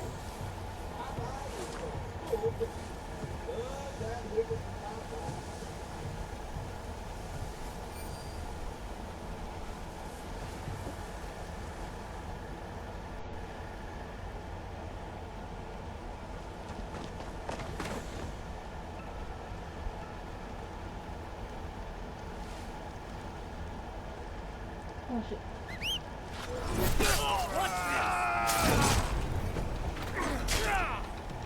Come at me.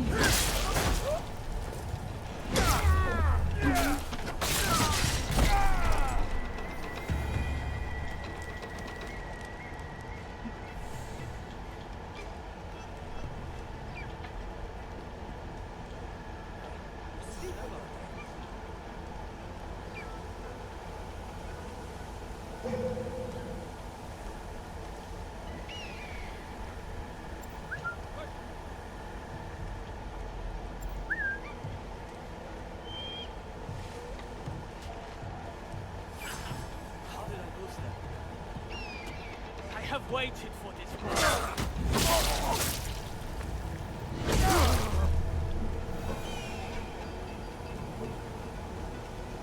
No, you'll notice it. I don't notice.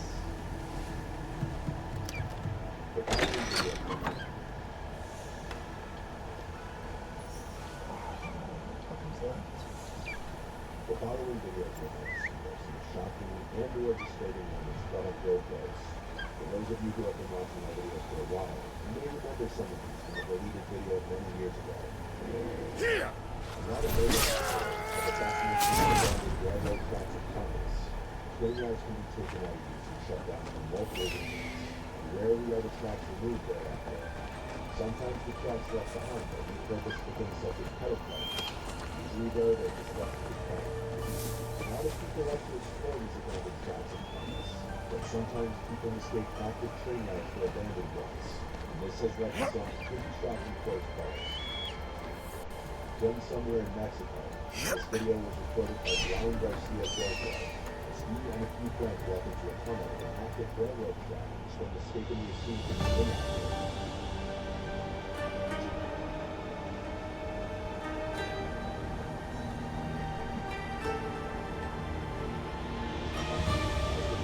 Down the tunnel, unsuspecting the voice of time.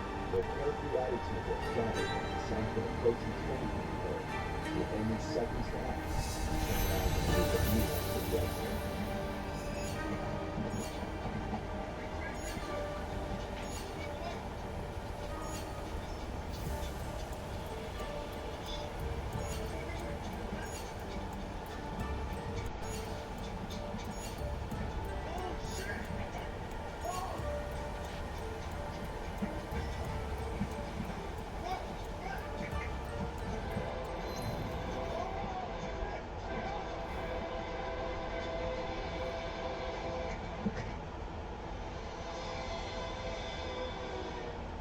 The viewer of the video doesn't realize just how close behind the train was, until the blaring sound of the horn could be heard directly behind them. They all make it out of the tunnel with barely 3 seconds to spare, narrowly escaping with their lives.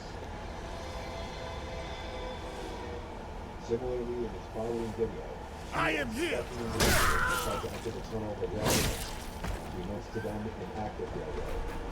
These two enter the tunnel.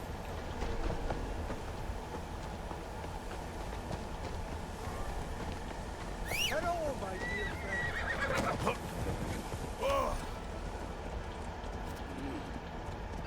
Oh, there's so much to do in this game.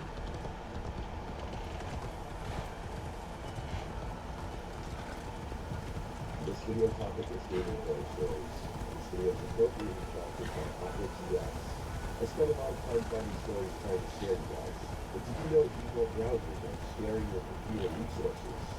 Opera GX is on a mission of working to break up with boring browsers like Chrome, Edge, and Safari. With the GX Control feature, you can enhance performance on your PC while gaming with your browser open. Get rid of that while playing games and listening to music. Or control when you want to think about your tab browser to not reset, but you don't want your browser to hurt your gaming performance. The panel lets you manage the CPU or RAM that will select a browser use. My perspective is useful in GX mods. Opera GX offers you a lot of customization. You can actually be a browser. However, GX mods can find ways to flip your entire browser in one click, so you pretty much anything you want. Ghost rail, crucified that your entire browser activity. It's easy.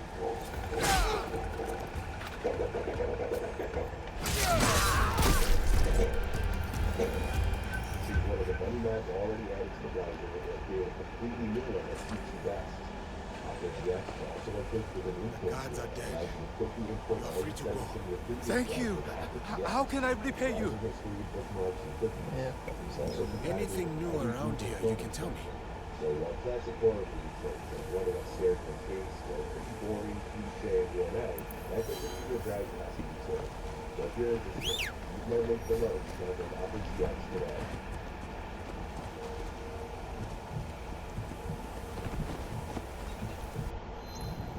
I live in Chandler, Arizona. This happened when I was like 17 and my heavy gaming phase. Okay, Still living with my parents.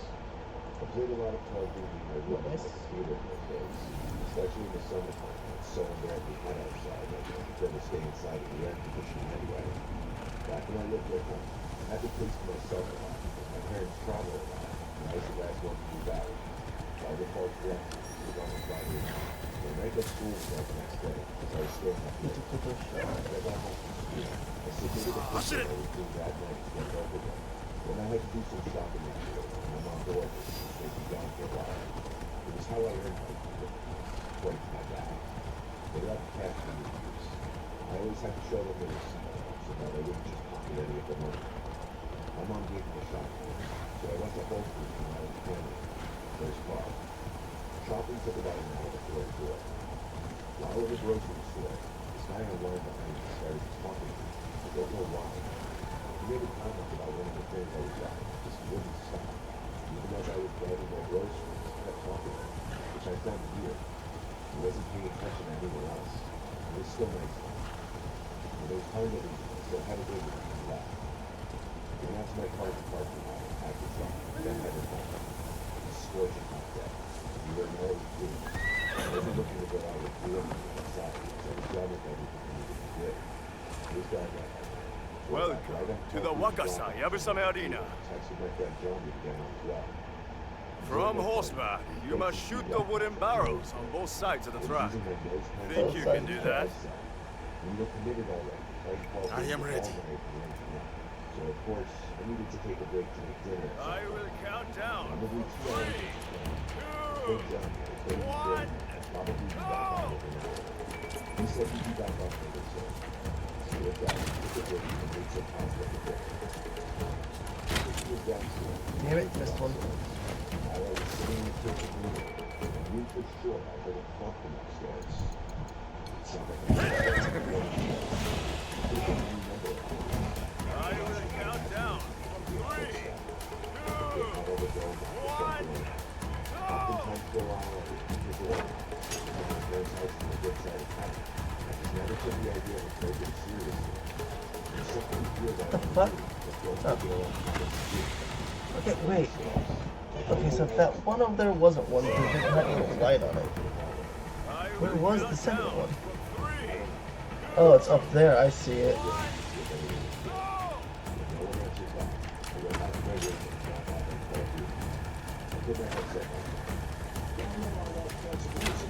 thought it was that little bomb beside there.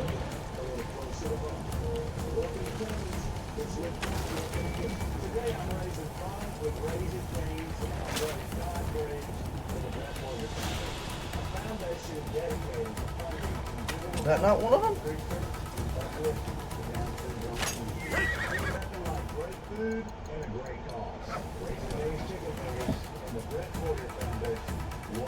I will count down.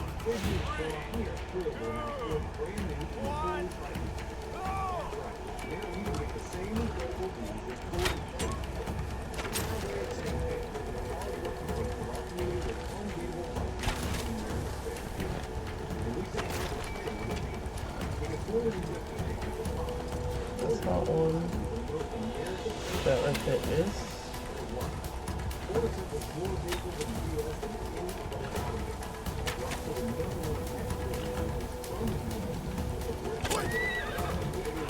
Dude, come on!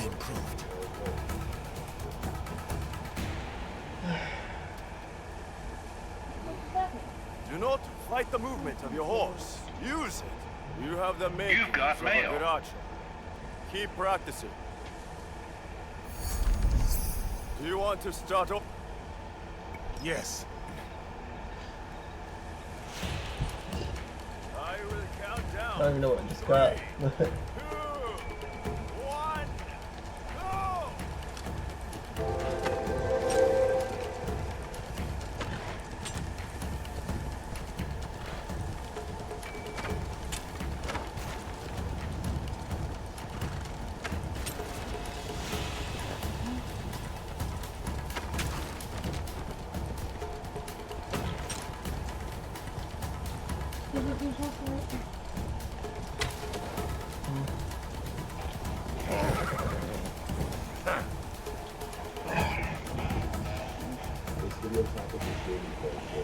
Such skill! There you go. Oh, I have seen you improve so much, so quickly.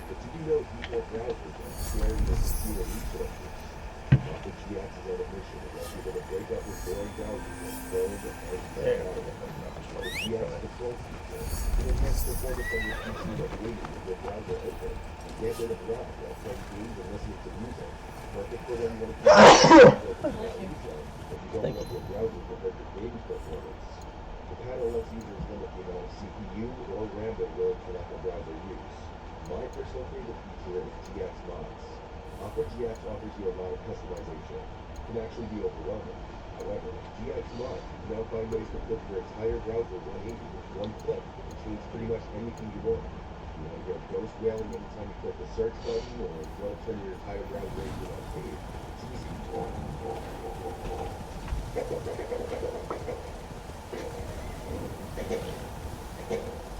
Choose one of the many mods already added to the browser or create a completely new one that suits you best. GX is also equipped with an import tool that allows you to quickly import all your settings from the browser to GX. Browser history is Face me! also compatible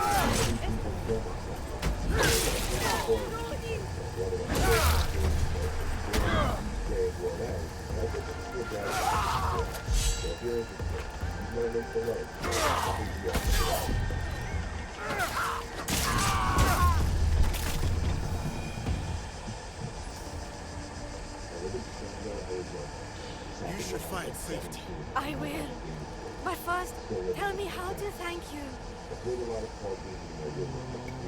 I do not mind being paid in information.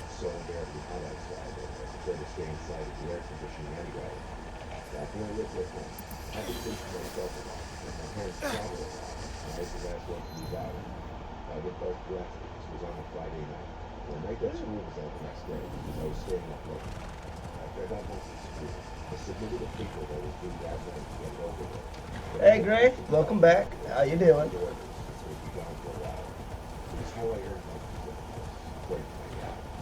Hopefully you're doing pretty okay. I always have to show them the receipt. I wouldn't just pocket any of the money. My mom goes to the shop, so I went to Whole Foods and I was planning the first car. shopping took about an hour to look for. While in the grocery store, this guy in line behind me started talking to me. I don't know why. He made a comment about one of the things I was buying, this wooden stop. Even as I was grabbing my groceries, he kept talking to me, which I've done here. He wasn't paying attention to anyone else. It was still nice. When it was time to leave, I said, how will you be back? And that's my car. Anyone?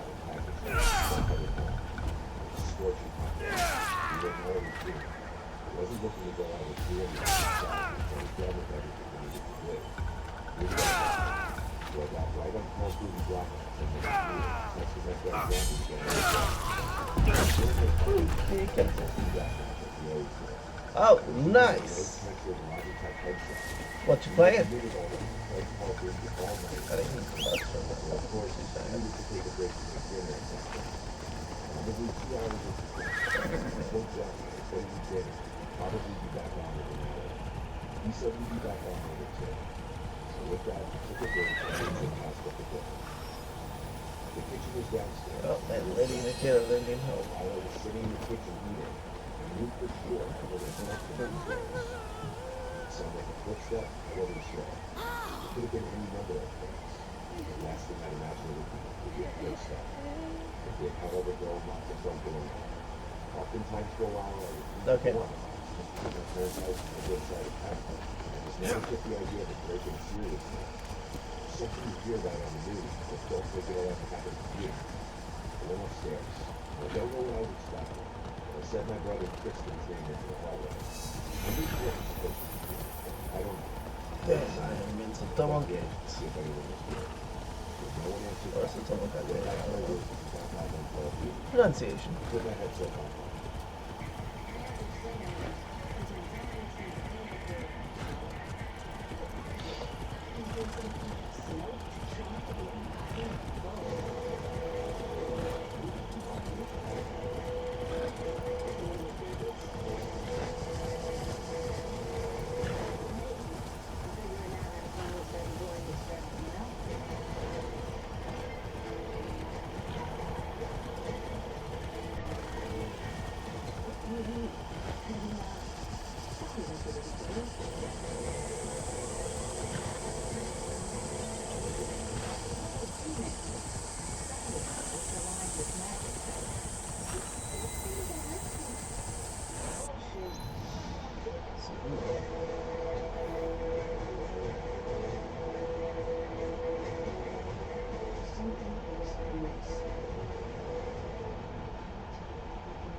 Oh, he's in northeastern, so that's up there. I was. Why did I hear read southeastern?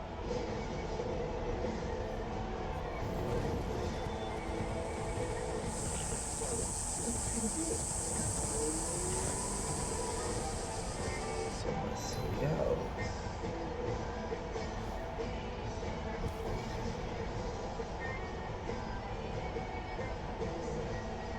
Should have been there.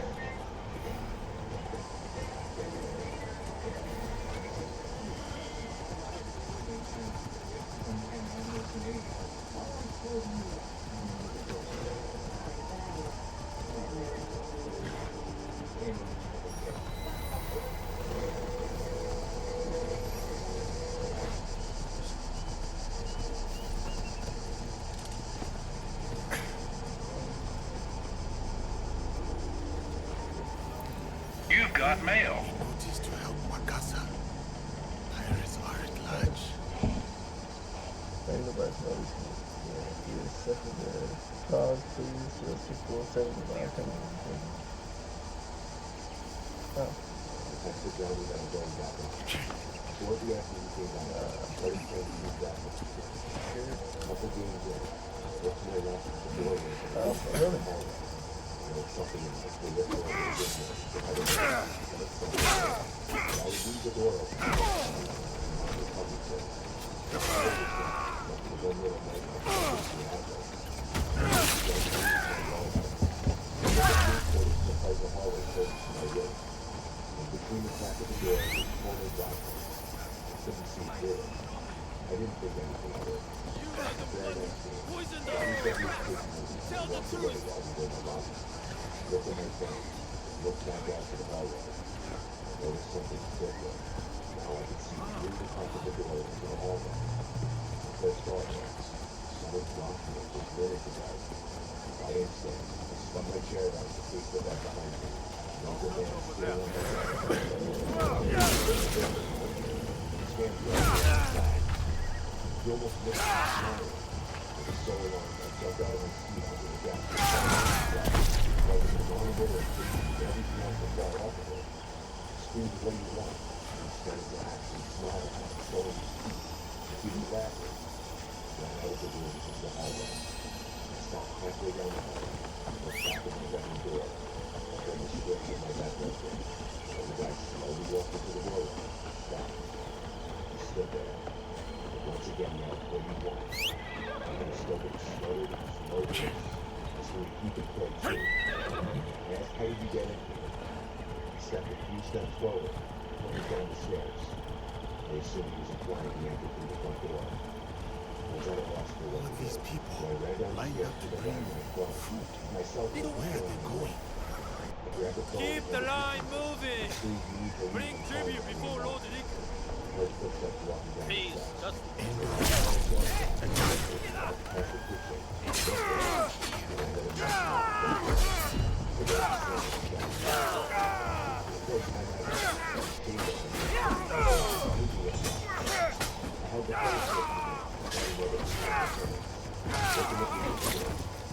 Here's where I am. You were saying?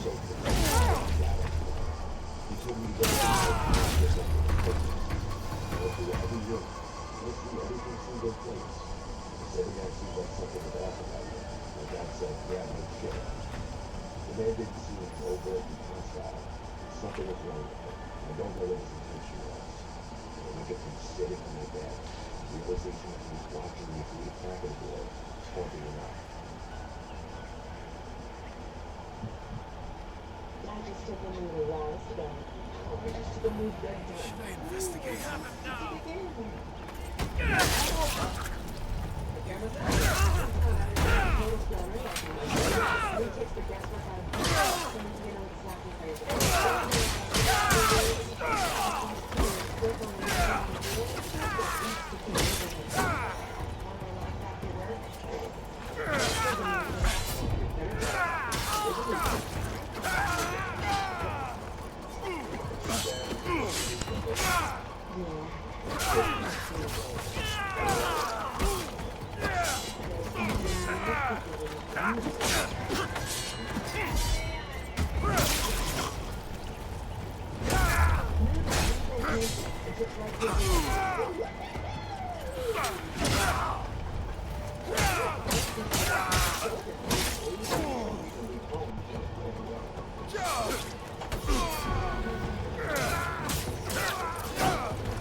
That's a lot of place in high school. I wasn't shy in general. I had friends and people that didn't push it over good. But never pushed the door away. So when my friends at the time, I was starting to feel comfortable. And I was still having trouble with them. And entirely representation of other girls is something like that. I was a big girl I was doing in high school. So I was doing it.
This was around the time the messenger became more flirtatious and romantic.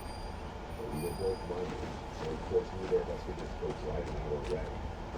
However, she apparently had a solution for this. She told me her sister had friends that lived around me anyway. She could probably get a ride to me. This was exciting news for me the 13-year-old self. We wanted to leave for a day and night that my parents wouldn't be home when I had the house to myself, which was about a week later, I believe. My parents were going to the Hamptons for the whole weekend. It would just be my brother and I.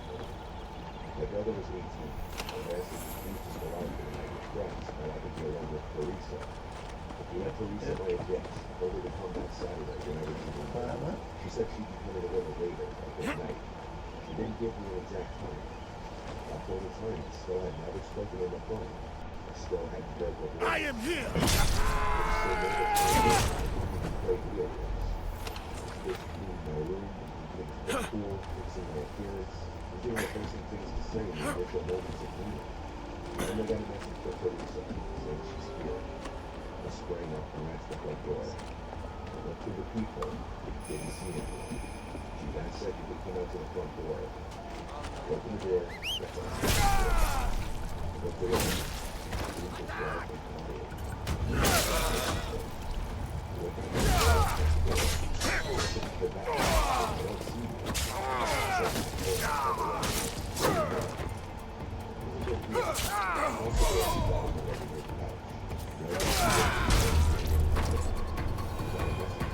Damn. He said she's here, outside. His head is I gone. replied, ring the bell when we were at the White House. And the door I rang. Eric's words set in there. I went to the door, looked through the peephole, didn't see anyone. I said, Teresa, through the door. Through the peephole, I saw a hand reach towards the door. I said, Teresa, I was looking through the peephole. Everything felt like the instant would crumble down on top of me.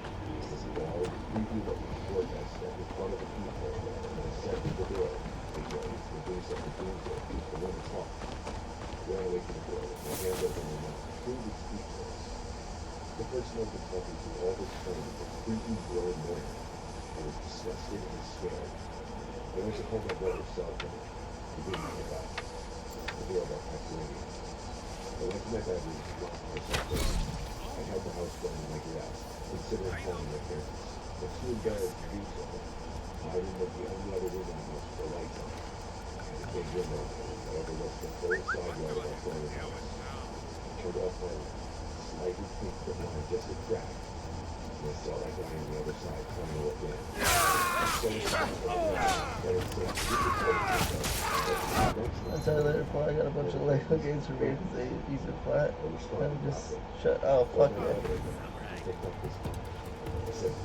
I'm the same way with like wrestling games.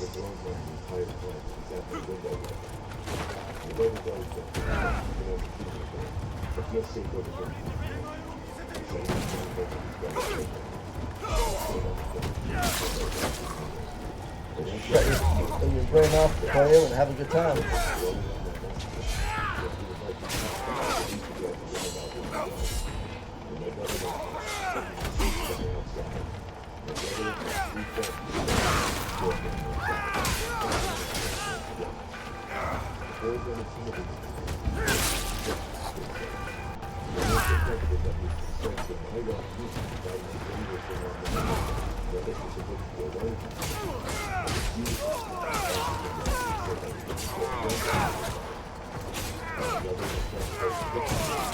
Not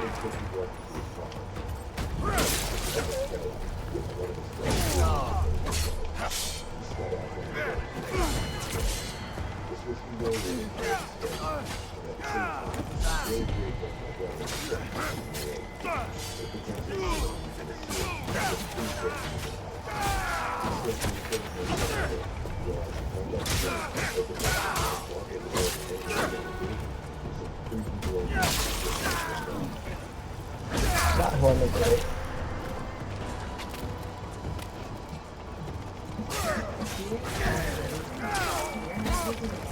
Where's the next little temper motherfucker?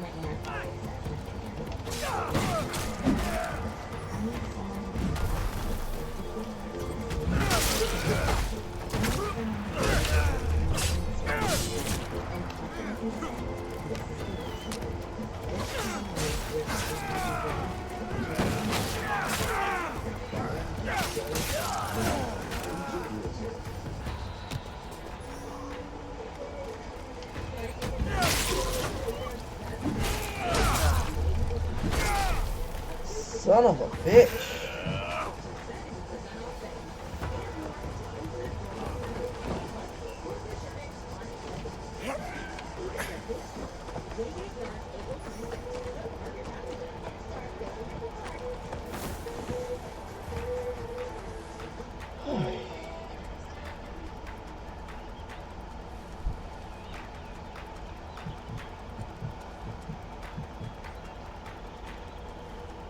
This happened last week.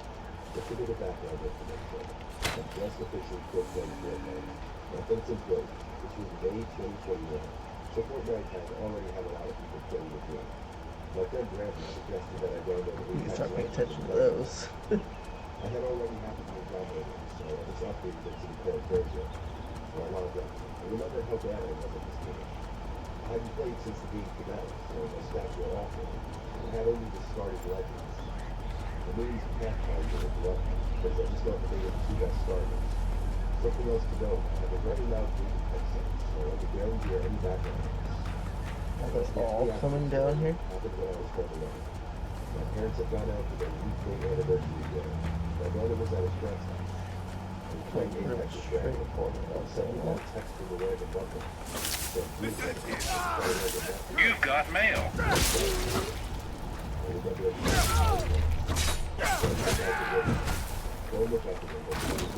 That motherfucker has a goddamn gun.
Fuck! After all of that, really?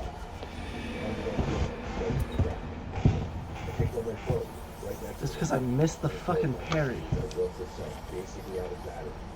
Kept saying, oh shit, over and over. I put my phone to my ear and out the door. There's a man trying to break into my house.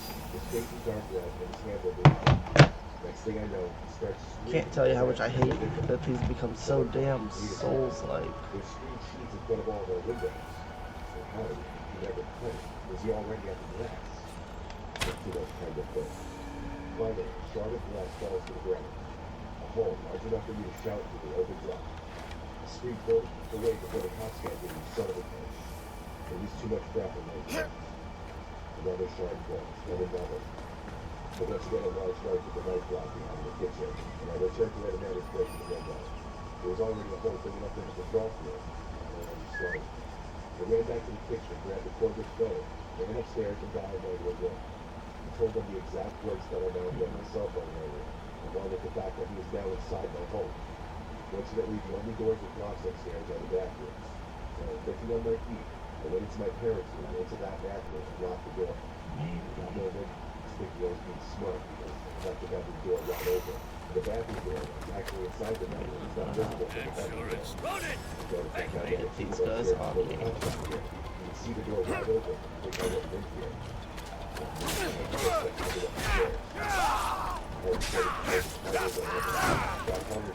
Take all this shit. No. This way? No, this way. I'll never put break the consequence for being so fast. He heard it too. At this point, I had no way. Oh, no. I heard him run outside, but it was too late. Police were on the way. I ran outside to the police station, and I told them what happened. The man was arrested, and I cuffed him around with bloody wrists. And they had figured out that I had killed that guy in Apex, kind of shit-talked him just an hour or two before. Somehow he got my address and drove his phone number. Some people are just nothing to hide. Apparently they will do unspeakable things for video games. Everyone gets frustrated for getting killed in a game. In real, showing up at a person's house and potentially kill them. In real life, over a game. Really messed up. This guy had to be mental. A few police cars stayed at my house overnight after the others had taken the man away. The man was convicted for aggravated burglary.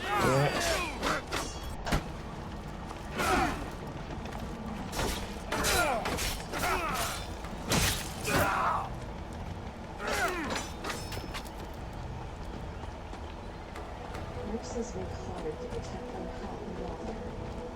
At NCSBN, we protect the public and the trust in nursing. Every moment between the nurse and patient should be one of confidence and safety. NCSBN is there in the environment, with data and innovation. Oh, really? Just launch to the other side. We're helping you return home. Every moment matters. Learn more. NCSBN.org. Welcome to Samsopia. As administrator of L, it's your job to manage things. So you'll be dropped off at L Plaza, where they will follow your carefully drafted route through the underworld, reducing the various sins accumulated in life and generating you sweet memories.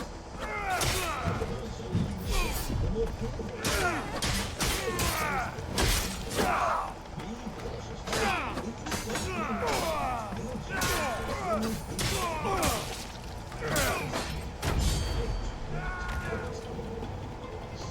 There's yeah.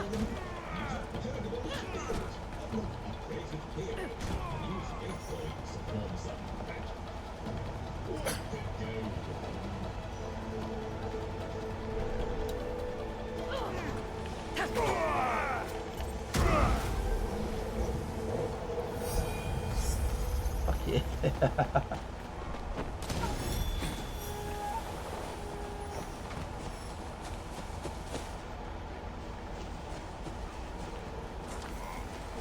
Before getting into the stories, I'd like to talk about today's sponsor, Factor 75. October's a busy month for me. I struggle to I find mean, free time, eh? whereby I have less time to meal prep and cook. That's why Factor has been extremely useful for me. That was a way to do Factor it. makes meeting your nutrition goals easier than ever by delivering fresh, never frozen, dietitian-approved meals right to your doorstep. Factor takes the stress out of meal prep. Leaves you more time in your day-to-day life by skipping the grocery stores, prep work, and cooking fatigue. Instead, get chef-crafted meals delivered right to your door. Factor has over 35 meals to choose from per week, including options like keto, calorie smart, vegan, and veggie, and more. Factor has been extremely convenient for me lately, as I go with the high-protein options, with my favorite, the Peruvian chicken, red pepper cauliflower grits, roasted broccoli, perfect for after the gym. Head to Factor75.com and click the link below and use code 50NIGHTMARE to get 50% off and free shipping on your first Factor box. 20% off your next month of orders. That's code 50Nightmare at Doctor75.com to get 50% off and free shipping on your first box, plus 20% off on your next box of orders. Come on, guy.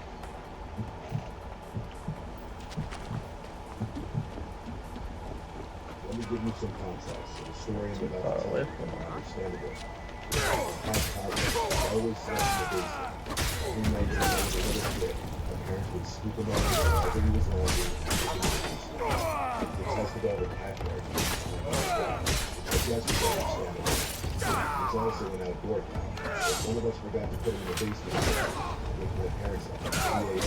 screaming to be let out. The basement's huge, the biggest room in our house, so I figured he liked having all that space. One shot though. Damn. I'm the right level to come here too. That's the fucked up part. After a few minutes, walk down the stairs and sleep on whatever piece I was of kicking furniture his ass there for a second. One night, I placed him delicately on the landing and gently shut the door, something I'd done a million times. I was filling my water glass in the kitchen though. I heard him yelling from behind the door. That was odd. Usually trotted down the stairs immediately. I finished filling my glass, walked over to the door, wondering if someone had maybe forgotten to fill his dish. I opened the door, and he darted out into the living room as if he were chasing something. I checked the dish. It was completely full. Here, I thought, turning to go find him. I put him back on the landing step, closed the door, and that was that. The next 2 nights were essentially the same. I put him on the landing, close the door, and start getting ready for bed. After a few minutes, I hear him repeatedly growling. I go over to the door, and it's always the same thing. He's just linger at the top of the stairs, refusing to go down. I really thought maybe he was just getting old. That was a thought I didn't want to confront. Really? But he would do it. You're gonna fucking drop and say, oh my gosh. The day after that, he Idiot, refused Yosuke. to the house at all. Usually when he wanted to come in, he'd just hang out at the front steps or by the back door until one of us saw him through the glass and let him inside. At one point, I noticed him curled up on the doorknob. I went to let him in, but he didn't move. I went out and petted him a little before going back inside. A few hours later, I walked by the door again and saw that he still hadn't moved. It was getting late, so I picked him up and carried him inside, which he wasn't too happy about. I knew he didn't want to go to sleep downstairs, so I let him sleep in my room. It wasn't a big deal. He seemed a lot calmer that way. Of course, that solution didn't last. For the next few days, my dad kept complaining that someone was leaving the basement door open. He was mad because the best way to prove that they would miss You there you go. cold and delicious, it's delicious. To be a good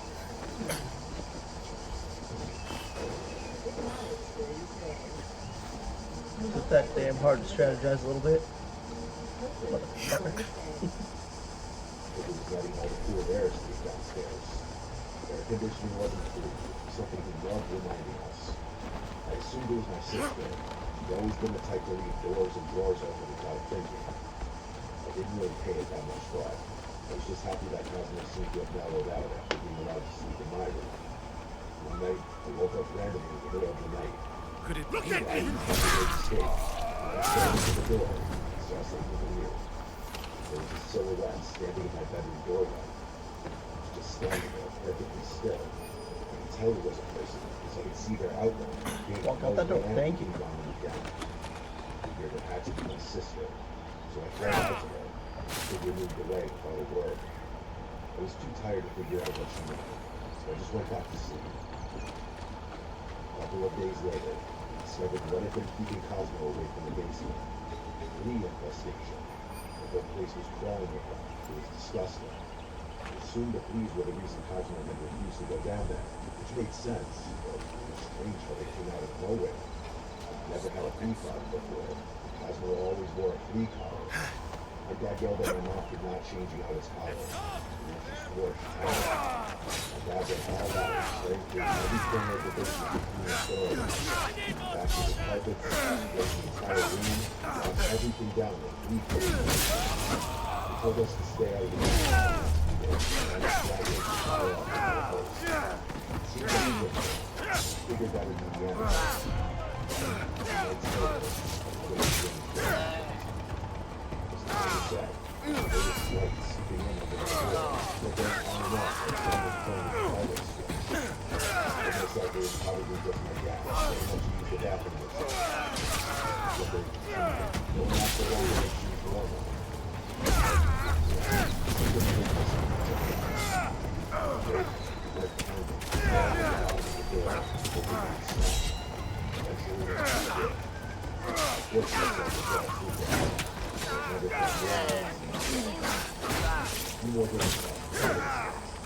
My dad said the reason was that it was clear, which was great.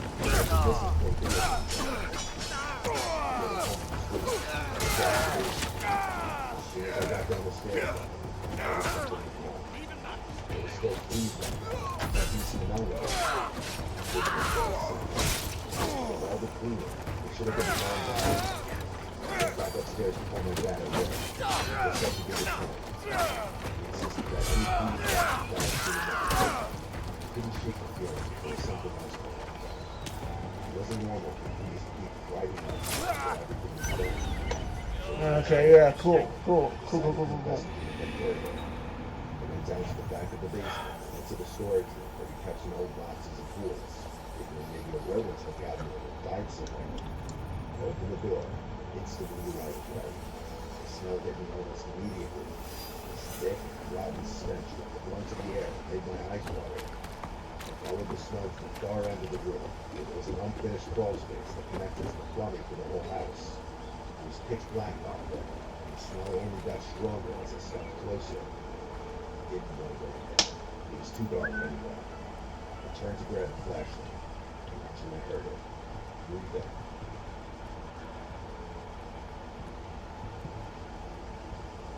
It was faint at first, but steady, like someone was hiding in my throats. Then a hit came into the stomach. Breathing out louder, as if whoever or whatever it was coming closer. I backed away. Before I could react, I saw a figure lunge toward the end of the crawl space, moving fast. A hand reached out for me, but I jumped away before I could grab it. Look here! I ran upstairs as fast as I could, slammed the basement door shut, and called the police. When they arrived, they searched the house. There was no sign of anyone. They found some empty chip bags and food wrappers stashed in the crawl space. That was it. The afraid the gambler had escaped through the storm door back in the basement. The officer said it was probably a homeless person who snuck in looking for shelter. How long did they stay? How much did they see? Parents were twice as shocked as I was. We've kept the basement door locked ever since. Cosmo still won't go anywhere near that door.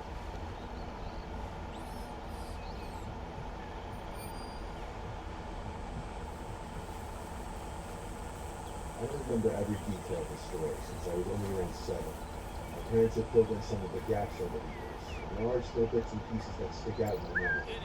So here goes. The only child. Yeah, it kind of sucked growing up by myself. But one of the pros was that my parents were a lot more involved in my life. They didn't go out of their way to make sure I was thriving, and I look back appreciatively on that. Every year around Halloween, my parents would transform our basement into a haunted house. It wasn't anything fancy, just some old decorations, fake spiderwebs, strobe lights, and a lot of enthusiasm. The whole thing was for a good cause. We had to Don't donate give up. canned Fuck food. no. My parents would give everything we collected to the local food. Got to, They even made flyers, passing around my school, I think my a couple strength. of other elementary schools nearby. Yes, it will. Parents of kids in my school. There were always a handful of parents and kids. Death will not be invaded, and he's My immediately parents actually killed. welcomed that. The more strangers there were, the more food they'd be able to collect, and the greater the likelihood that the haunted house would be a hit. I lived in a pretty big brick house in Harvardton, Pennsylvania. A lot of the houses in our neighborhood were very brick for historical reasons. That also meant that most of them were really old too, so it was kind of frowned upon to do any remodeling. Our house was the kind of place that already had a bit of an eerie vibe to it, especially at night, with its old creaky floors and dimly lit hallways. Every year, my cousins Jeff, Rick, Chaz, and Eric come down to help my parents set up and manage the night. Usually, we dress up in scary costumes and hide around the basement to jump out of the series. That year, we decided to go all out for a take anonymous masks. You know, those kind of creepy white masks with no expression. The haunted house was a good gift this year, as usual. We had a good crowd that early evening, but my parents told me later that there was a strange man who showed up when the got started. He wasn't with any kids, which was odd since the haunted house was so bad. He said his wife was planning to bring her daughter later. He wanted to drop off some food for her daughter. My parents didn't recognize him. They figured it wasn't a big deal. They thanked him. If I have to compete with other fucking people, I can kick the shit out of highway life. The night went on. More people showed up. The basement got pretty chaotic. I remember trying to keep up with my friends who were screaming and laughing and ran through the decorations. At one point, one of my friends came up to me crying, saying someone in an Nowhere over here has fucking arrows. I tried to calm her down, whether it was just one of my cousins. But she said something that made my stomach drop. She said the person had grabbed her wrist and tried to pull her into the closet. I didn't know what to make of it. I thought maybe she was just being dramatic. I put up on her face genuinely scared. I went and found my parents and told them what she said. They took it seriously and went down to the basement and checked things out. They asked my cousins if they had seen anything strange. Jeff, Rick, and Chaz were all in their positions, and each one of them swore they hadn't done anything like that. But my parents noticed something else. Eric wasn't at his post. Just then, everyone started to panic. Eric came running down the stairs. He said he'd taken a break to use the bathroom upstairs, and that when he'd be back, was gone. He figured one of the other guys had taken it as he go. My parents immediately shut down the haunted house. And everyone leaves and called the police. Came and searched the house, but of course, it was gone. Still devastating. I figured it was all over. I fell asleep easily enough. And I woke up to this happy I saw, like someone was repeatedly knocking on every window. I was too scared to open. I was huddled over my foot, over the 50-yard street. For 15 minutes, nothing stopped. And then I was just falling asleep. And 10 minutes later, I woke up again. This time I was scratching noise. It was more urgent than the knocking before, like someone was clawing at the window. It was terrifying. Something inside me snapped. I threw the covers off and rushed to the window. I broke open the curtains. My heart nearly stopped. There, laying back at me, in the person who was within inches away from the window. I screamed it. They rushed into the room. Suck a dick, dude. The window. By the time they looked, the person was gone. Once again, I got a fucking spear. Surrounding area. They didn't find anyone. There were no signs of forced entry, no footprints, nothing. The property was clear. 3 months passed, and things settled down. The haunted house was just a memory by then. My parents had started to ease up on their extra security measures. One day, I came home from school, and an anonymous mask laying on my bed. It wasn't just any mask. It looked exactly like the ones my cousins had worn that night. My room creeped me out with the right hand, all across the floor, black sharpness. I called the police again. There wasn't much they could do, so I filed a report. My parents wanted more to do.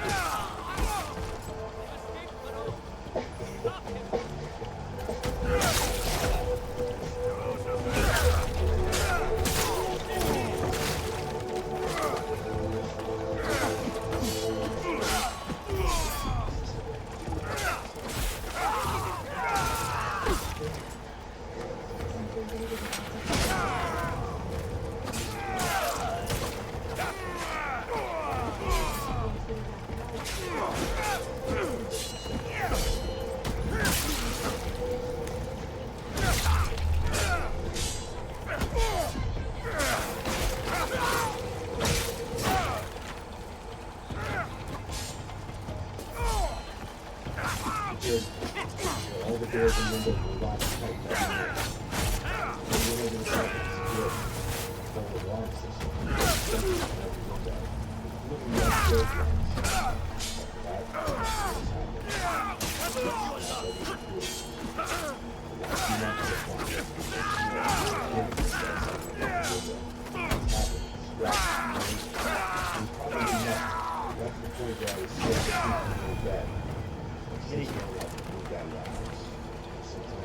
got $1.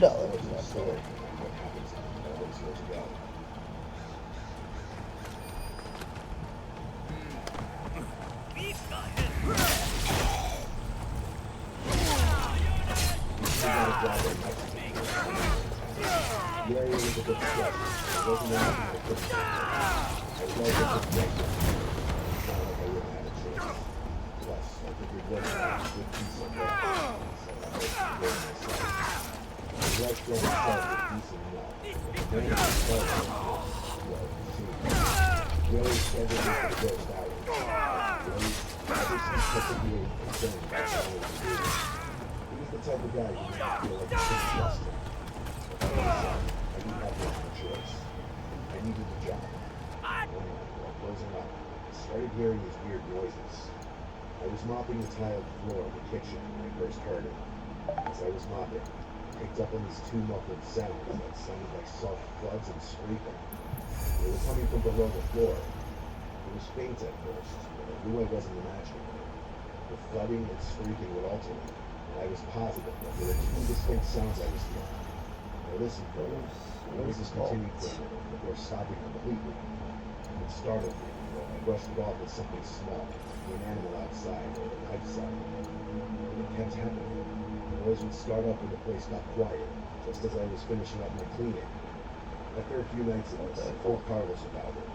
He shrugged it off immediately and told me it was nothing and to stop worrying. He went as far as to say the restaurant didn't even have a basement. That's when I got a little suspicious. I knew he was lying, because I had literally seen the window wells around the back of the building. I wanted to tell him that, but held my tongue. I figured I'd give it another day. Maybe the noises would stop on their own.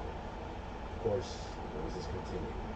I complained to him the next day and told him that the place must have a basement, since there were literally windows below the ground. That's when he gave me this strange look and insisted that there was no basement. He told me that the previous owners of the building had sealed it years ago, and no one could get in or out. Then he told me in a firm voice to just focus on my job and stop poking around. The way he said it, so dismissive and firm, gave me a bad feeling. I didn't want to lose the job, so I got it. Just an animal, I said I got it. It's just weird, I always thought it was checking it out and taking it seriously. For the next few days, the noises persisted. Every night it was the same, with strange, low thuds and occasional scraping. Like something or someone was moving down there. I couldn't shake the feeling that something was right, but I tried to ignore it. Then one night after closing up, curiosity got the better of me. I decided to take a look for myself. I walked around to the back of the building where the window was. I crouched down, tried to peer through one of the windows. It was pitch black inside. I could see it. It was my phone flashlight. As I was about to give up, the light flickered on inside the basement. For a second.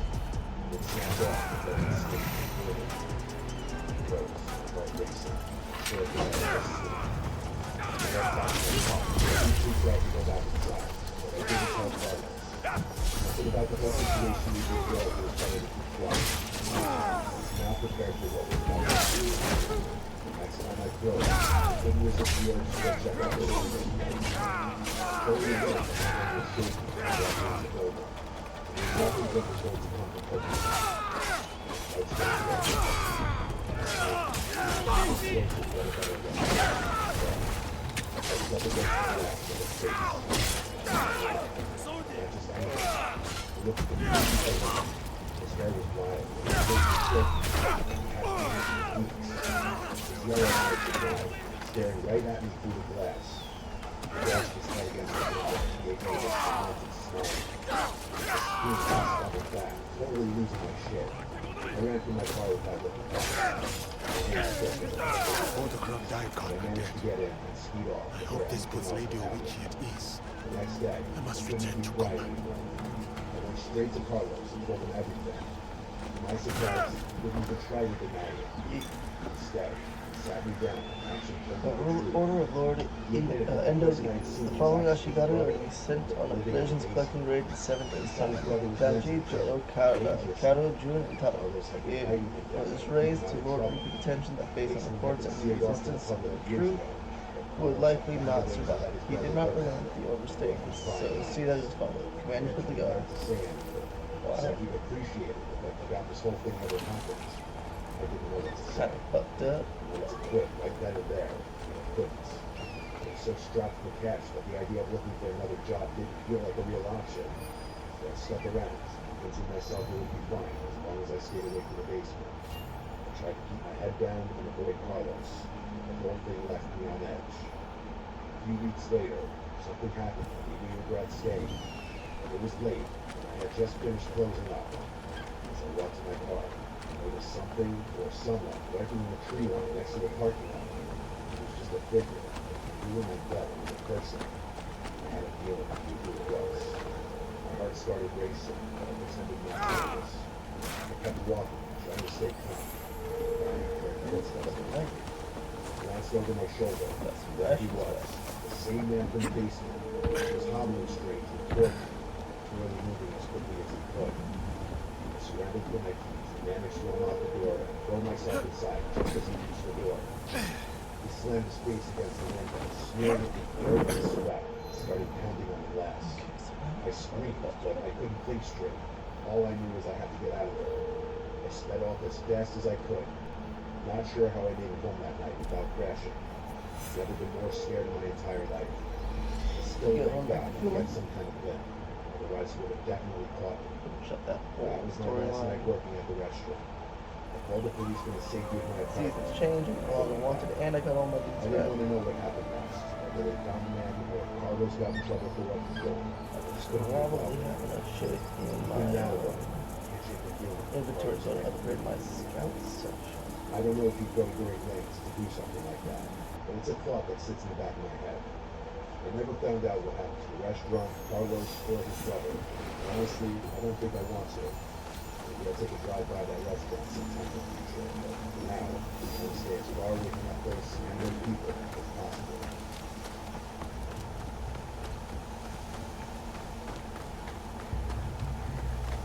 That look in your eyes. The Daikon are dealt with, aren't they? The people will have to suffer them no longer.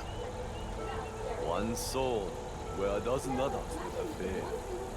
Remind me never to offend you. I am grateful for what you have done to help Lady Oichi. But there is someone else who wishes to speak with you. This way, please.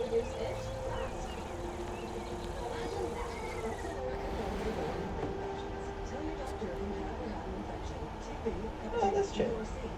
My lady. Yasuke, once more we meet in this pleasant manner. I want to thank you personally for freeing Lady Oichi from the shackles of the Daikon. They were ruthless in their methods, but so were you. And with that, you have made straight the way. This was never about Lady Oichi, was it? There was something else you intended. Something far beyond her.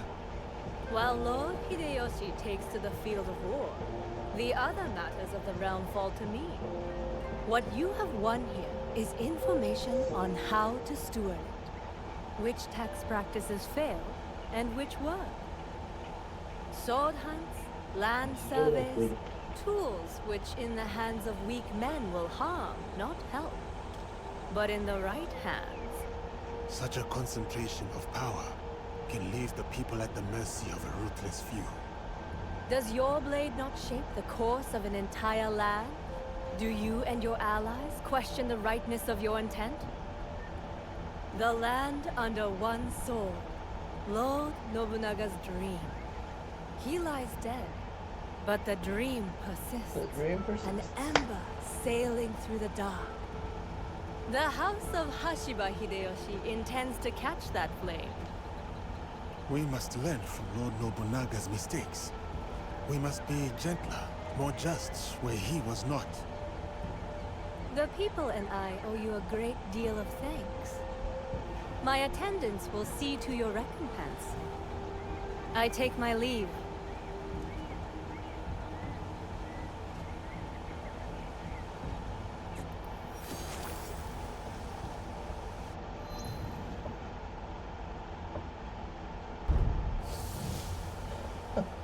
What?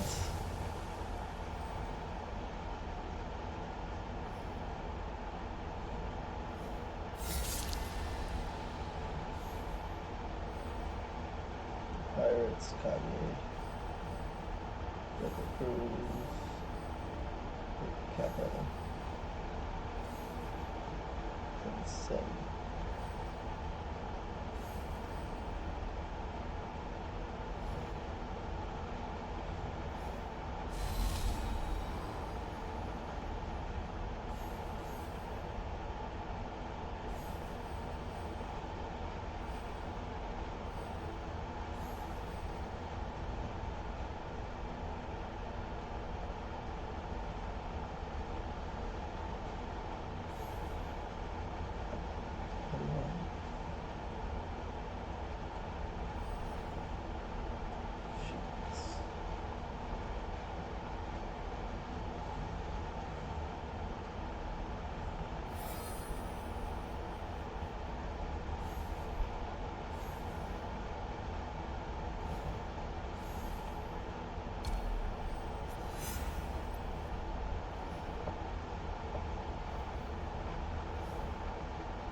That's a dirty map, ain't it?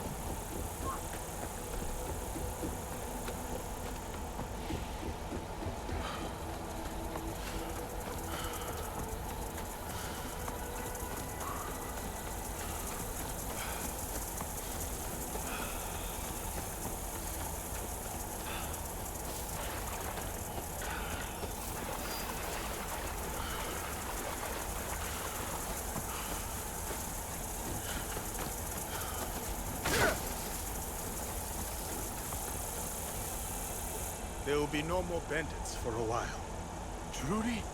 Oh, thank you. I hope it lasts. Take this. It is only right. Well, thank you. Thank you. Please, look out for yourself and your neighbors. You are in this together. I will. With the bandits gone, we have new hope. Thank you.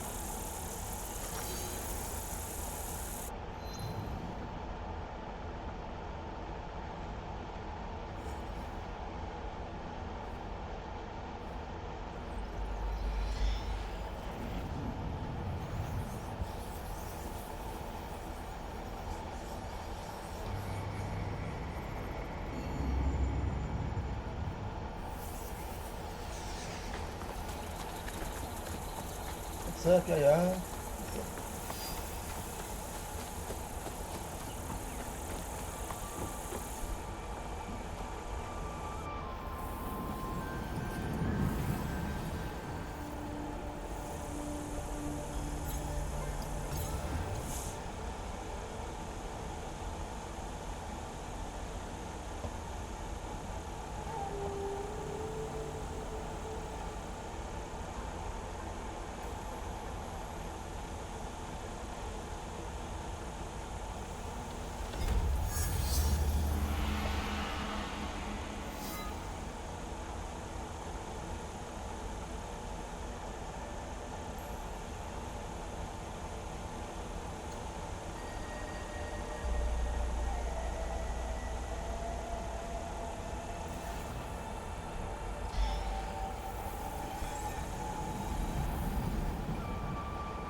must remain vigilant.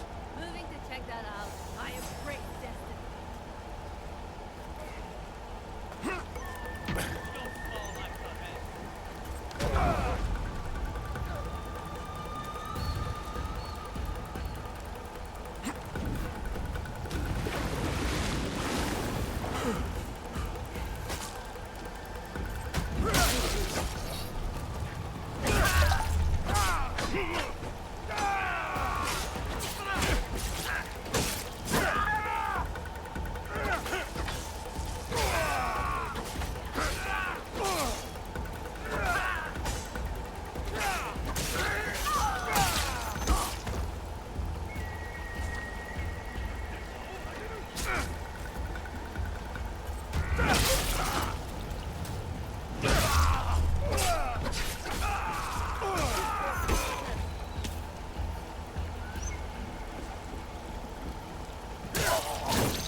Any landing you can walk away from is good enough.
First access the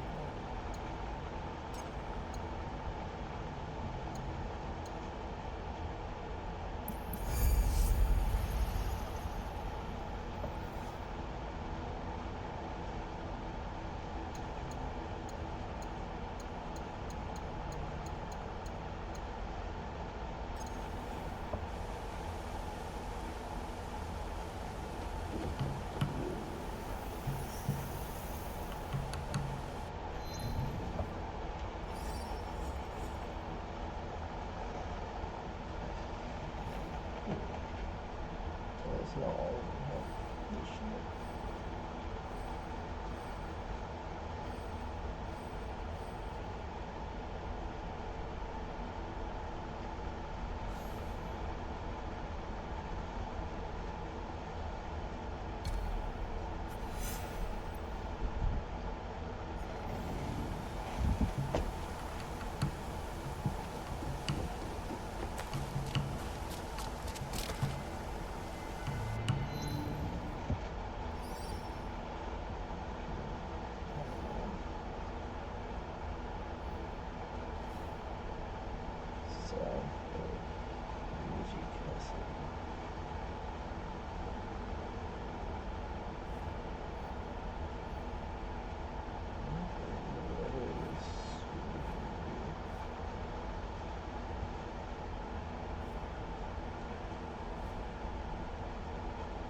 Let's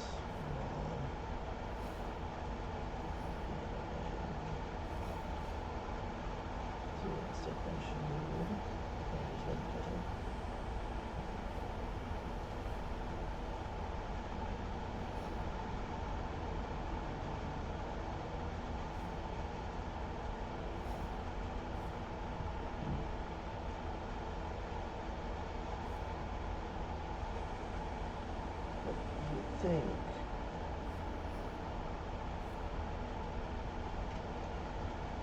that once I have all the viewpoints in the area, all this should be open.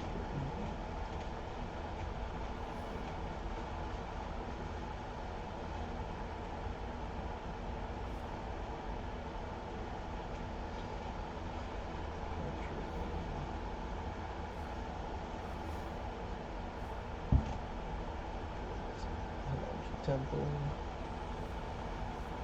There's Shokakuji Temple and Kinkakuji Temple right there. Let's see. Down here. Let's go back to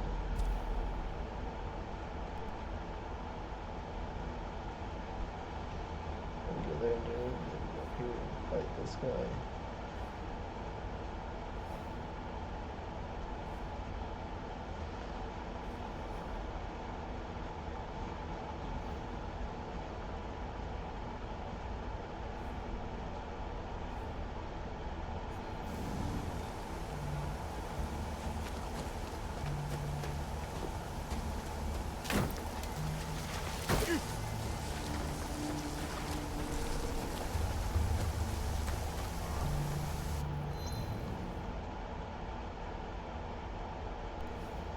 Let's go straight. Figure out what's in this area that I don't have.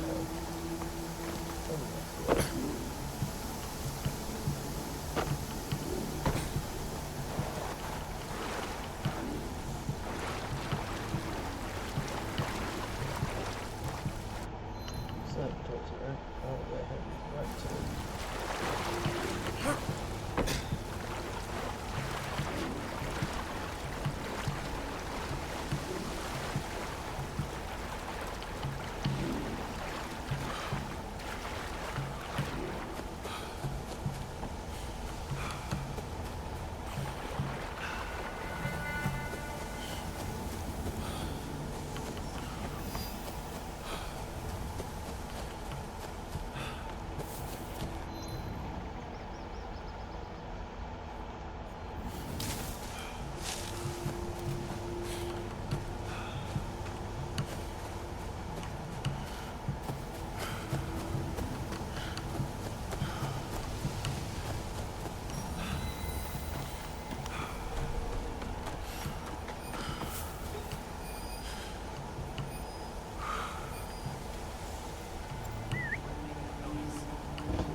Proceed with caution.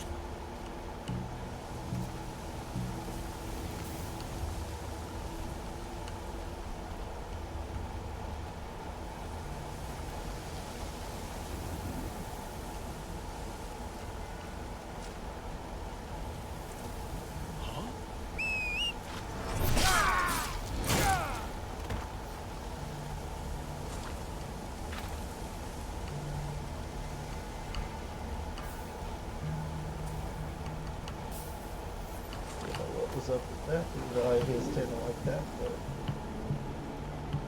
dead as shit now.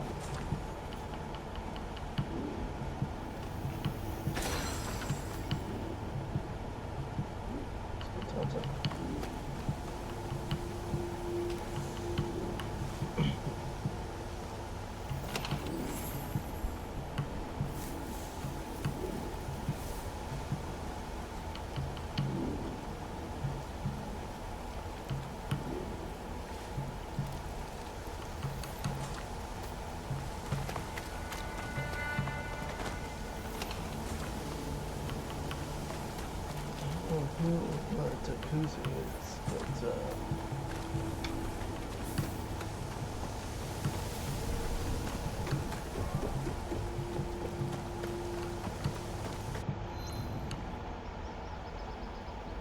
yeah, I kicked your ass.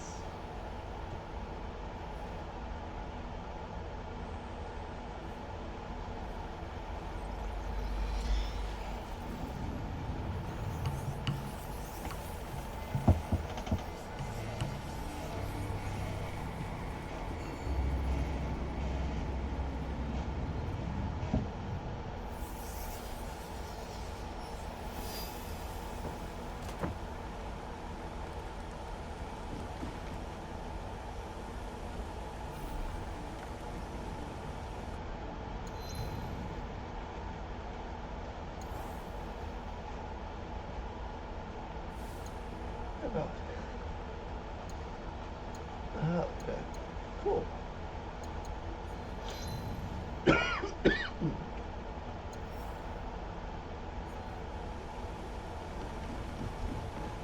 How do I get out of that thing?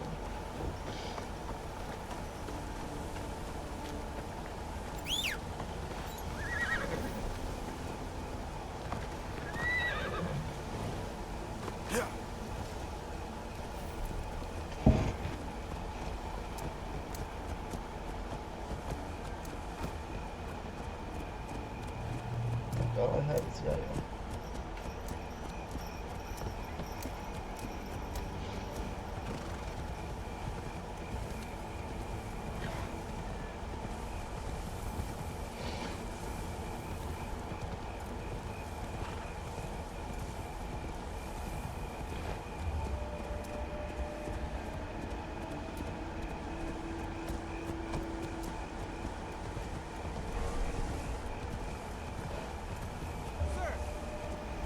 Sir, over here! How can I help? My daughter was chosen to serve Lady Nene. It is a singular honor. That is. I wish to buy her a gift, to help her impress the court. I just paid my taxes and have no rice left this season. Can you afford a little charity for a worried father? Yeah, why not? It is not much, but I hope it helps. I thank you. What gift would impress Lady Nene the most? Lady Nene is known for her excellent calligraphy. Try a brush set as a gift. I won't forget this kindness. How can I repay you? Is there anything you can tell me about this place?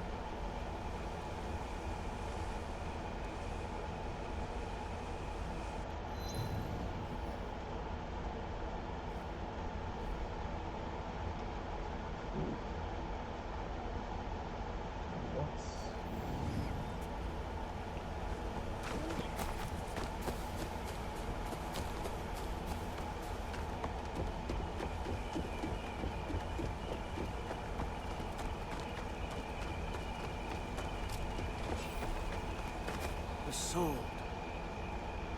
The sword is the warrior's own hand. To fear defeat is to grasp desperately for control, and thereby risk being controlled. To reach out without grasping. Do you understand?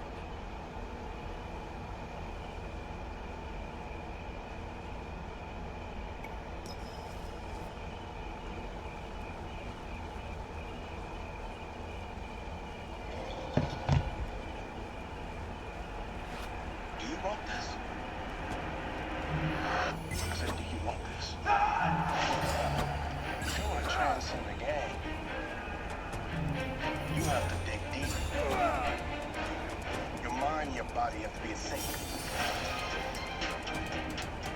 talent is how hard you're willing to work.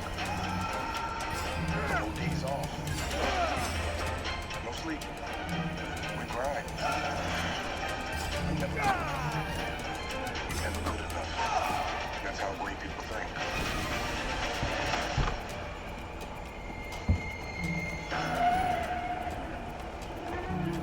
Fail, bro. So you're gonna have to ask yourself, what am I willing to sacrifice?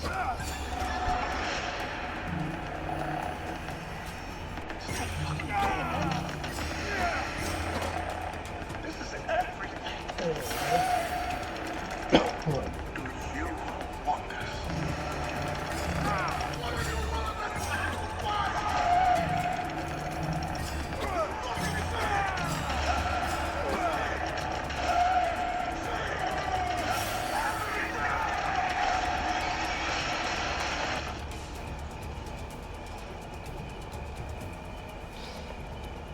Show me.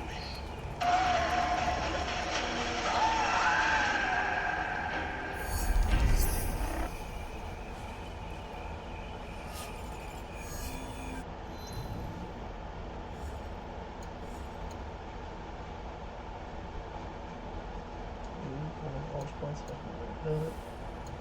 Oh, that's what getting stuff.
I saw the shadow of a swallow's wing pass overhead. Good for you. I reached out with my blade and cut it clean from the sky. Such You need deftness therapy. is what I offer to teach you. Like,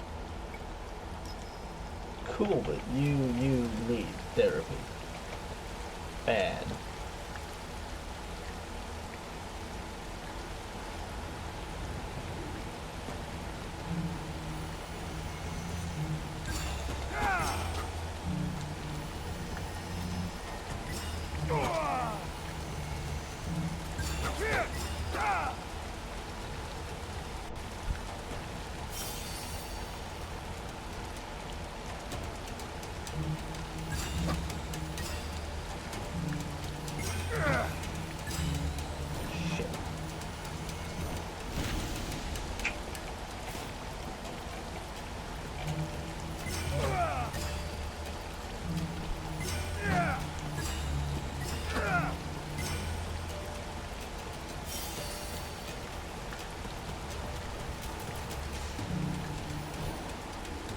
Build up the game.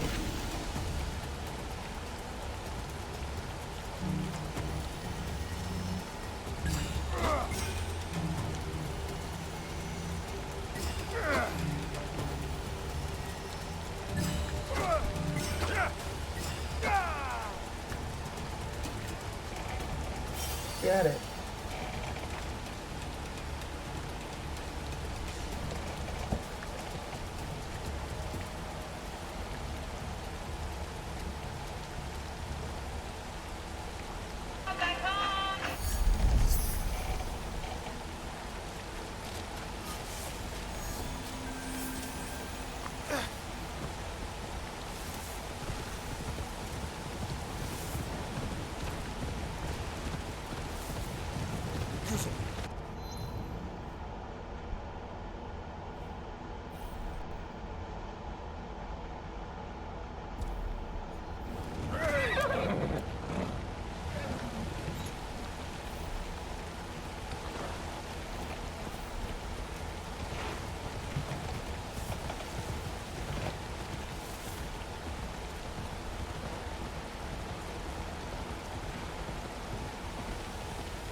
You're a student of Nobutsuna Sensei, are you not?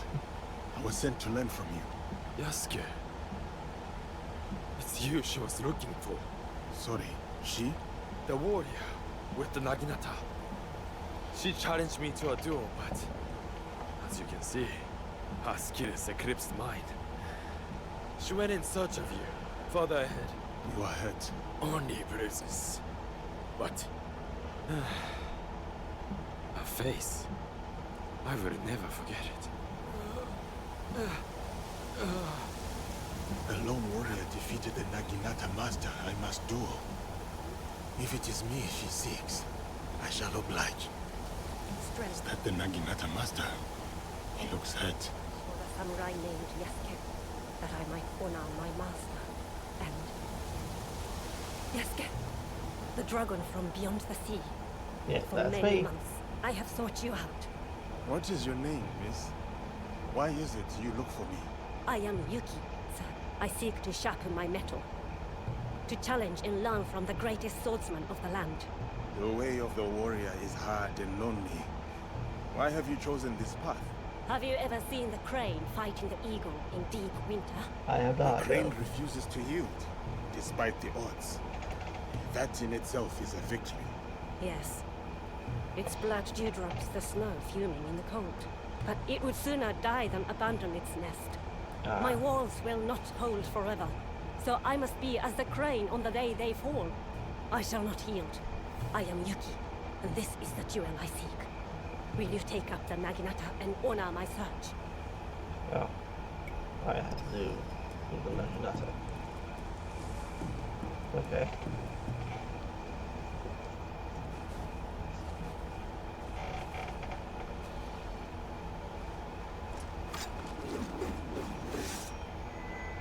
See the wide welcome of the blade's edge. It will take any and all foes, no matter the odds. Come then, Yasuke. I am unafraid.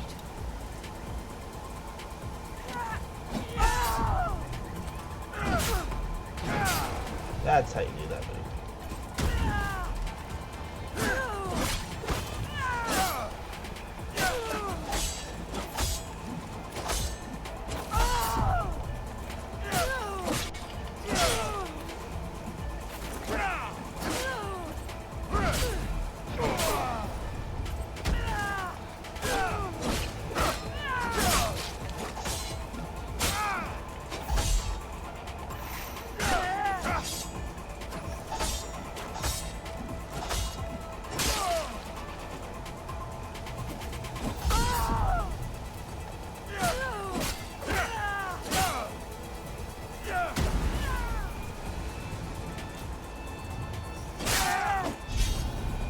You have not yet mastered the... No, I haven't. I don't have dick for skills in that. Also, that's my weakest one.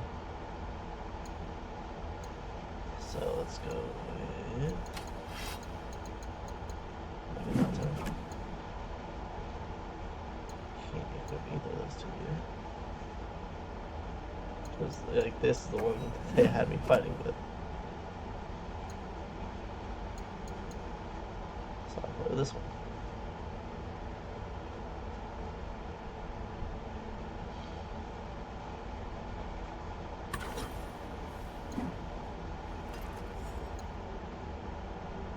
No box.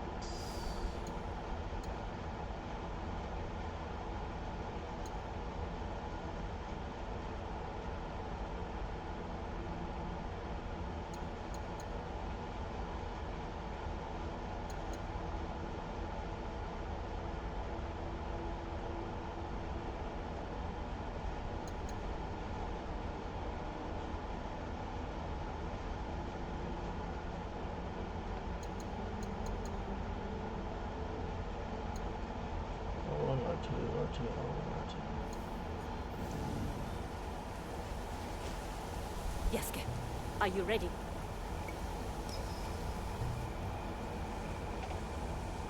See the wide It will take any and all foes. Come then, Yasuke. This is not the one that I had equipped.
not yet. Yes, good. So, you know I'm equipping a stronger one. I can't use the stronger one. Sit. Gotcha. It will come then, Yeske. I am unafraid.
I asked for intensity, not mass. Again!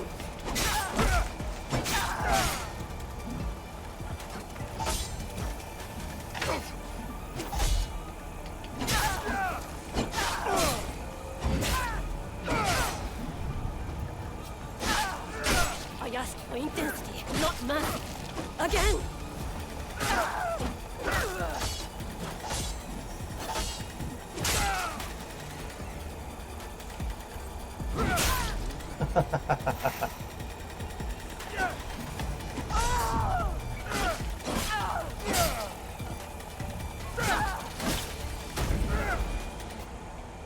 Unyielding and unafraid.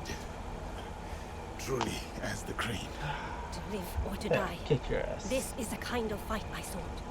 Thank you, Yeske, for this gift. Your ferocity, your heart. It is not born purely from a duty to protect your home, is it? No, it is not. As a child, fighting terrified me. But this world doesn't care for our fears, does it? That is its truth, its cruelty. The best way to deal with my fear is to face it, again and again, until I'd made a life of it. You were right, brave warrior. Yours is a purpose I know. You have given me clarity on the heart and soul of the Naginata. The honor is mine.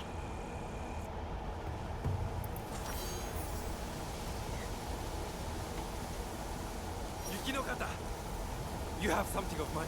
I remember you. What is it? My, Oh. He thinks you've heard it.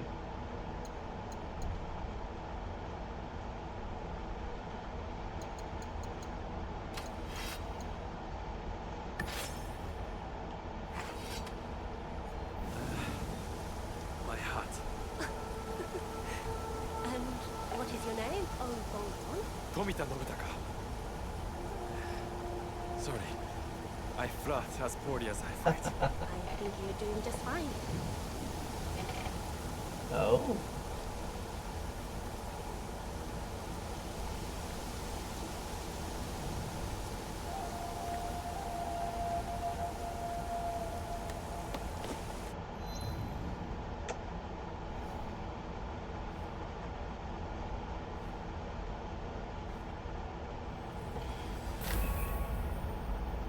I mean, well, okay. Let's,